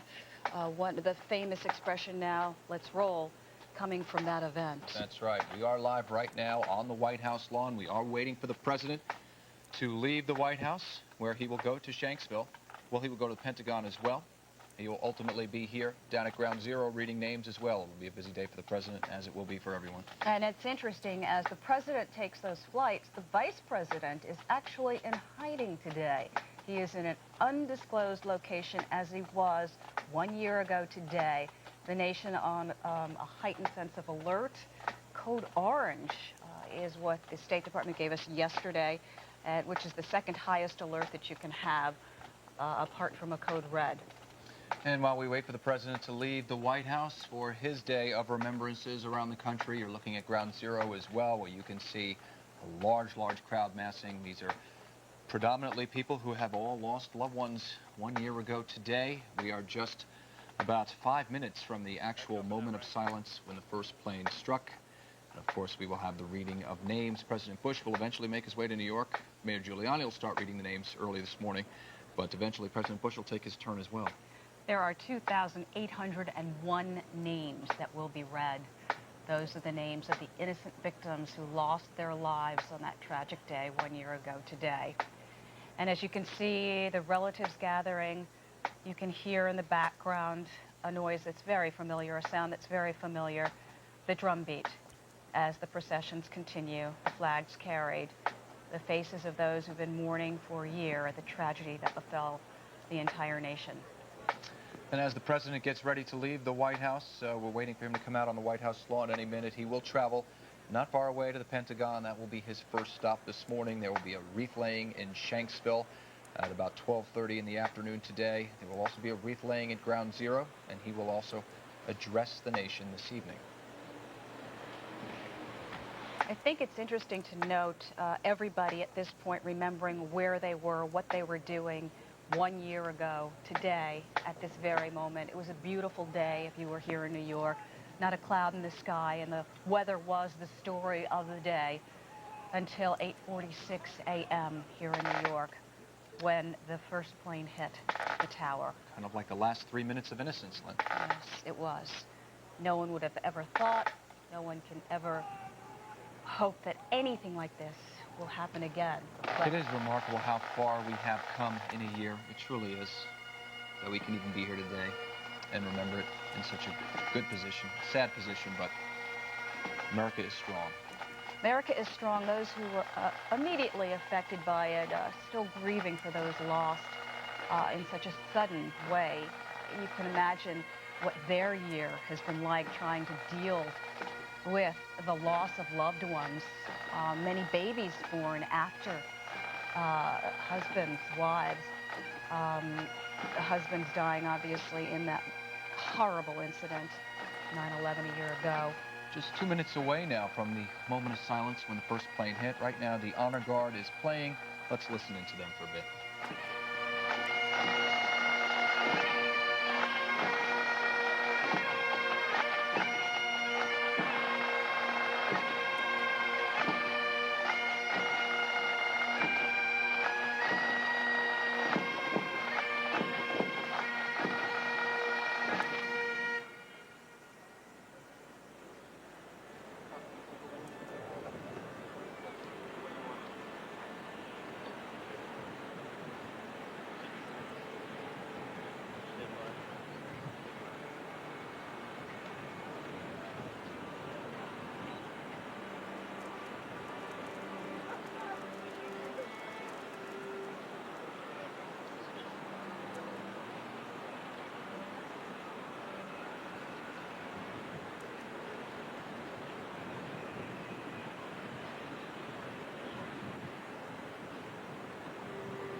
Again today, we are a nation that mourns. Again today, we take into our hearts and minds those who perished on this site 1 year ago, and also those who came to toil in the rubble to bring order out of chaos, and those who throughout these 12 months have struggled to help us make sense of our despair. Now we join with our fellow Americans in a minute of silence, led by President George W. Bush from the South Lawn of the White House in Washington.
"139 years ago, President Abraham Lincoln looked out at his wounded nation as he stood on a once beautiful field that had become its saddest and largest burial ground. Then it was Gettysburg. Today it is the World Trade Center, where we gather on native soil to share our common grief. Governor George E. Pataki. Thank you, Mayor Bloomberg. 407 years ago, our fathers brought forth on this continent a new nation conceived in liberty and dedicated to the proposition that all men are created equal. Now we are engaged in a great civil war, testing whether that nation, or any nation, so conceived and so dedicated, can long endure.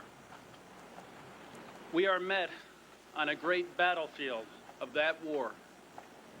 We have come to dedicate a portion of that field as a final resting place for those who here gave their lives that the nation might live. It is altogether fitting and proper that we should do this. But in a larger sense, we cannot dedicate, we cannot consecrate, we cannot hallow this ground.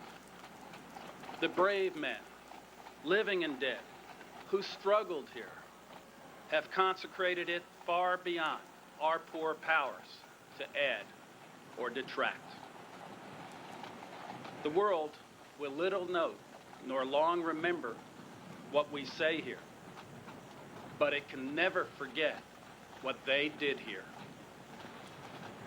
It is for us, the living, rather to be dedicated here to the unfinished work which they who fought here have thus far so nobly advanced.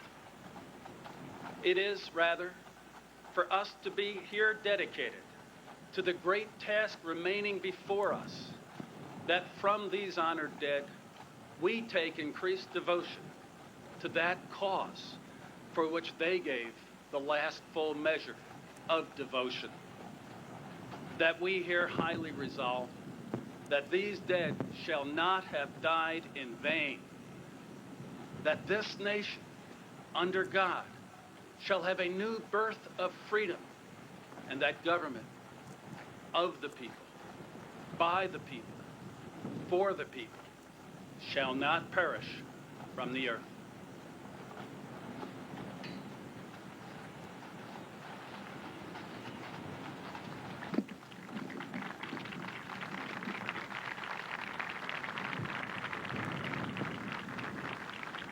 They were our neighbors, our husbands, our children, our sisters, our brothers, and our wives.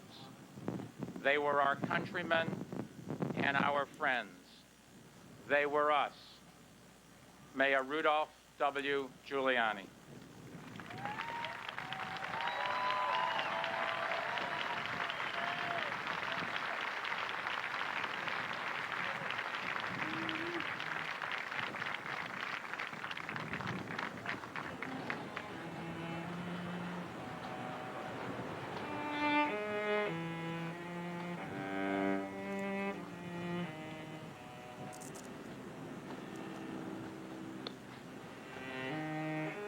Gordon M. Ahmad Jr. Edelmiro Abad. Maria Rose Abad. Andrew Anthony Abadi. Vincent Abadi. Lawrence Christopher Abel. Alona Abraham. William F. Abrahamson. Richard Anthony Acedo. Jesus Acevedo Rescond. Heinrich Bernard Ackerman. Paul Aquaviva,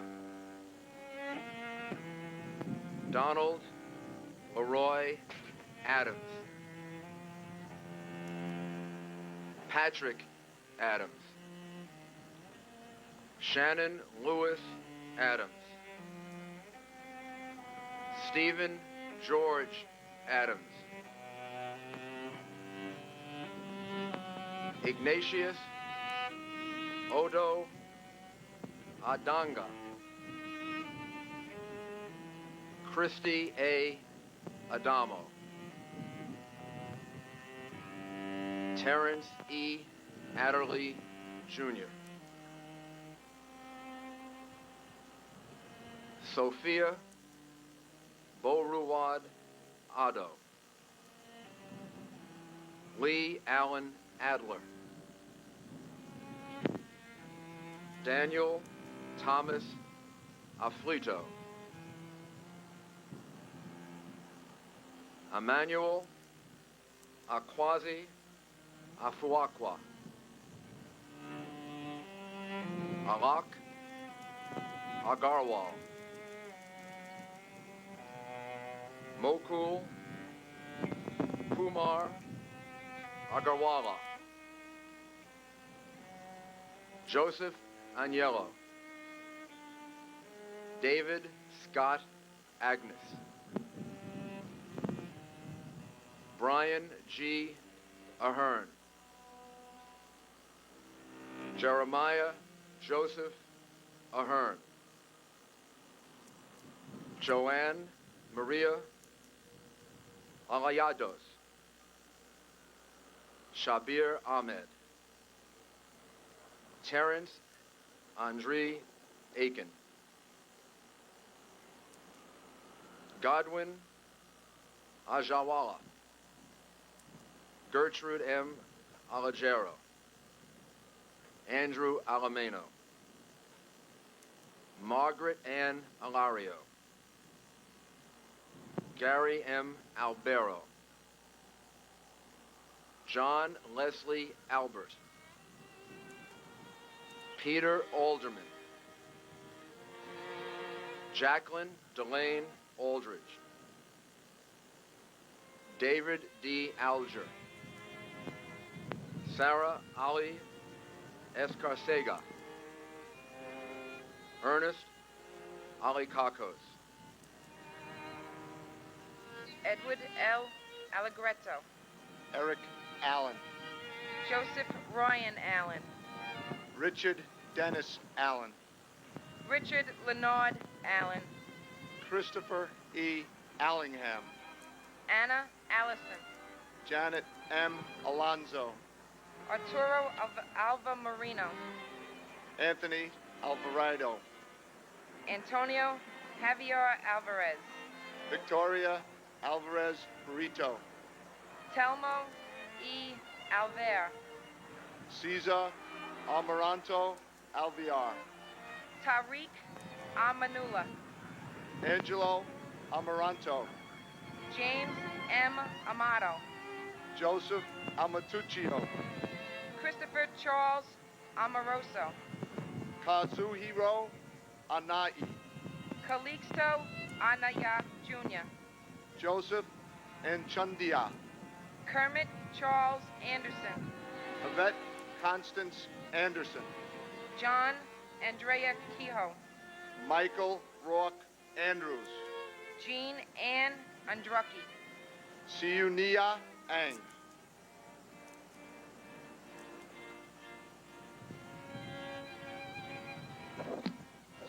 Joseph Angelini Jr., Joseph Angelini Sr., David Lawrence Angel, Laura Angeletta, Doreen J. Angrisani, Peter Paul Apollo, Sima A. Oyama, Frank Thomas Acalino, Faustina Apasal Jr., David Arce, Patrick Michael Aranios, Louis Arena, Michael George Arsinski, Adam P. Arias, Barbara Jean Arestigi, Jack Charles Aron, Michael Armstrong, Richard Avery Aronoff. Joshua Aaron. Yafet Jesse Artie. Myra Joe Aronson. Carl Asaro. Patrick Asante. Michael Edward Asher. Michael Asiak. Thomas J. Ashton. Janice Marie Ashley. Will O. Spitzenberg. Greg Arthur Atlas. Gerard T. Atwood. James Otterfred. Lois Frank Adversano Jr. Ezra Aviles. Sandy Ayala. Arlene T. Babakidas. Eustace P. Bacchus. John J. Badagliaca. Jane Ellen Bassler. Robert J. Firewalter. Andrew J. Bailey. Brett T. Bailey. Gurnett Edward Bailey. Tatiana Bakalinskaya.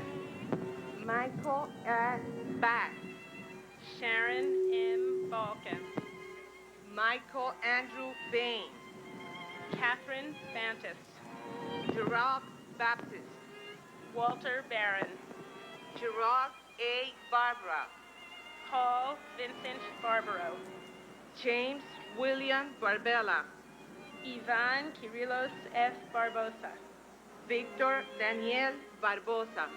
Christine Barbudo. Colleen Ann Barkow. Davo Michael Barkway. Matthew Barnes. Sheila Patricia Barnes.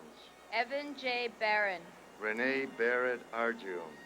Natalie Barrios La Cruz. Arthur Thaddeus Berry. Diane G. Berry. Maurice Vincent Berry. Scott D. Bart. Carlton W. Bartels. Guy Bartsby. Ina B. Basina.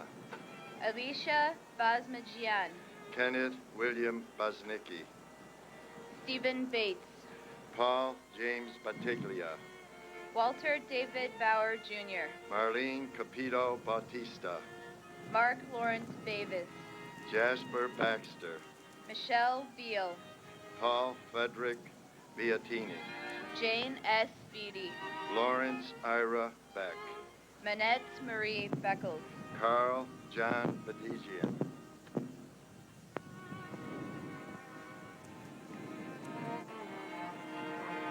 Michael Ernest Beekman. Maria A. Bear. Yelena Belavosky. Nina Patrice Bell. Debbie Bellows. Stephen Elliott Belson. Paul M. Benedici. Denise Lenore Benedetto. Maria Bengachea. Brian Craig Bennett. Eric L. Bennett. Oliver Duncan Bennett. Margaret L. Benson. Dominic J. Berardi. James Patrick Berger. Stephen Howard Berger. Alvin Bergson. Daniel Bergstein. Graham Andrew Berkeley. Michael J. Berkeley. Donna M. Bernard. David W. Bernard. William Bernstein. David M. Berry. David S. Berry. Joseph J. Berry. William Reed Bethke. Timothy Betterly. Carolyn Biong.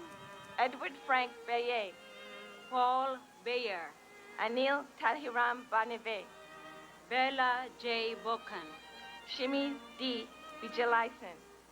Peter Alexander Billfield. William G. Bigart. Brian Belcher.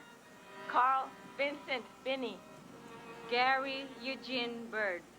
Joshua David Birnbaum. George John Bishop. Jeffrey Donald Bittner. Albert Baliwa Blackman Jr. Christopher Joseph Blackwell. Susan Leigh Blair. Harry Blanding Jr. Janice Lee Blaney. Craig Michael Blass. Rita Blau. Richard Middleton Blood, Jr. Michael Andrew Bucardi. John P. Baki. Michael Leopoldo Buccino. Susan M. Buccino. Bruce D. Bowen.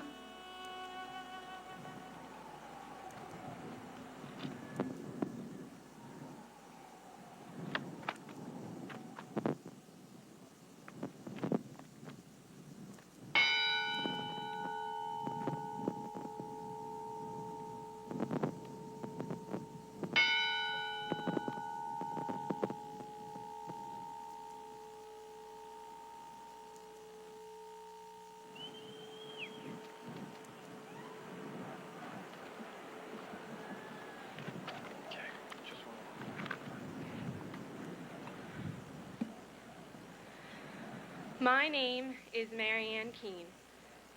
My stepfather, Franco Lalama, was an engineer for the Port Authority. He worked on the 64th floor of the World Trade Center. I read this for his memorial. I don't remember the last time I told him that I loved him. I would give anything to go back to the morning of September 11th and tell him how much I appreciate everything he's done for me. But I think he knows that now. In my eyes, he's died a hero. And how much more could you ask for? There's a quote that pretty much speaks for itself. You never lose anything. Not really. Things, people, they go away sooner or later. You can't hold them any more than you can hold the moonlight. But if they've touched you, if they're inside of you, then they're still yours. Frank, as I look back on these days, I realize how much I'll truly miss you and how much I truly love you. You were the best father I could ever ask for. I miss you, and I hope you didn't hurt too much. Love, Marianne.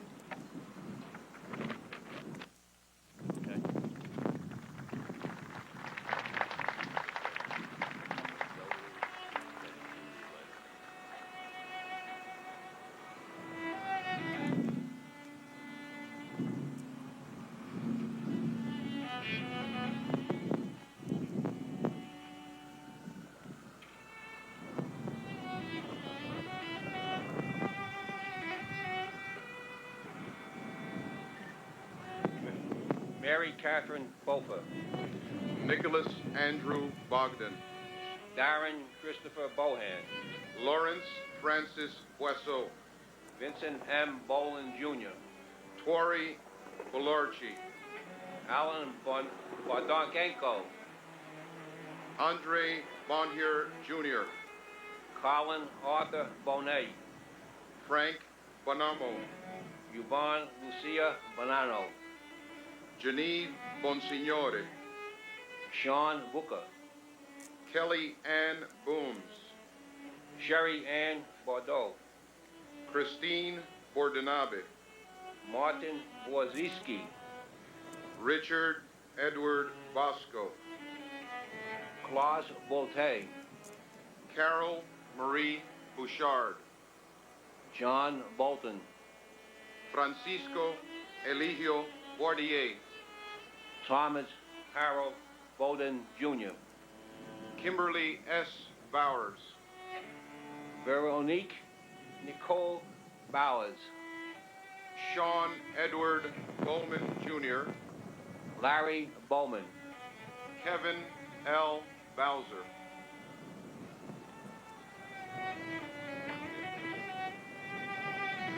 Gary R. Fox. Gennady Boyarsky. Pamela Boyce. Michael Boyle. Alfred Braca. Kevin Bracken. David Brian Brady.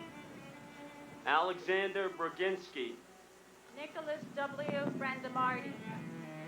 Daniel Raymond Brandhorst. David Reed Gamboa Brandhurst. Michelle Renee Bratton. Patricia Brout. Lydia E.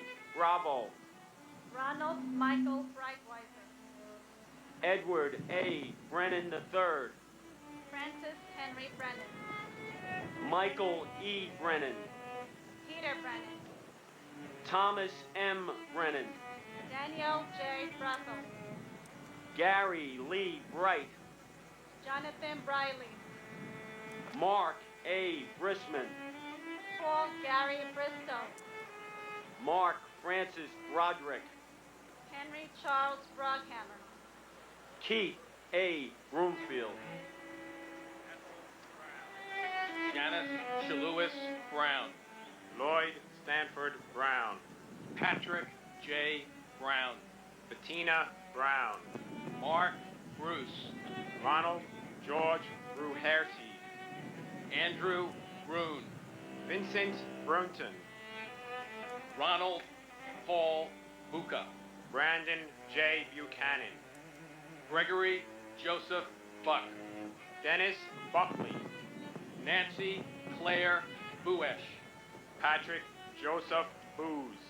John Edwards Bulaga Jr.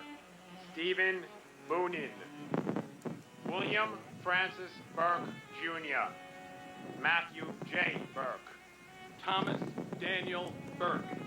Donald J. Burns. Kathleen Ann Burns. Keith James Burns. John Patrick Burnside. Irina Buslow. Milton G. Bustillo. Thomas M. Butler. Patrick Byrne.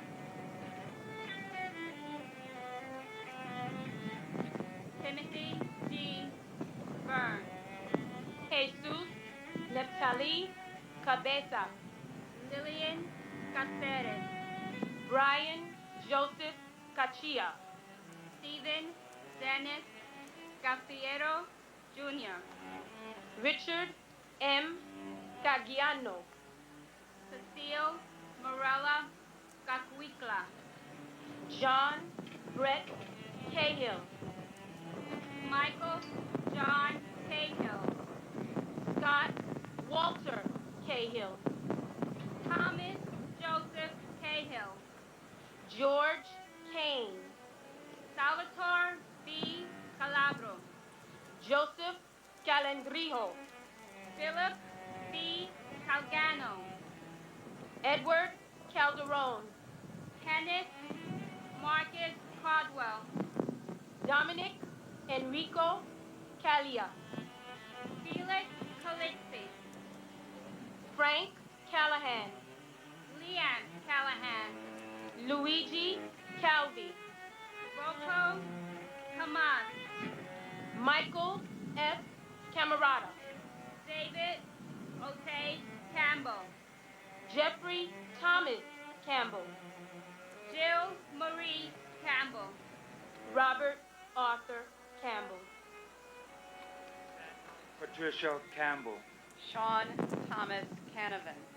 John A. Candela. Vincent Cangelosi. Stephen J. Cangelosi. Lisa Bella Canova. Brian Canarazzo. Michael Canty. Louis Anthony Calvarici. Jonathan Neff Capello. James Christopher Capers. Richard Michael Caproni. Jose Manuel Cardona. Dennis M. Carey. Steve Carey. Edward Carlino. Michael Scott Carlo. David G. Carlone. Rosemary C. Carlson. Mark Stephen Carney. Joyce Ann Carpenetto. Ivan Luis Carpio Batista. Jeremy M. Carrington. Michael Carroll. Peter Carroll. James Joseph Carson Jr. Christopher Mikel Costigan. Marcia Cecil Carter. James Marcel Cartier. Vivian Casaldic. John Francis Casada. Paul R. Cascio. Margarita Casillas. Thomas Anthony Casoria. William Otto Caspar, Alejandro Castaño, Herman Castillo Garcia, Arcelia Castillo, Leonard M. Castellano, Jose Ramon Castro, Richard G. Cattarelli, Christopher Sean Caton, Robert John Caulfield, Mary Teresa Caulfield, Judson Cavalier, Michael Joseph Coley, Jason David Kane, Juan Amando Sebilio, Jason Michael Cefalu, Thomas Joseph Selleck, Ana Mercedes Centeno, Joni Sesta, Jeffrey Mark Chernoff, Swarna Shelafny, William Chalkoff, Lu, Charles Lawrence Chan, Mandy Chang, Mark Lawrence Charette, Gregorio Manuel Chavez, Delrose E. Chatham, Pedro Franklin Checo, Douglas McMillan Cherry, Stephen Patrick Cherry, Vernon Paul Cherry, Nestor Julio Chevalier, Quade Chevalier, Alexander H. Chang, Dorothy J. Kikar Piaro, Luis Alfonso Chinbo, Robert Chit, Wing Y. Ching, Nicholas Paul Chafalo, John Chipura, Peter A. Carcarillo, Catherine Charles, Kiyun P. Cho, Abul K. Chowdhury, Mohammed Salahuddin Chaudhuri, Kirsten L. Christophe, Pamela Chu, Stephen Shucknick, Y. Chung, Christopher Chiafardini, Alex S. Ciccone, Francis Ann Chilente, Elaine Chilo, Nestor Andre Citron III, Edna Cintron, Robert Dominic Siri, Juan Pablo Cisneros Alvarez, Benjamin Keith Clark, Eugene Clark, Gregory Allen Clark, Manny Leroy Clark, Thomas R. Clark, Christopher Robert Clark, Donna Marie Clark, Michael J. Clark, Surya Rachel Emma Clark, Kevin Francis Cleary, James D. Clear, Jeffrey W. Cloud, Susan Marie Klein, Stephen Coakley, Jeffrey Allen Cole, Patricia A. Cody, Daniel Michael Coffey, Jason M. Coffey, Florence G. Cohen, Kevin Sanford Cohen, Anthony Joseph Caladonato, Mark Joseph Caleo, Stephen J. Coleo, Christopher M. Colasanti, Kevin Nathaniel Colbert, Michael P. Colbert, Keith E. Coleman, Scott Thomas Coleman, Taro Coleman, Liam Joseph Colhoun, Robert D. Collin, Robert J. Cole, Gene Collin, John Michael Collins, Michael L. Collins, Thomas J. Collins, Joseph Collison, Jeffrey Dwayne Coleman, Patricia Malia Kolodner, Linda M. Colon, Saul E. Colon, Ronald Edward Comer, Sandra Jolene Conati Brace, Jaime Concepcion, Albert Condé, Denise Connolly, Susan P. Conlon, Margaret Mary Connor, Cynthia Marie Lease Connolly, John E. Connolly Jr., James Lee Connor, Jonathan M. Connors, Kevin Patrick Connors, Kevin F. Conroy, Jose Manuel Contreras Fernandez. Brenda E. Conway. Dennis Michael Cook, Helen D. Cook. Jeffrey W. Combs, John A. Cooper. Joseph John Capo, Jr., Gerard J. Coppola. Joseph Albert Corbett, John J. Corcoran III. Alejandro Cordero, Robert Cordiz.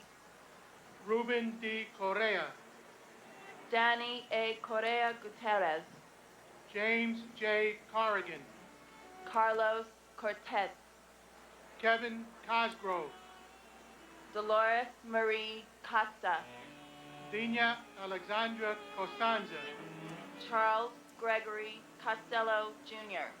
Michael S. Costello, Conrad K. Catoy. Martin J. Coglin, John Gerard Coglin. Timothy J. Coglin, James E. Cove. Andre Cox, Frederick John Cox. James Raymond Coyle, Michelle Coyle Eula. Anne Marie Kramer, Christopher S. Kramer. Denise Elizabeth Krant, James Leslie Crawford, Jr. Robert James Crawford, Tara Kathleen Creamer. Joanne Mary Cregan, Lucy Profati. John A. Krishy, Daniel Hal Christmas. Dennis Cross, Kevin Raymond Crotty. Thomas G. Crotty, John Crow. Wells Ramey Crowther, Robert L. Cruikshank. John Robert Cruz, Grace U. Chua. Kenneth John Cubas, Francisco Cruz Cubero. Thelma Cuccinello, Richard J. Cudina. Neil James Cudmore, Thomas Patrick Cullen III. Joyce Cummings, Brian Thomas Cummins. Michael Cunningham, Robert Curatolo. Lawrence Damian Couturier, Paul Dario Curioli. Patrick Curavan, Andrew Peter Charles Curry Green, Beverly Curry, Michael S. Curtin, Gavin Cushney, John Delaria, Vincent Gerard Damadeo, Jack D'Ambrosi, Mary D. Antonio, Edward A. Diatri, Michael D. Dioria, Michael Jude Despacito, Manuel John Damota, Caleb Aaron Black, Carlos S. Da Costa, Joao Alberto da Fonseca, Brian Paul Dale, Thomas A. Damaskinos, Janine Marie DiMano Jones, Patrick W. Danahy, Nana Danso, Vincent Dons, Dwight Donald Darcy, Elizabeth Ann Darling, Annette Andrea Dataram, Lawrence Davidson, Michael Allen Davidson, Scott Matthew Davidson, Titus Davidson, New-Yorka Davila, Clinton Davis, Wayne Terriel Davis, Anthony Richard Dawson. Calvin Dawson, Edward James Day. Dorothy Alma Diarejo, J. Sorrell M. De Chavez. Jennifer De Jesus, Monica E. De Jesus. Neridia De Jesus, Emerita de la Peña. Azucense Maria de la Torre, Jose Nicolas de Peña. David Paul de Rubio, Jamal Lagays de Santis. Christian Louis de Simone, Melanie Louise DeVere, William Thomas Dean, Robert J. DeAngelis Jr., Thomas Patrick DeAngelis, Tara E. DeBeck, Anna Maria DeBin, James V. DeBlasi, Paul DeCola, Simon Marash DeDufkash, Jason DeFazio, David A. DeFeo, Manuel Davaya Jr., Donald Arthur de la Peña, Vito Joseph DeLeon, Danielle Ann DeLee. God bless them all. Joseph A. de la Pietra, Andrea Della Bella, Palmena Delegante, Colleen N. DeLaury, Francis Albert de Martinez, Anthony Demas, Martin N. de Mayo, Francis Deming, Carol K. Demet, Kevin Dennis, Thomas F. Dines, Jean De Palma, Robert John Durrani, Michael DeRienzo, Edward Desimoni III, Andrew Desperito, Sandy N. Dewell, Jerry DeVito, Robert P. DeBeth Jr., Dennis Lauren Devlin, Gerald Dewan, Sulamanali Kasamali Danani, Patricia Florence DeShiaro, Deborah Ann DiMartino, Michael Louis D'Agostino, Matthew Diaz, and Nancy Diaz. Rafael Arturo Diaz. God bless all of us. Michael A. Diaz Piedra III, Judith Verkis Diaz Sierra, Joseph Dermo Dickey Jr., Lawrence Patrick Dickerson, Michael D. Deal, John DeFato, Vincent DeFazio, Carl Anthony DeFranco, Donald DeFranco, David DeMilingo, Stephen Patrick Dimino, William John Demling, Marisa DiNardo Sharp, Christopher M. DeCuff, Jeffrey Mark Dingle, Anthony D'Anzio, George DiPasquale, Joseph DiPilato, Douglas Fran DiStefano, Don Demerico D. Leo, Ramsey A. Doney, John Joseph Doherty, Melissa C. Doy, Brendan Dolan, Neil Matthew Dolar, Joseph Domenico, Benilda Pascua Domingo, Alberto Dominguez, Carlos Dominguez, Jerome Mark Patrick Dominguez, Kevin W. Donnelly, Jacqueline Donovan, Stephen Scott Dorff, Thomas Dowd, Kevin Dowdow, Mary Yolanda Dowling, Raymond Matthew Downey, Frank Joseph Doyle, Joseph Michael Doyle, Randall W. Drake, Stephen Patrick Driscoll, Myrna A. Duarte, Luke A. Dudek, Christopher Michael Duffy, Gerard Duffy, Michael Joseph Duffy, Thomas W. Duffy, Antoinette Duger, Sariv Ducat, Christopher Joseph Dunn, Richard Anthony Dunstan, Patrick Thomas Dwyer, Joseph Anthony Ecobachi, John Bruce Eagleson, Robert Douglas Eden, Dean Philip Eberling,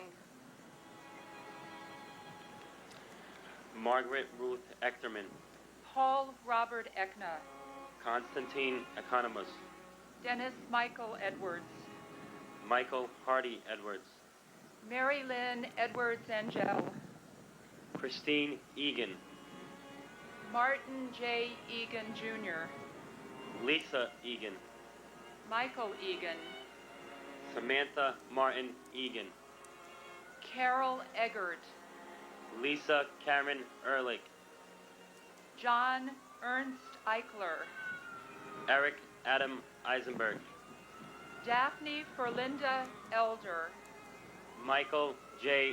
Alferez, Mark Joseph Ellis, Valerie Silver Ellis, Albert Alfie William Elmary, Edgar Hendricks Emery Jr., Doris Suk Yuen Eng, Christopher Epps, Ulf Ram Erickson, Erwin L. Erker, William John Irwin, Jose Espinal, Fanny Espinoza, Bridget Ann Esposito, Francis Esposito, Michael Esposito, William Esposito, Ruben Eskelin Jr., Sadie Etty, Barbara G. Etzold, Eric Brian Evans, Robert Evans, Meredith Emily June Ewart, Catherine K. Fagan, Patricia Mary Fagan, Keith George Fairbairn, Sandra Fajardo Smith, William Lawrence Fallon Jr., William F. Fallon, Anthony J. Filoni Jr., Dolores Bridget Finelli, Robert John Fangman, John Joseph Fannin, Kathleen Ann Farragher, Thomas Farino, Nancy Carol Farley, Paige Marie Farley Hacko, Elizabeth Ann Farmer, Douglas John Farner, John G. Farrell, John W. Farrell, Terrence Patrick Farrell, Joseph D. Farrelly, Thomas Patrick Farrelly, Siad Abdul Fattah, Christopher Edward Fawnin, Wendy R. Faulkner, Shannon Marie Fava, Bernard D.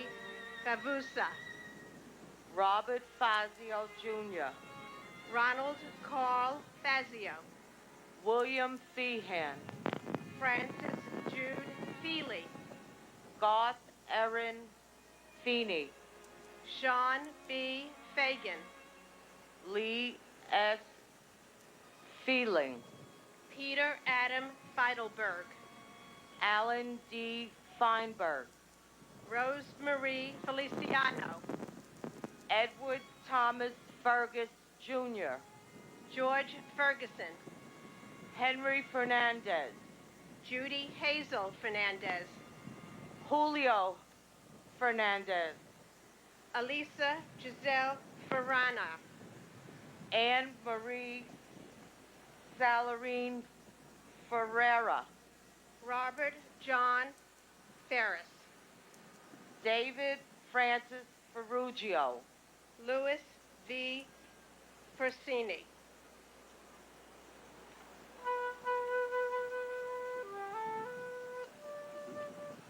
Michael David Ferrugio, Bradley James Fetchett, Jennifer Louise Fialco, Kristen Nicole Fidel, Samuel Fields, Alexander Milan Filipov, Michael Bradley Finnegan, Timothy J. Finnerty, Michael Curtis Fiore, Stephen S.R. Fiorelli Sr., Paul M. Fiore, John B. Fiorito, John R. Fisher, Andrew Fisher, Bennett Lawson Fisher, John Roger Fisher, Thomas J. Fisher, Lucy A. Fishman, Ryan D. Fitzgerald, Thomas James Fitzpatrick, Richard P. Fitzsimmons, Salvatore Fiumifredo, Christina Donovan Flannery, Eileen Fletcher. Andre G. Fletcher. Carl M. Flickinger. John Joseph Florio. Joseph Walken Flounders. Carol Ann Fleesick. David Boda. Michael N. Boda. Stephen Mark Fogel. Thomas Foley. David J. Fontana. Chi Min Fu. Godwin Ford. Donald A. Foreman. Christopher U. Forsythe.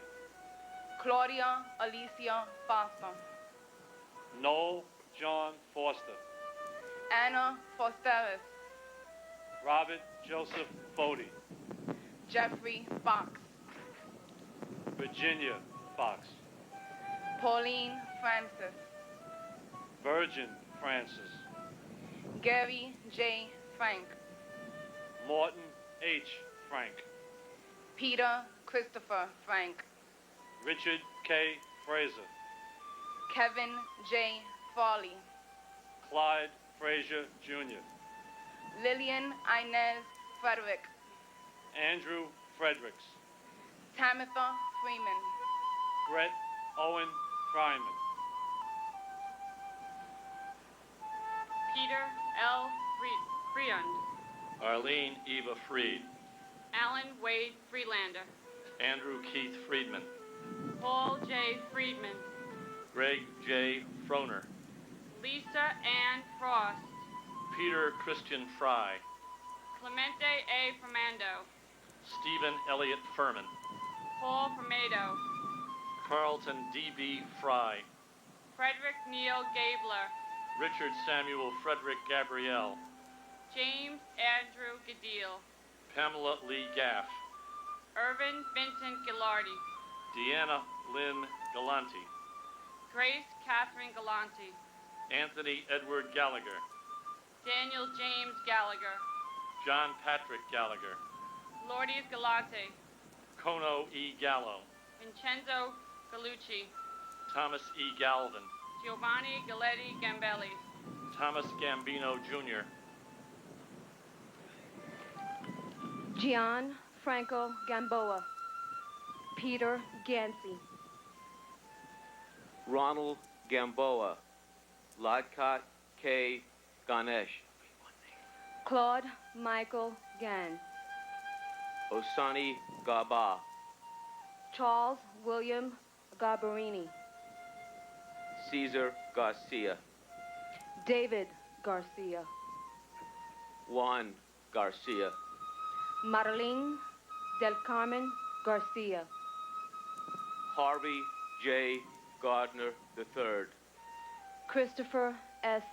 Gardner. Douglas Benjamin Gardner. Jeffrey Brian Gardner. Thomas Gardner. William Arthur Gardner. Francesco Garvey. Rocco Nino Gargano. James M. Gartenberg. Matthew David Garvey. Bruce Gary. Boyd Allen Gatton. Donald Richard Gavigan, Jr. Peter Allen Gay. Terrence D. Gazani. Gary Geidel. Paul Hamilton Geyer. Julie Marie Geis. Peter G. Galinas. Stephen Paul Geller.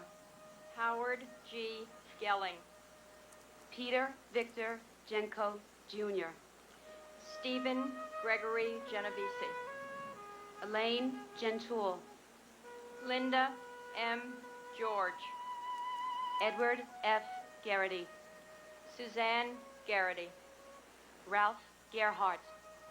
Robert Gerlich. Dennis P. Germain. Marina Romanova Gertzberg.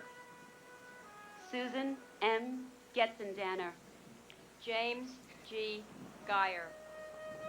Joseph M. Giacone, Vincent Francis Jamona. Deborah Lynn Gibson, James Andrew Gibberson. Craig Neil Gibson, Ronnie E. Geese.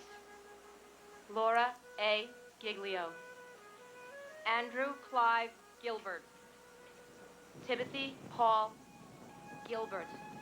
Paul Stewart Gilby.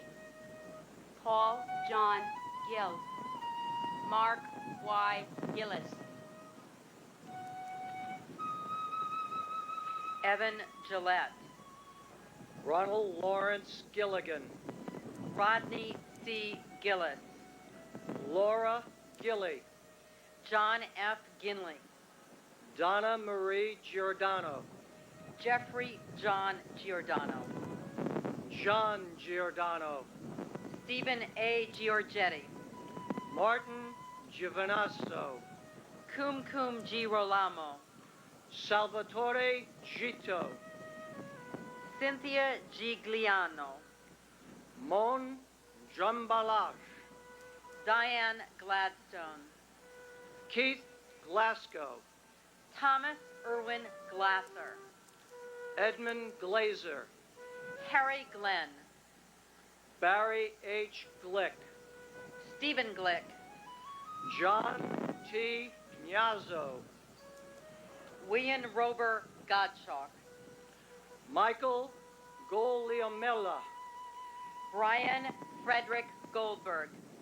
Jeffrey Grant Goldflam, Michelle Goldstein.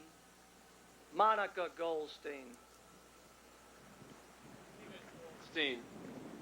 Andrew H. Goffin. Dennis James Gomes. Enrique Antonio Gomez.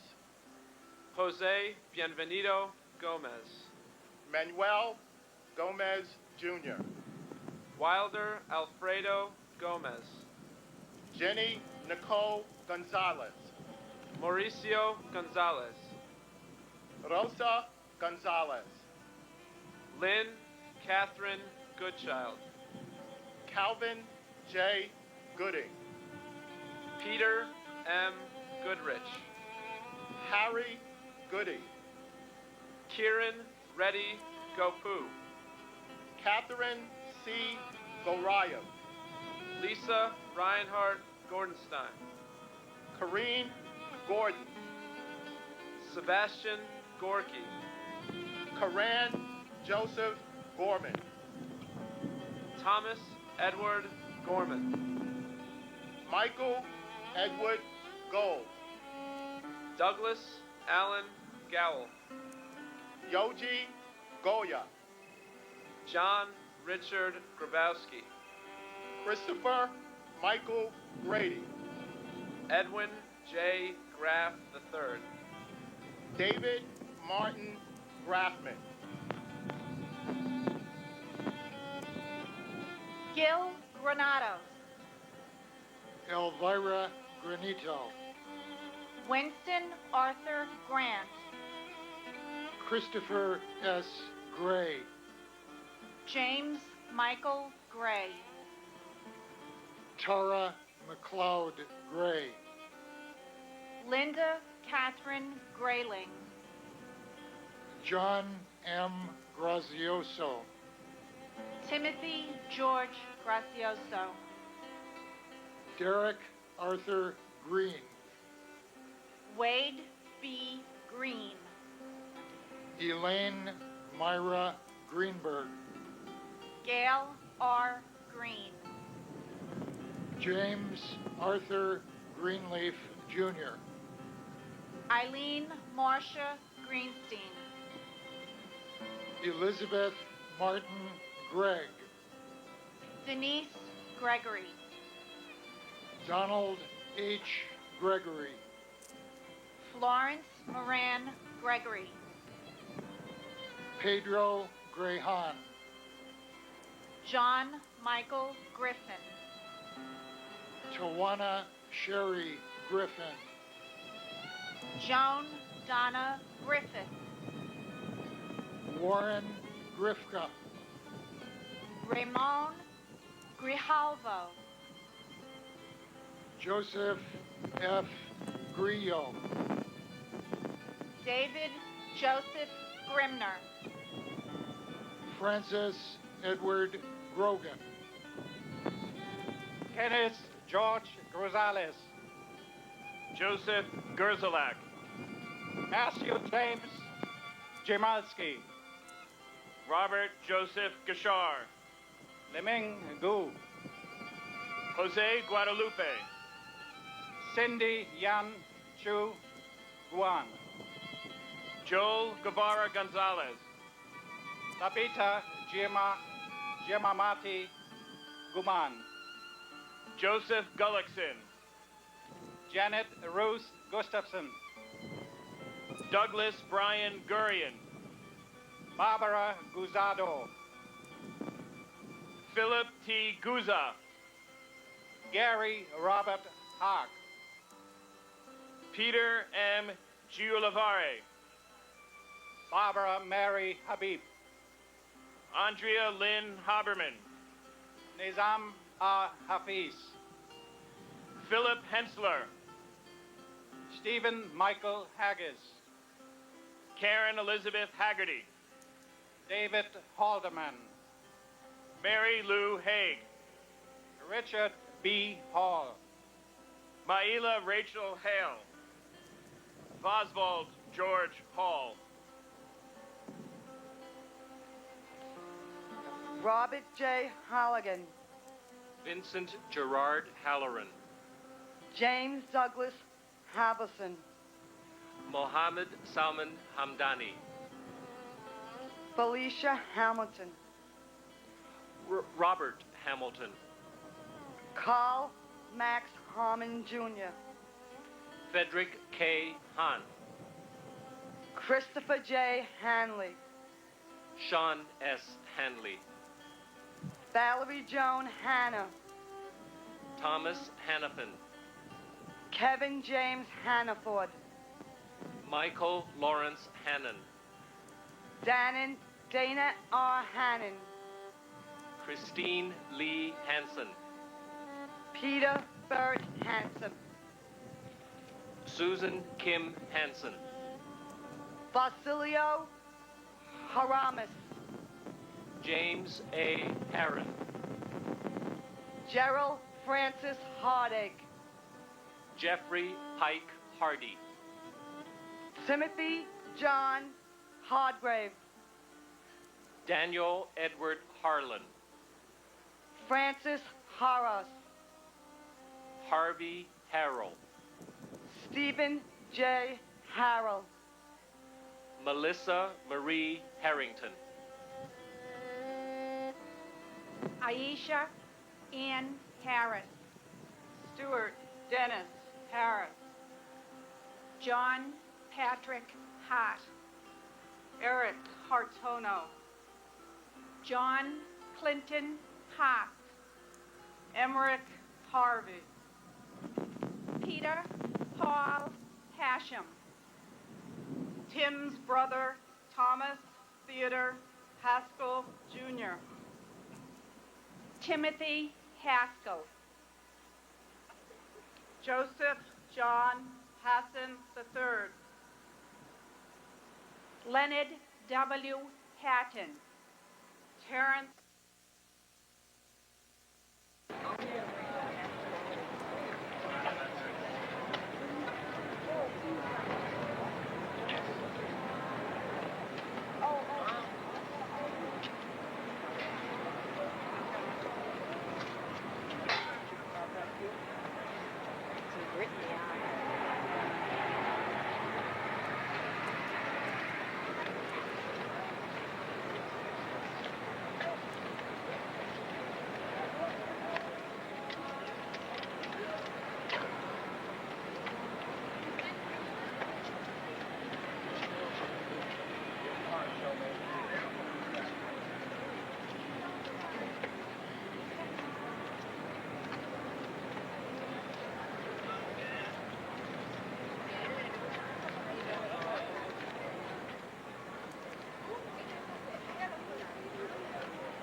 Alva Cynthia Jeffries Sanchez.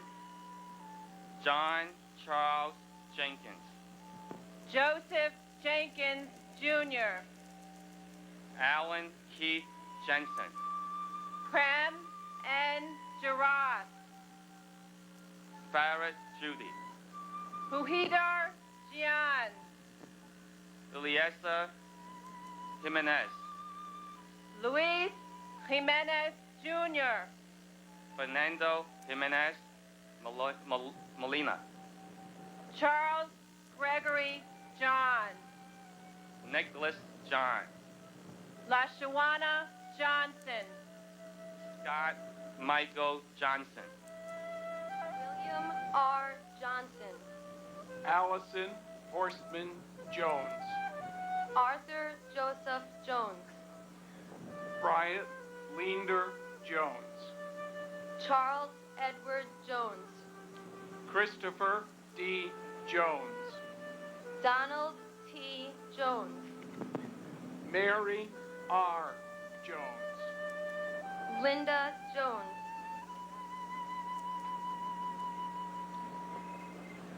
Mary S. Jones. Andrew Jordan. Robert Thomas Jordan. Albert Gunia Joseph.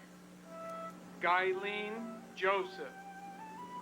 Ingborg Joseph. Carl Henry Joseph. Stephen Joseph. Jane Eileen Josiah. Anthony Jovic.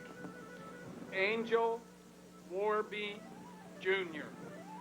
Karen Sue Jude. Father Michael F.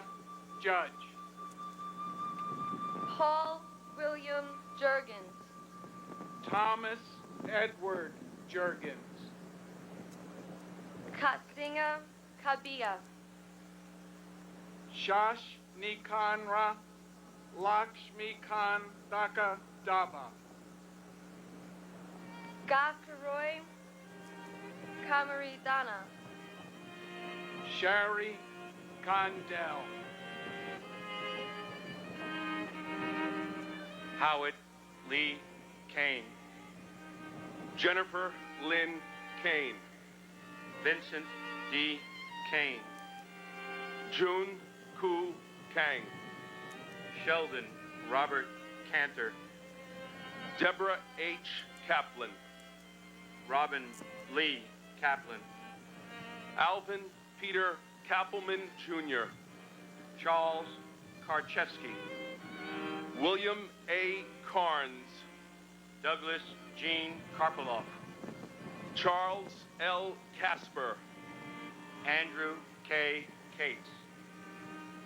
John Katsamatides. Robert Michael Colfers. Don Jerome Koth Jr. Hidea Kawauchi. Edward T. Keene. Richard M. Keene. Lisa Yvonne Kearney Griffin. Carol Ann Kiesler. Barbara A. Keating. Paul Hanlon Keating. Leo Russell Keene III. Joseph John Keller. Peter R. Kellerman. Joseph P. Collette. Frederick H. Kelly Jr.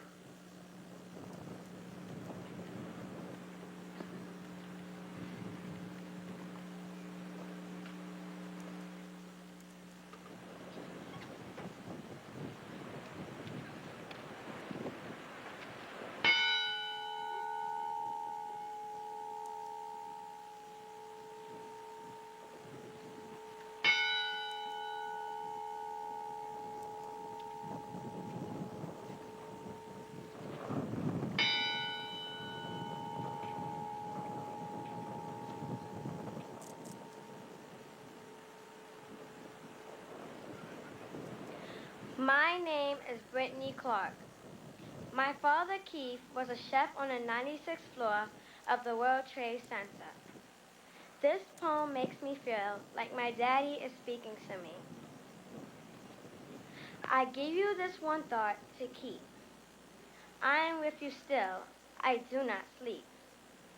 I am 1,000 winds that blow. I am the diamond glints on the snow. I am the sunlight on ripened grain. I am the gentle autumn rain. When you awaken in morning's hush, I am the swift, uplifting rush of quiet birds in circled flight. I am the soft stars that shine at night. Do not think of me as gone. I am with you still in each new dawn.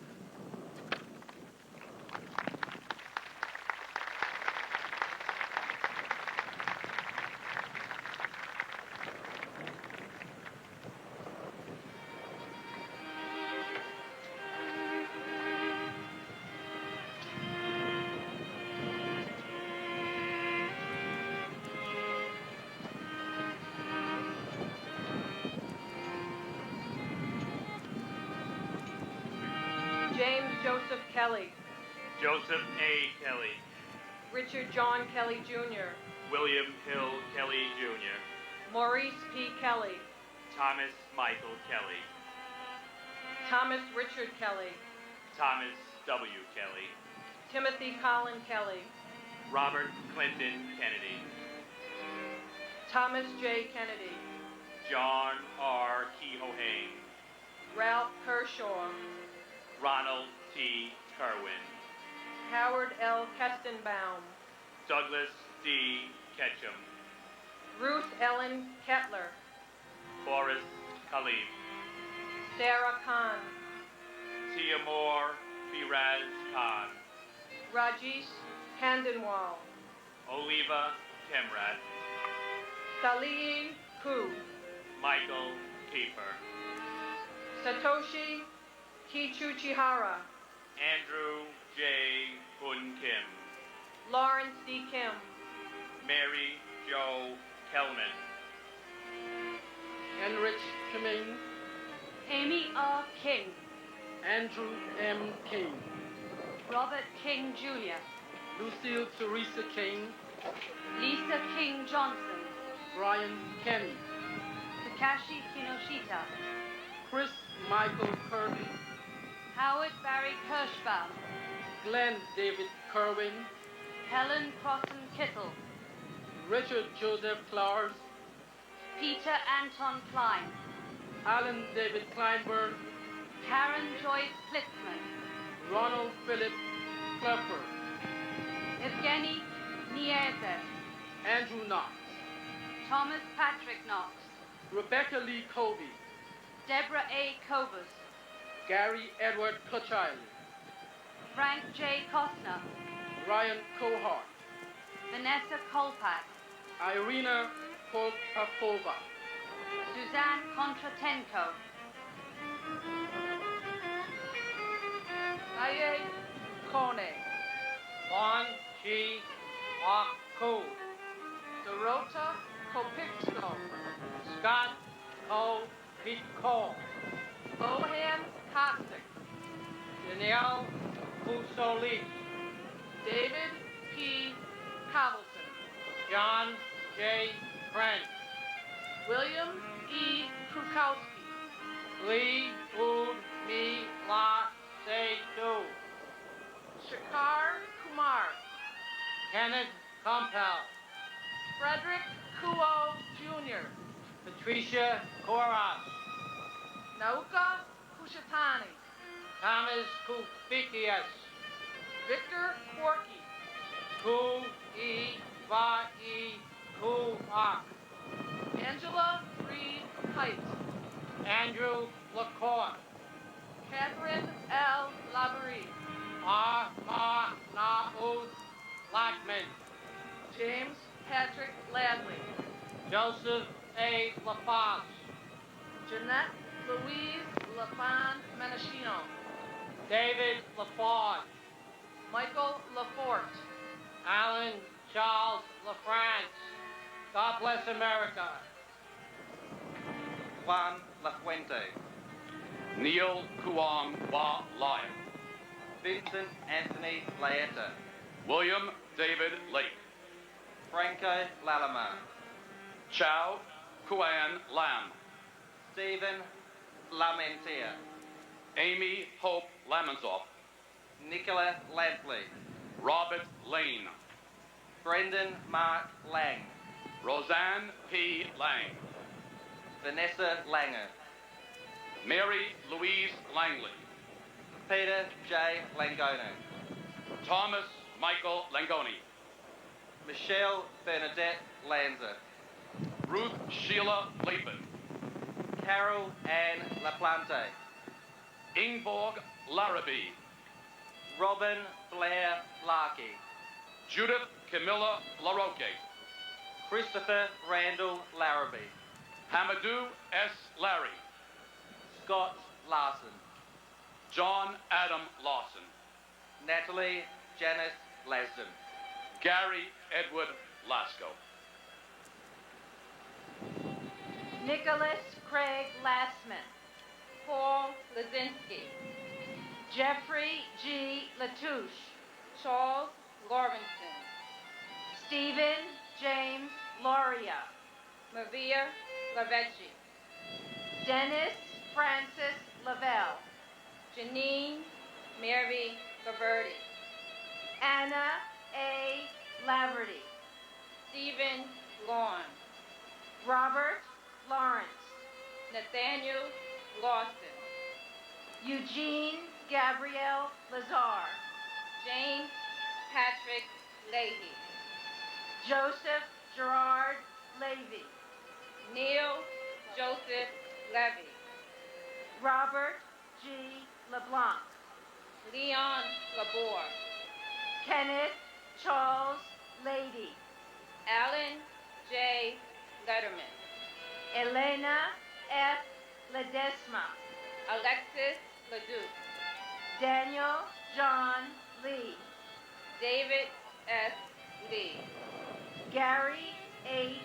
Lee, Keon June Lee, Juanita Lee, Catherine Claire Lee,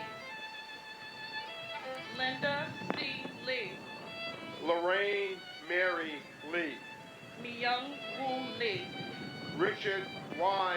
Lee, Stuart Soon Jin Lee, Yang Der Lee, Stephen Paul Lefkowitz, Adriano Legros, Edward Joseph Lehman, Eric Andrew Larafeld, David Lessman, Prudencia Lamagna, Joseph Anthony Lenahan, John Joseph Lennon Jr., John Robinson Leonard, Jorge Luis Leon, Matthew Gerard Leonard, Michael Lepore, Charles A. Lesperin, Jeff Levine, John Dennis Levy, Alicia Karen Levitt, Neil David Levin, Robert Levine, Robert Michael Levine, Shai Levenhall, Daniel M.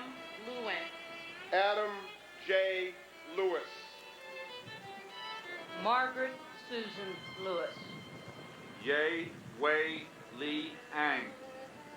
Arashi Liang Thang Song, Daniel F. Labretti. Richard Leocardi, Edward Lickshine. Stephen Barry Linenthal, Carlos R. Lillo. Craig Damon Lenore, Arnold A. Lim. Darwin Lin, Wei Rong Lin. Nikki L. Lindo, Thomas V. Linehan Jr. Robert Thomas Linehan, Alan P. Linton Jr. Diane Therese Leopard, Kenneth Lira. Francisco Alberto Leonardo, Lorraine Lisi. Paul Lisan, Vincent M. Lito. Ming Halo Ling, Nancy Liz. Howard Lizcardo, Martin Lazul. George Laney, Elizabeth C. Lodler. Catherine Lisa Lukidishi, Jerome Robert Lohez, Michael William Lomas, Laura Maria Longing, Salvatore Lopez, Daniel Lopez, George Lopez, Aclovio Lopez Jr., Luis Manuel Lopez, Manuel L. Lopez, Joseph Lostranjo, Chet Deck Louis, Stuart C. Lewis, Joseph Lavero, Jenny Sao Ging Lo Wong, Sarah Elizabeth Lowe, Michael W. Lowe, Gary W. Lozier, John Peter Lasowski, Charles Peter Lucanaya, Edward Hobbs Luckett, Mark Gavin Luvigson, Lee Charles Lockley, Sean Thomas Lugano, Daniel Lugo, Marie Lucas, William Lum Jr., Michael P. London, Christopher Lunder, Anthony Luperillo, Gary Frederick Lutnick, William Lutz, Linda Ann Lutzicone, Alexander Lygen, Farrell Peter Lynch, James Francis Lynch, Richard C. Lynch, Jr., Robert Henry Lynch, Jr., Louise A. Lynch, Michael Cameron Lynch, Michael F. Lynch, Sean Patrick Lynch, Sean P. Lynch, Monica Ann Lyons, Michael J. Lyon, Robert Francis Mace, Patrick Lyon, Jan Maciejewski, Marianne McFarlane, Catherine Fairfax McRae, Susan A. McKay, Simon Madison, Richard Blaine Madden, Jean Ann Maffeo, Noel Mayers,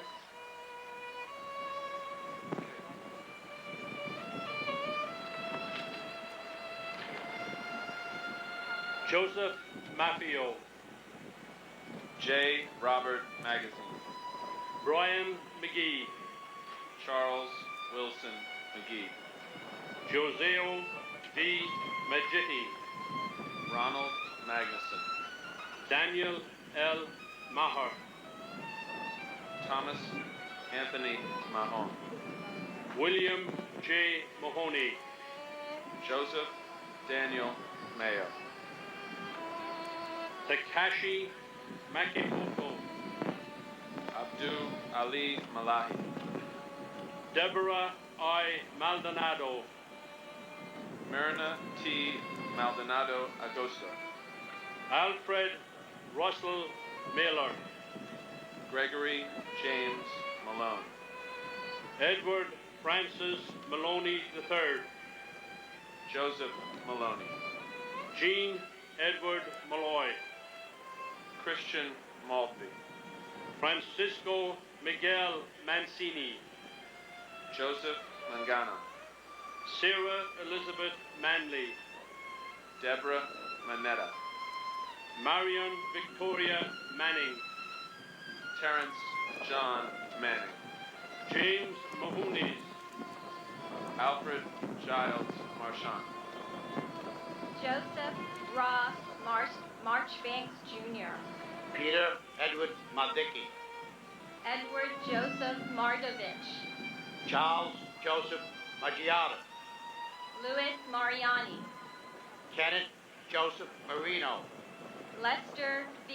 Marino, Peter Marino, Kevin Marlowe, Jose Miranda, John Marshall, James Martello, Michael A. Marty, William J. Martin Jr., Karen Ann Martin, Peter C. Martin, Brian E. Martino, Victor Martinez Pastrana, Betsy Martinez, Edward Martinez, Jose Angel Martinez Jr., Robert Gabriel Martinez, Lizzie D. Martinez Calderon, Paul Richard Martino, Joseph A. Mascali, Bernard Piscaris, Stephen Frank Massey, Nicholas George Massa, Patricia Ann Massari,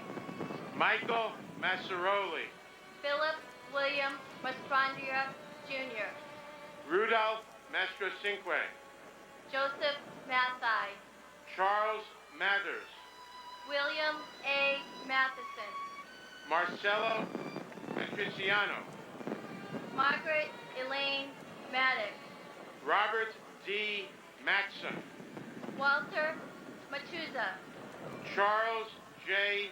Morrow, Dorothy Morrow, Charles A. Morrow Jr., Nancy T. Morrow, Tyrone May,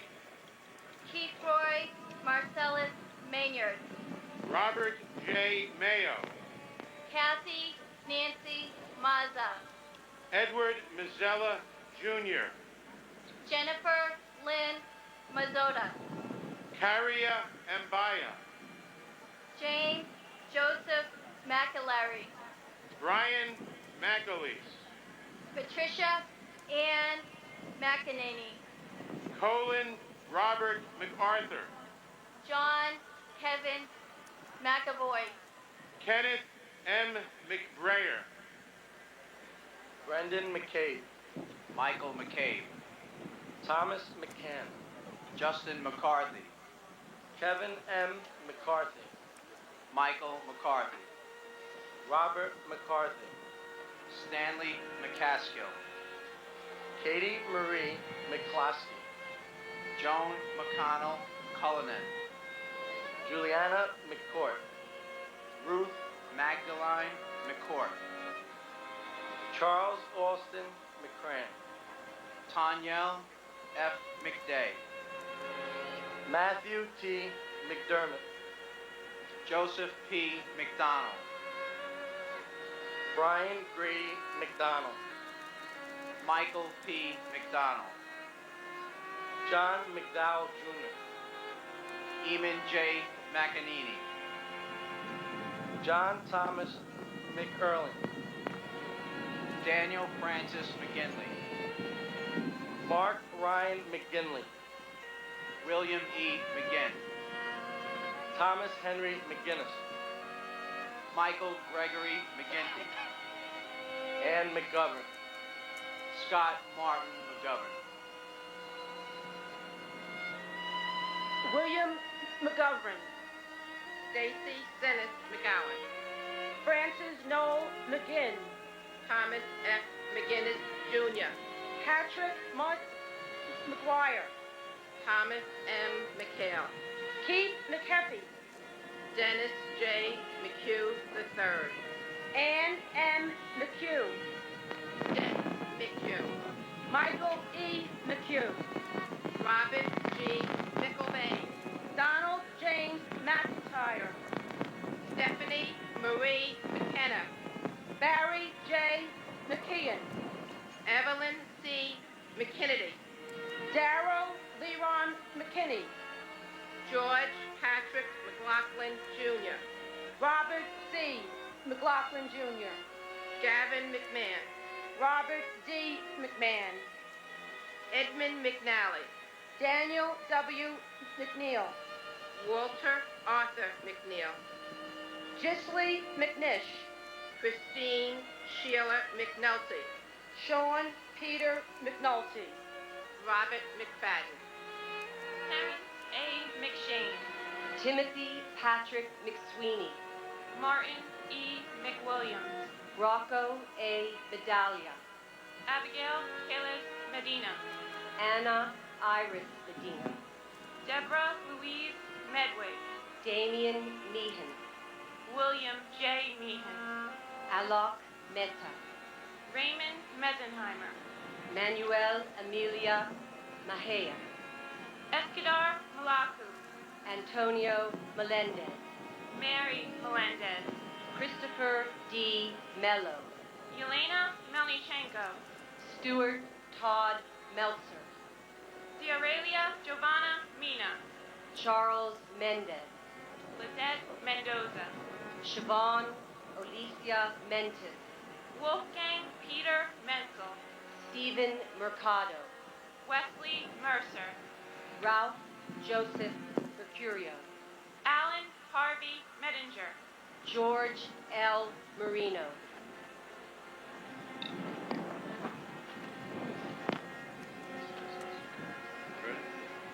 Yamel Marino, George Workeris, Deborah Merrick, Raymond Joseph Metz III, Jill Ann Metzler, Dave Roberts Meyer, Nurel H. Meyer, William Edward Michali, Martin Paul Mickelstein, Peter T. Milano, Gregory Milanowicz, Lucchese Tomas, Lucchese Tomas Mulekowicz, Sharon Christina Milan. Corey Peter Miller. Greg James Miller. Douglas Charles Miller. Joel Miller. Henry Alfred Miller Jr. Robert Cromwell Miller Jr. Michael Matthew Miller. Philip D. Miller. Robert Allen Miller. Benjamin Millman. Charles Morris Mills. Ronald Keith Milstein. Robert Minara. William George Minardi. Diakiti Minara.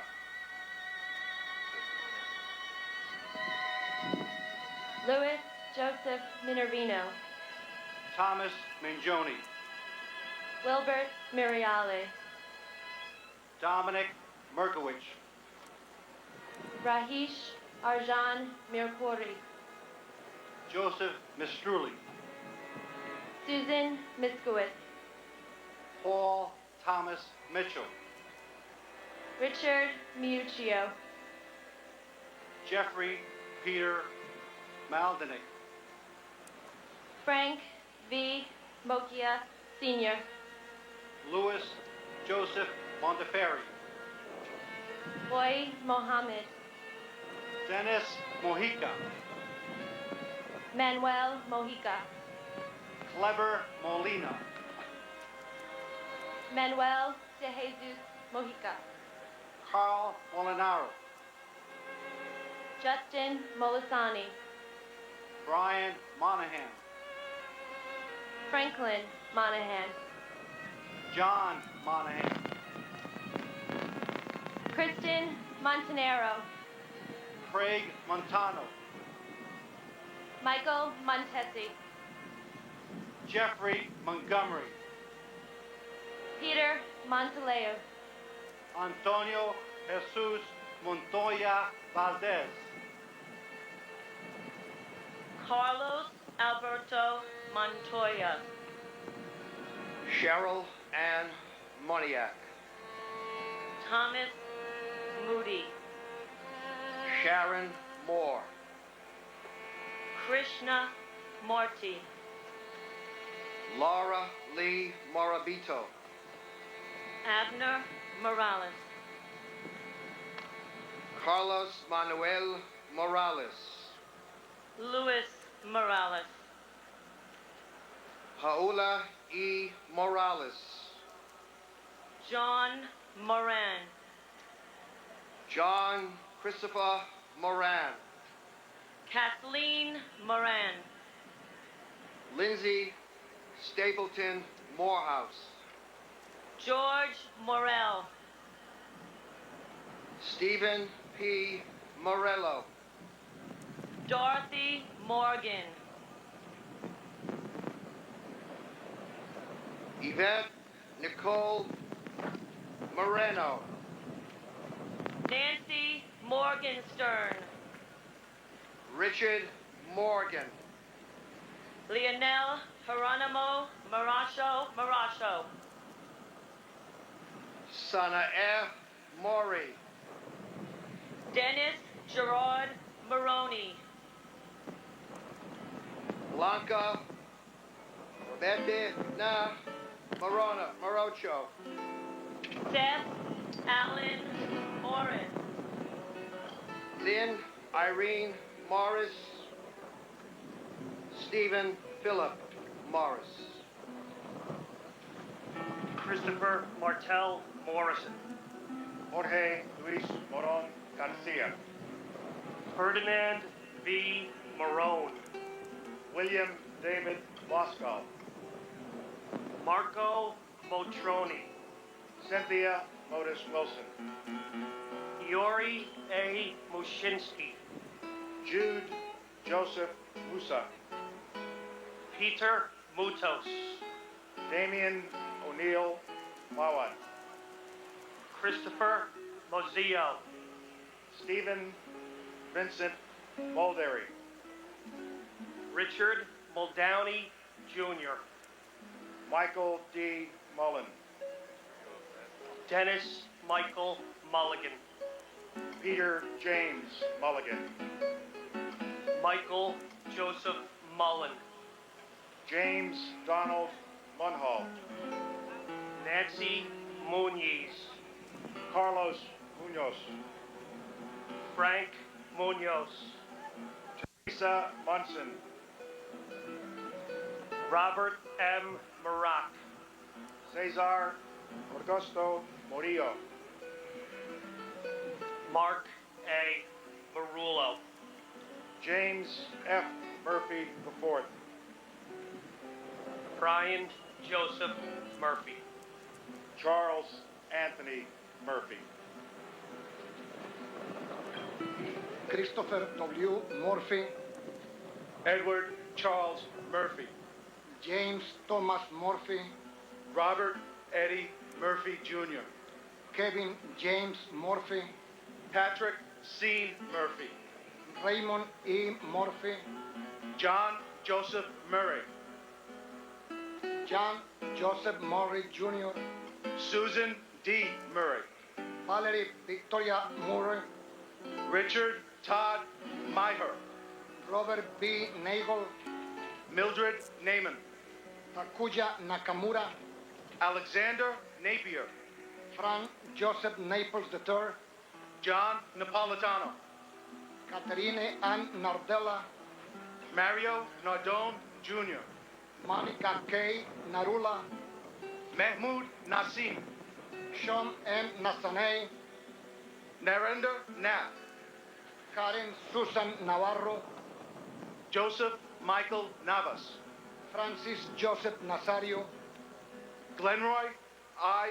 Neblet. Raymond Marcus Neblet. Mom misses you.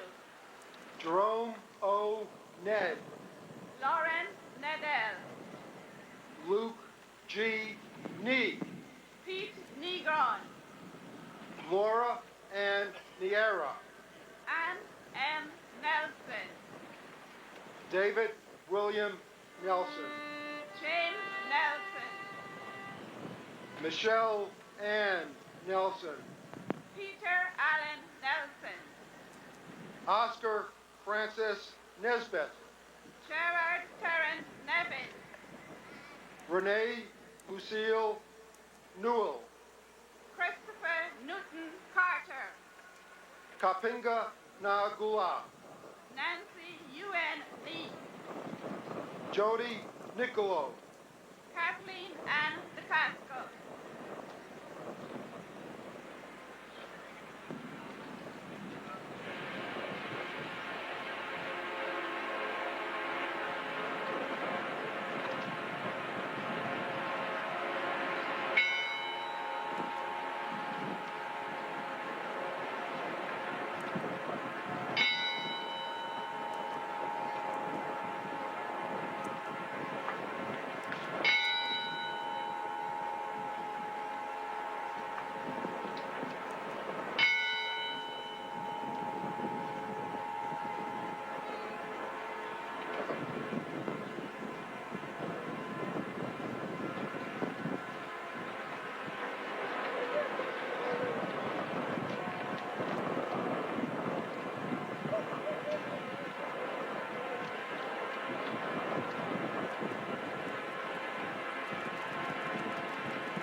Martin S. Nadra, Alfonso Joseph Neddymeyer. Frank John Nisat Jr., Gloria Nye. Juan Nieves Jr., Troy Edward Nilsson. Paul Nimby, John B. Niven. Catherine Marie Nowak,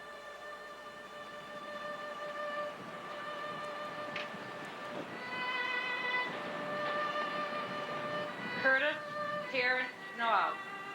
Danielle R. Nolan. Robert Noonan. Jacqueline June Norton. Robert Grant Norton. Daniela Nataro. Brian Christopher Dovanti. Suruchi Damata. Brian Felix Nunez. Jose Nunez. Jeffrey Roger Nusbin. Dennis Oberg. James P. O'Brien, Jr. Michael P. O'Brien. Scott J. O'Brien. Timothy Michael O'Brien. Daniel O'Callahan. Diana J. Connor. Dennis James O'Connor, Jr. Keith Kevin O'Connor. Richard J. O'Connor. Amy O'Doherty. Marnie Hunt O'Doherty. James Andrew O'Grady. Thomas O. Hagan. Patrick J. O'Keefe. William O'Keefe. Gerald O'Leary. Timothy Mahoney. Peter J. O'Neill Jr. Sean Gordon O'Neill. Kevin O'Rourke. Patrick J. O'Shea. Robert William O'Shea. Timothy F. O'Sullivan. James A. Oakley. Douglas E. Oschlager. Takashi Agawa. Albert Ogletree. Philip Paul Ogden. John Ognagowski. Joseph J. O'Grant. Samuel Otishi. Gerald Michael Olcott. Christine Ann Olinda. Linda Mary Oliva. Edward Pratt Oliver. Leah East Oliver. Eric T. Olson. Jeffrey James Olson. Maureen Lyon Olson. Stephen John Olson. Tashiro Onda. Seamus L. O'Neill. John P. O'Neill. Betty Ann Oates. Frank Oning. Michael C. Oberman. Christopher Orgilowitz. Margaret Orlowski. Virginia Ann Ormiston. Ronald Orsini. Peter Orlati. Juan Ortega Campos. Jane M. Orm. Alexander Ortiz. David Ortiz. Emilio Ortiz Jr. Paul Ortiz, Jr. Pablo Ortiz. Sonia Ortiz. Masaru Ose. Elsie C. Osorio. James R. Ostrowski. Jason Douglas Oswald. Michael Otten. Isidro C. Ottenwalder. Michael Sean O. Todd Joseph Uwida. Jesus Ovalles. Peter J. Owens, Jr. Adianes Oyola. Angel Pabon. Israel Pavón Jr. Roland Pacheco. Michael Benjamin Packer. Renee Padilla Chavaria.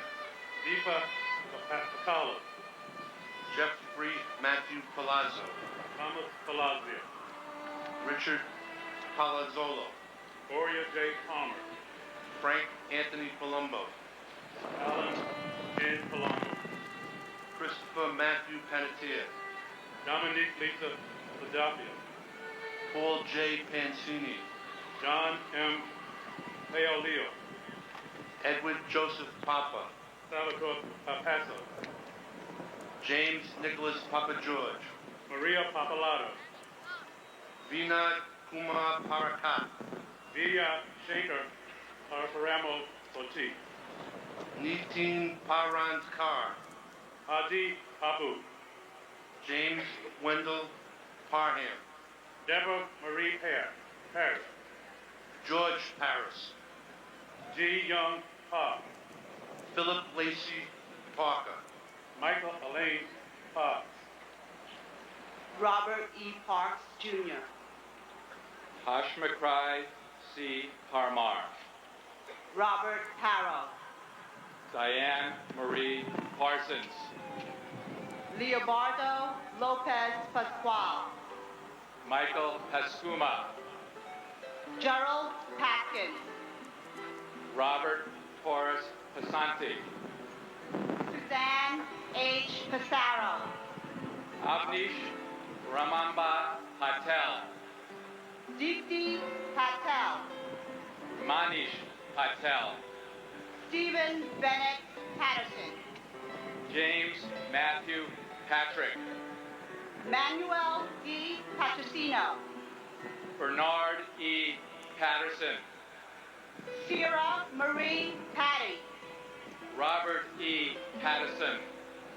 James Robert Paul. Patrice Paz. Victor Paz Gutierrez. Stacy Lynn Peak. Richard Allen Perlman. Darrell V. Pearsall. Thomas Nicholas Pecorelli. Thomas Pedicini. Todd Douglas Padino. Michelle Adrian Pelletier. Anthony G. Peluso. Angel Ramon Pena. Richard Al Penny. Salvatore F. Pepe. Carl Allen Peralta. Robert David Peraza. John A. Perconti. Alejo Perez. Angela Susan Perez. Anthony Perez. Ivan Perez. Angel Perez Jr. Nancy E. Perez. Marinthia B. Perkins.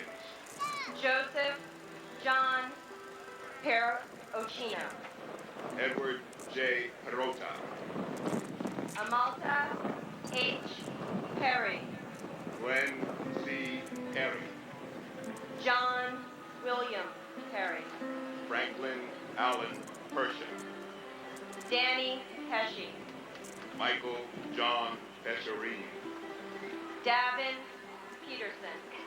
William Russell Peterson. Mark Petroselli. Philip Scott Petty. Glenn Karen Petit. Dominique Pezzulo.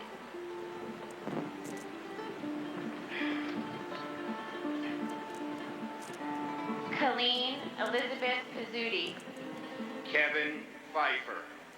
Tuan Faam. Kenneth Phelan. Nia Ann Phillips. Gerard Phillips. Suzette Eugenia Pianpieri. Ludwig John Picaro. Matthew M. Picerno. Joseph Oswald Pick. Christopher Pickford. Dennis J. Pierce. Bernard Pietronico. Nicholas P. Pietrunti. Theodorus Piggott. Susan Elizabeth Pinto. Joseph Piscaldo. Christopher Todd Pittman. Joshua Peaver. Joseph Lumitalo. Anna Gloria Pocasangre Zibarrera. John Poacher. William Howard Pullman. Lawrence Polash. Thomas H. Polhayman. Steve Policino. Susan M. Polio. Joshua Iwosa Poptian. I love you, Mark. Giovanna Porras. Anthony Portillo. James Edward Patorti. Daphne Coletzos. Richard N. Polis. Stephen Emmanuel Poulos. Brandon Jerome Powell. Sean Edward Powell. Antonio Pratt. Gregory M. Preciosi. Wanda Evelisi Prince. Vincent Princiato. Kevin Pryor. Everett Martin Proctor III. Carrie Beth Krogan. Sarah Protero Redheffer. David Lee Prune. Richard Prunty. John Fuster Puckett. Robert David Pugliese. Edward F. Pullis. Patricia Ann Puma. Sonia M. Cupolo. Ferman Kumar Kaur. Edward R. Pycon. Christopher Quackenbush. Lars Peter Qualman. Lincoln Kua.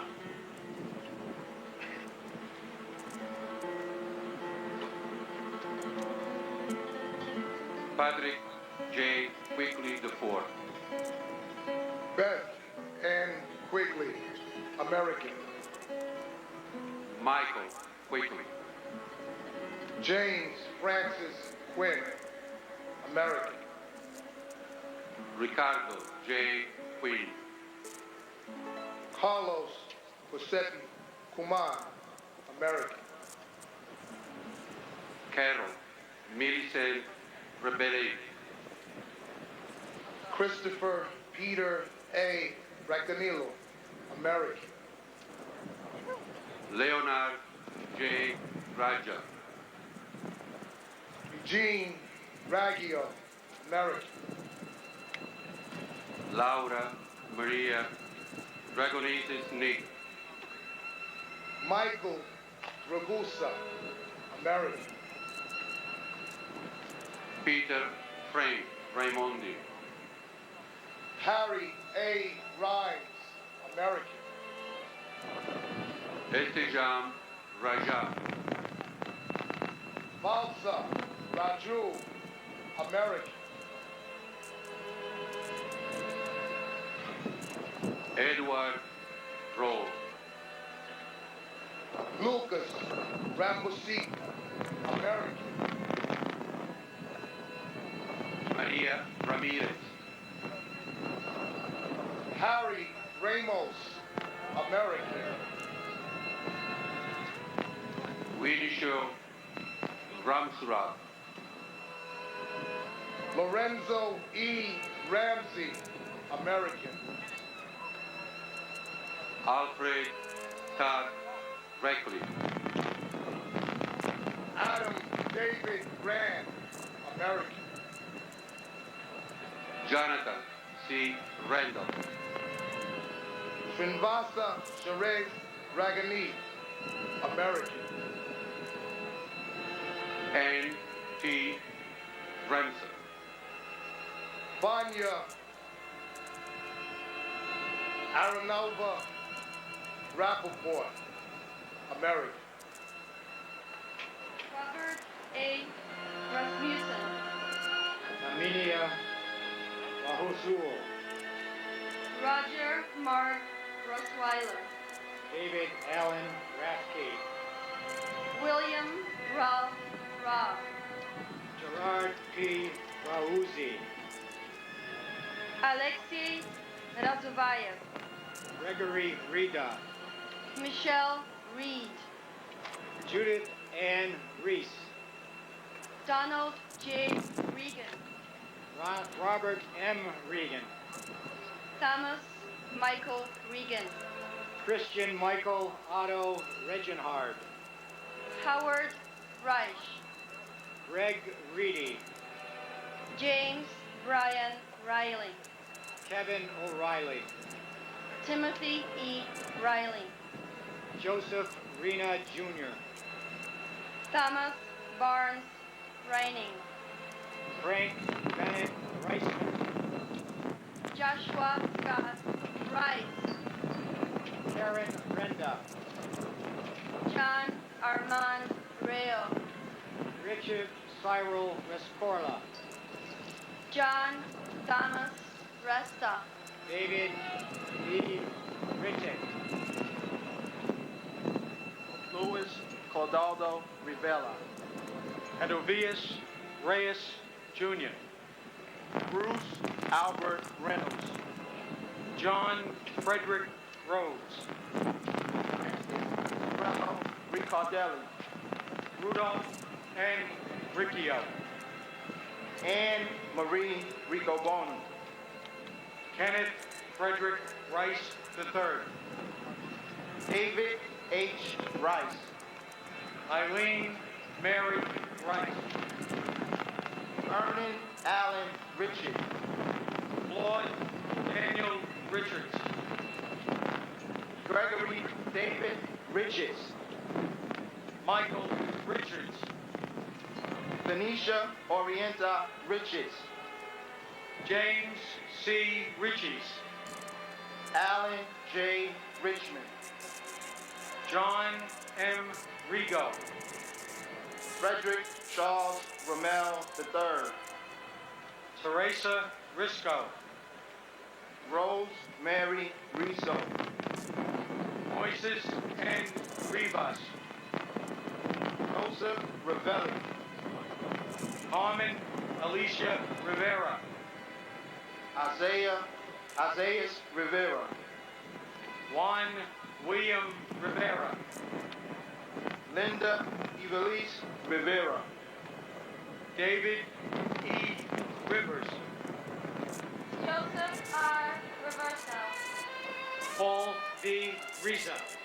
John Frank Rizzo. Stephen Louis Roach. Joseph Roberto. Leo Arthur Roberts.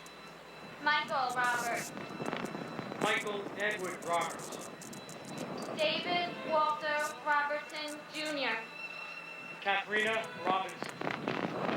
Jeffrey Robinson. Michelle Lee Jean Robotham. Donald A. Robeson. Antonio A. Roca. Raymond James Roca. Laura Rockefeller. John Rodak. Antonio J. Rodriguez. Anthony Rodriguez. Carmen Milagros Rodriguez. Gregory Ernesto Rodriguez. Marcia A. Rodriguez. Myra Valdez Rodriguez. Richard Rodriguez. David Bartolo Rodriguez Vargas. Matthew Rogan. Jean Destrian Roger. Carly Barbara Rogers.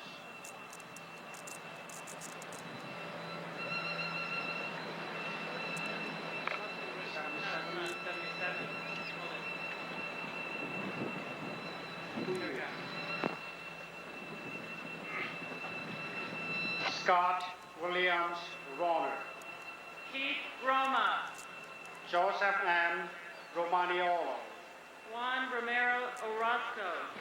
Alvin Romero. Efrain Romero Sr. James A. Romito. Sean Paul Rooney. Eric Thomasu Rapito. Wendy Alice Rosario Wakeford. Ida Rosario. Angela Rosario. Mark Rosen. Brooke David Rosenbaum. Linda Rosenbaum. Cheryl Lynn Rosenbaum. Lloyd Daniel Rosenberg. Mark Louis Rosenberg. Andrew Ira Rosenblum. Joshua M. Rosenblum. Joshua Allen Rosenthal. Richard David Rosenthal. Philip Martin Rosenzweig. Daniel Rossetti. Richard Barry Ross. Norman Scott Rosnow. Nicholas P. Rosamondo. Michael Craig Rothberg. Donna Marie Rothenberg. James Rue. Nicholas Rowe. Timothy Allen Roy Sr. Paul G. Ruback. Ronald J. Ruben. Joanne Rubino. David M. Ruddle. Bart Joseph Ruggieri. Susan A. Ruggiero. Adam Keith Ruhalter.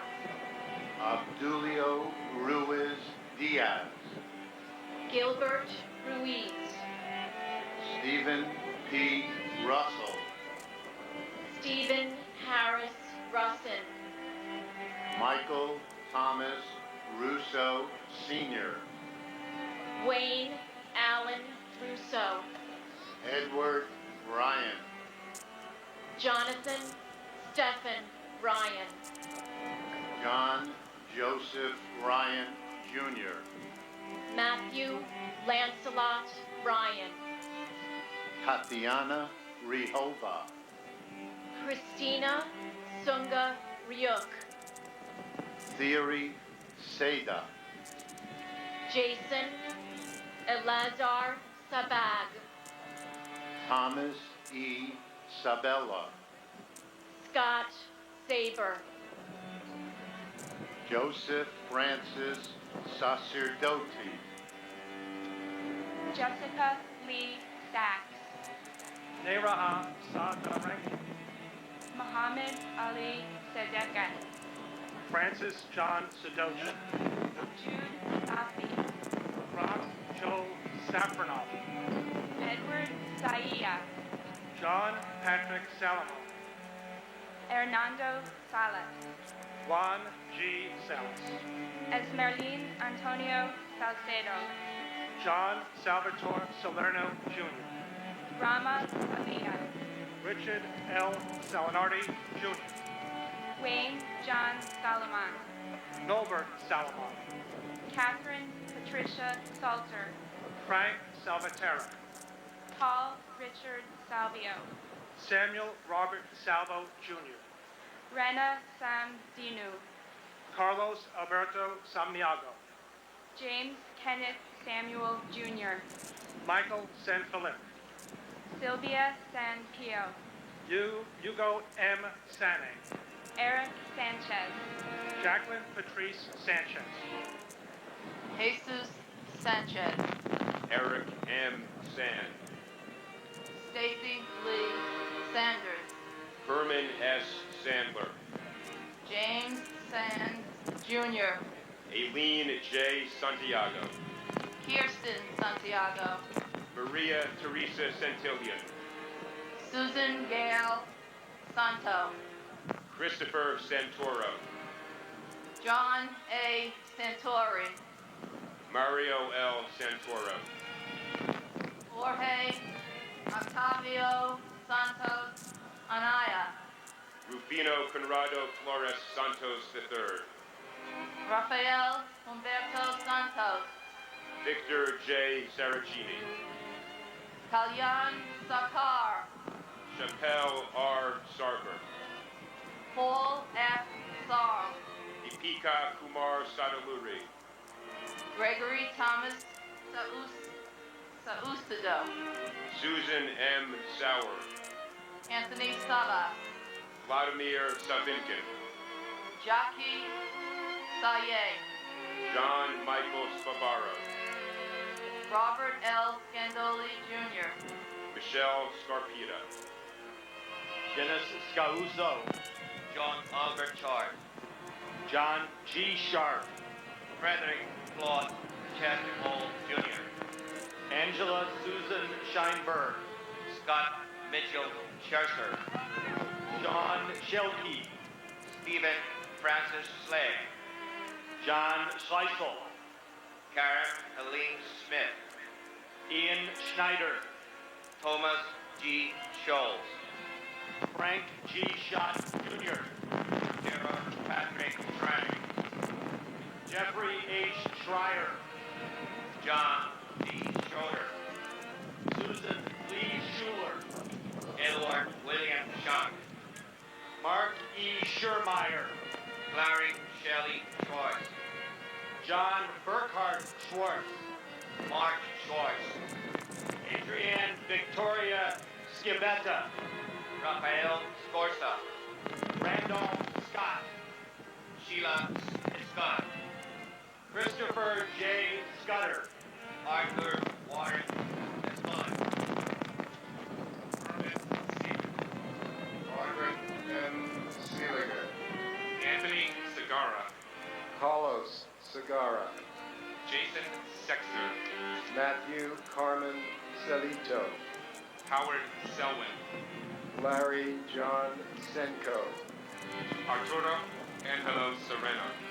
Frankie Serrano, Elena Cesanova. Adele Christine Sessa, Sita Nirmala. Steve Lamrina. Karen Lynn Seymour, Davis Cessna. Thomas Joseph Scroey, Jais S. Shah. Khalid M. Shahid, Mohammed Sajahan. Mary Shamay, Earl Richard Shanahan. Neil Shastri, Catherine Ann Shatzoff.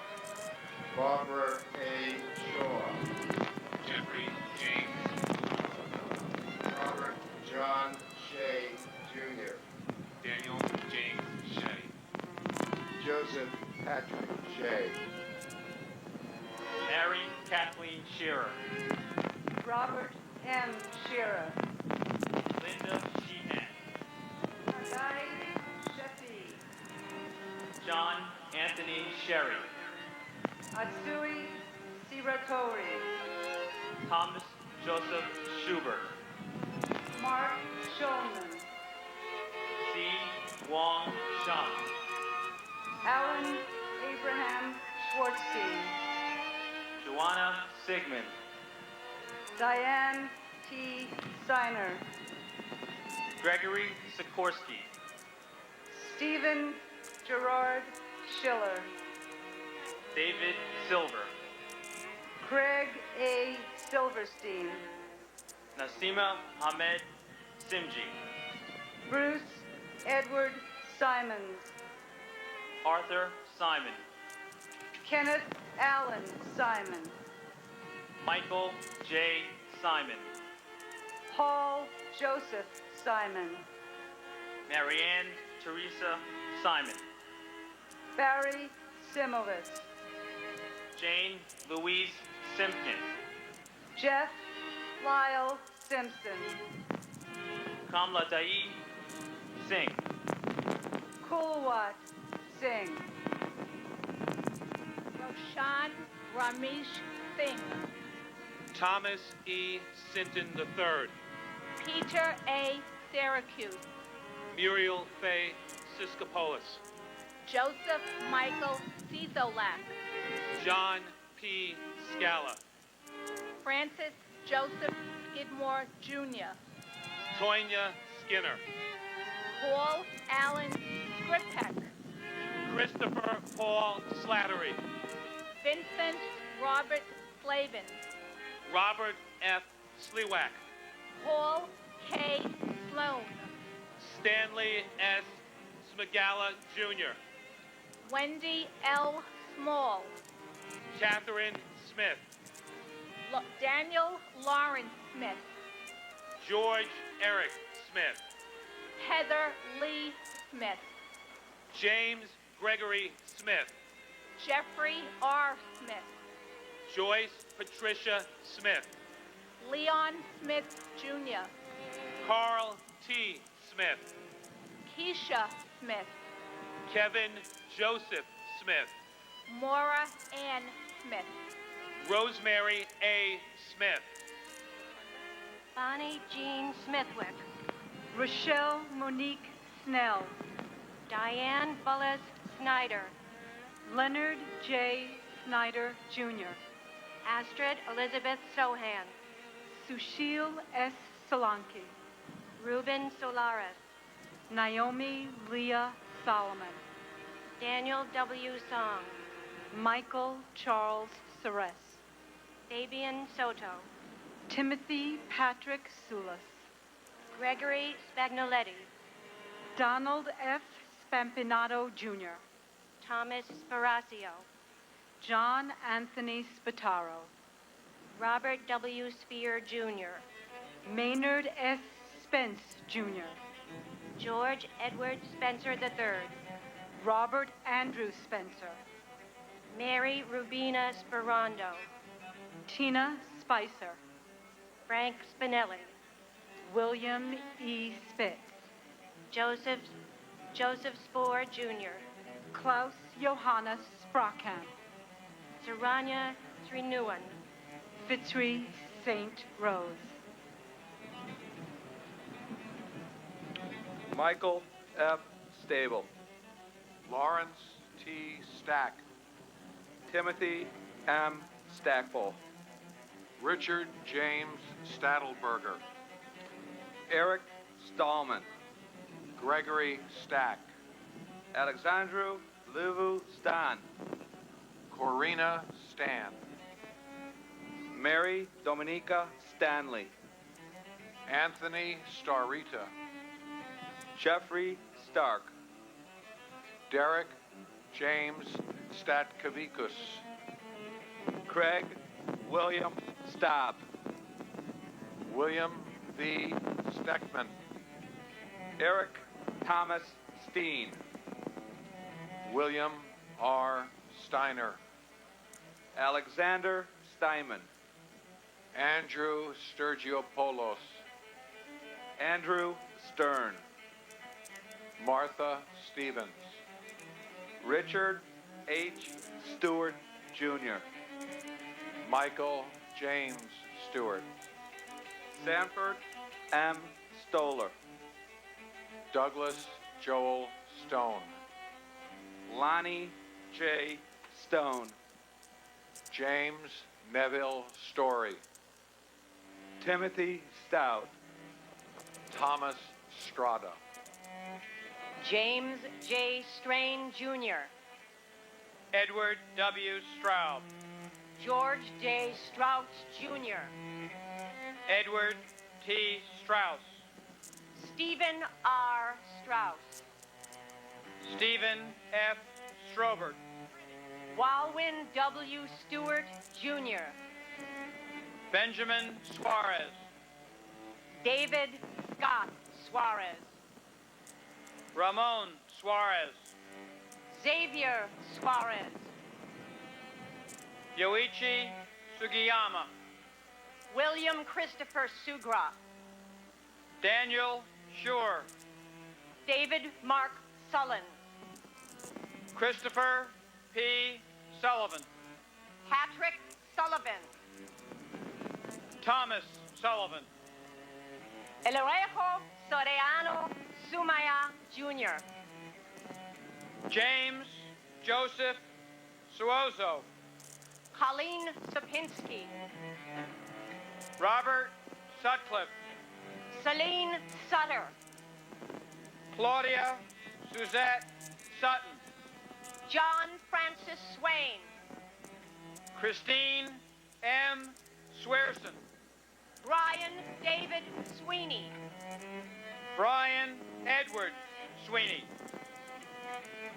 Madeline Amy Sweeney. Kenneth J. Swenson. Thomas Swift. Derek Ogilvy Sword. Kevin Thomas Stone. Gina Steinberg. Norbert P. Sukowski. Harry Tabak. Joanne Tabik. Norma C.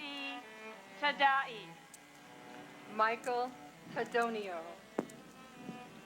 Keiichiro Takahashi. Keiji Takahashi.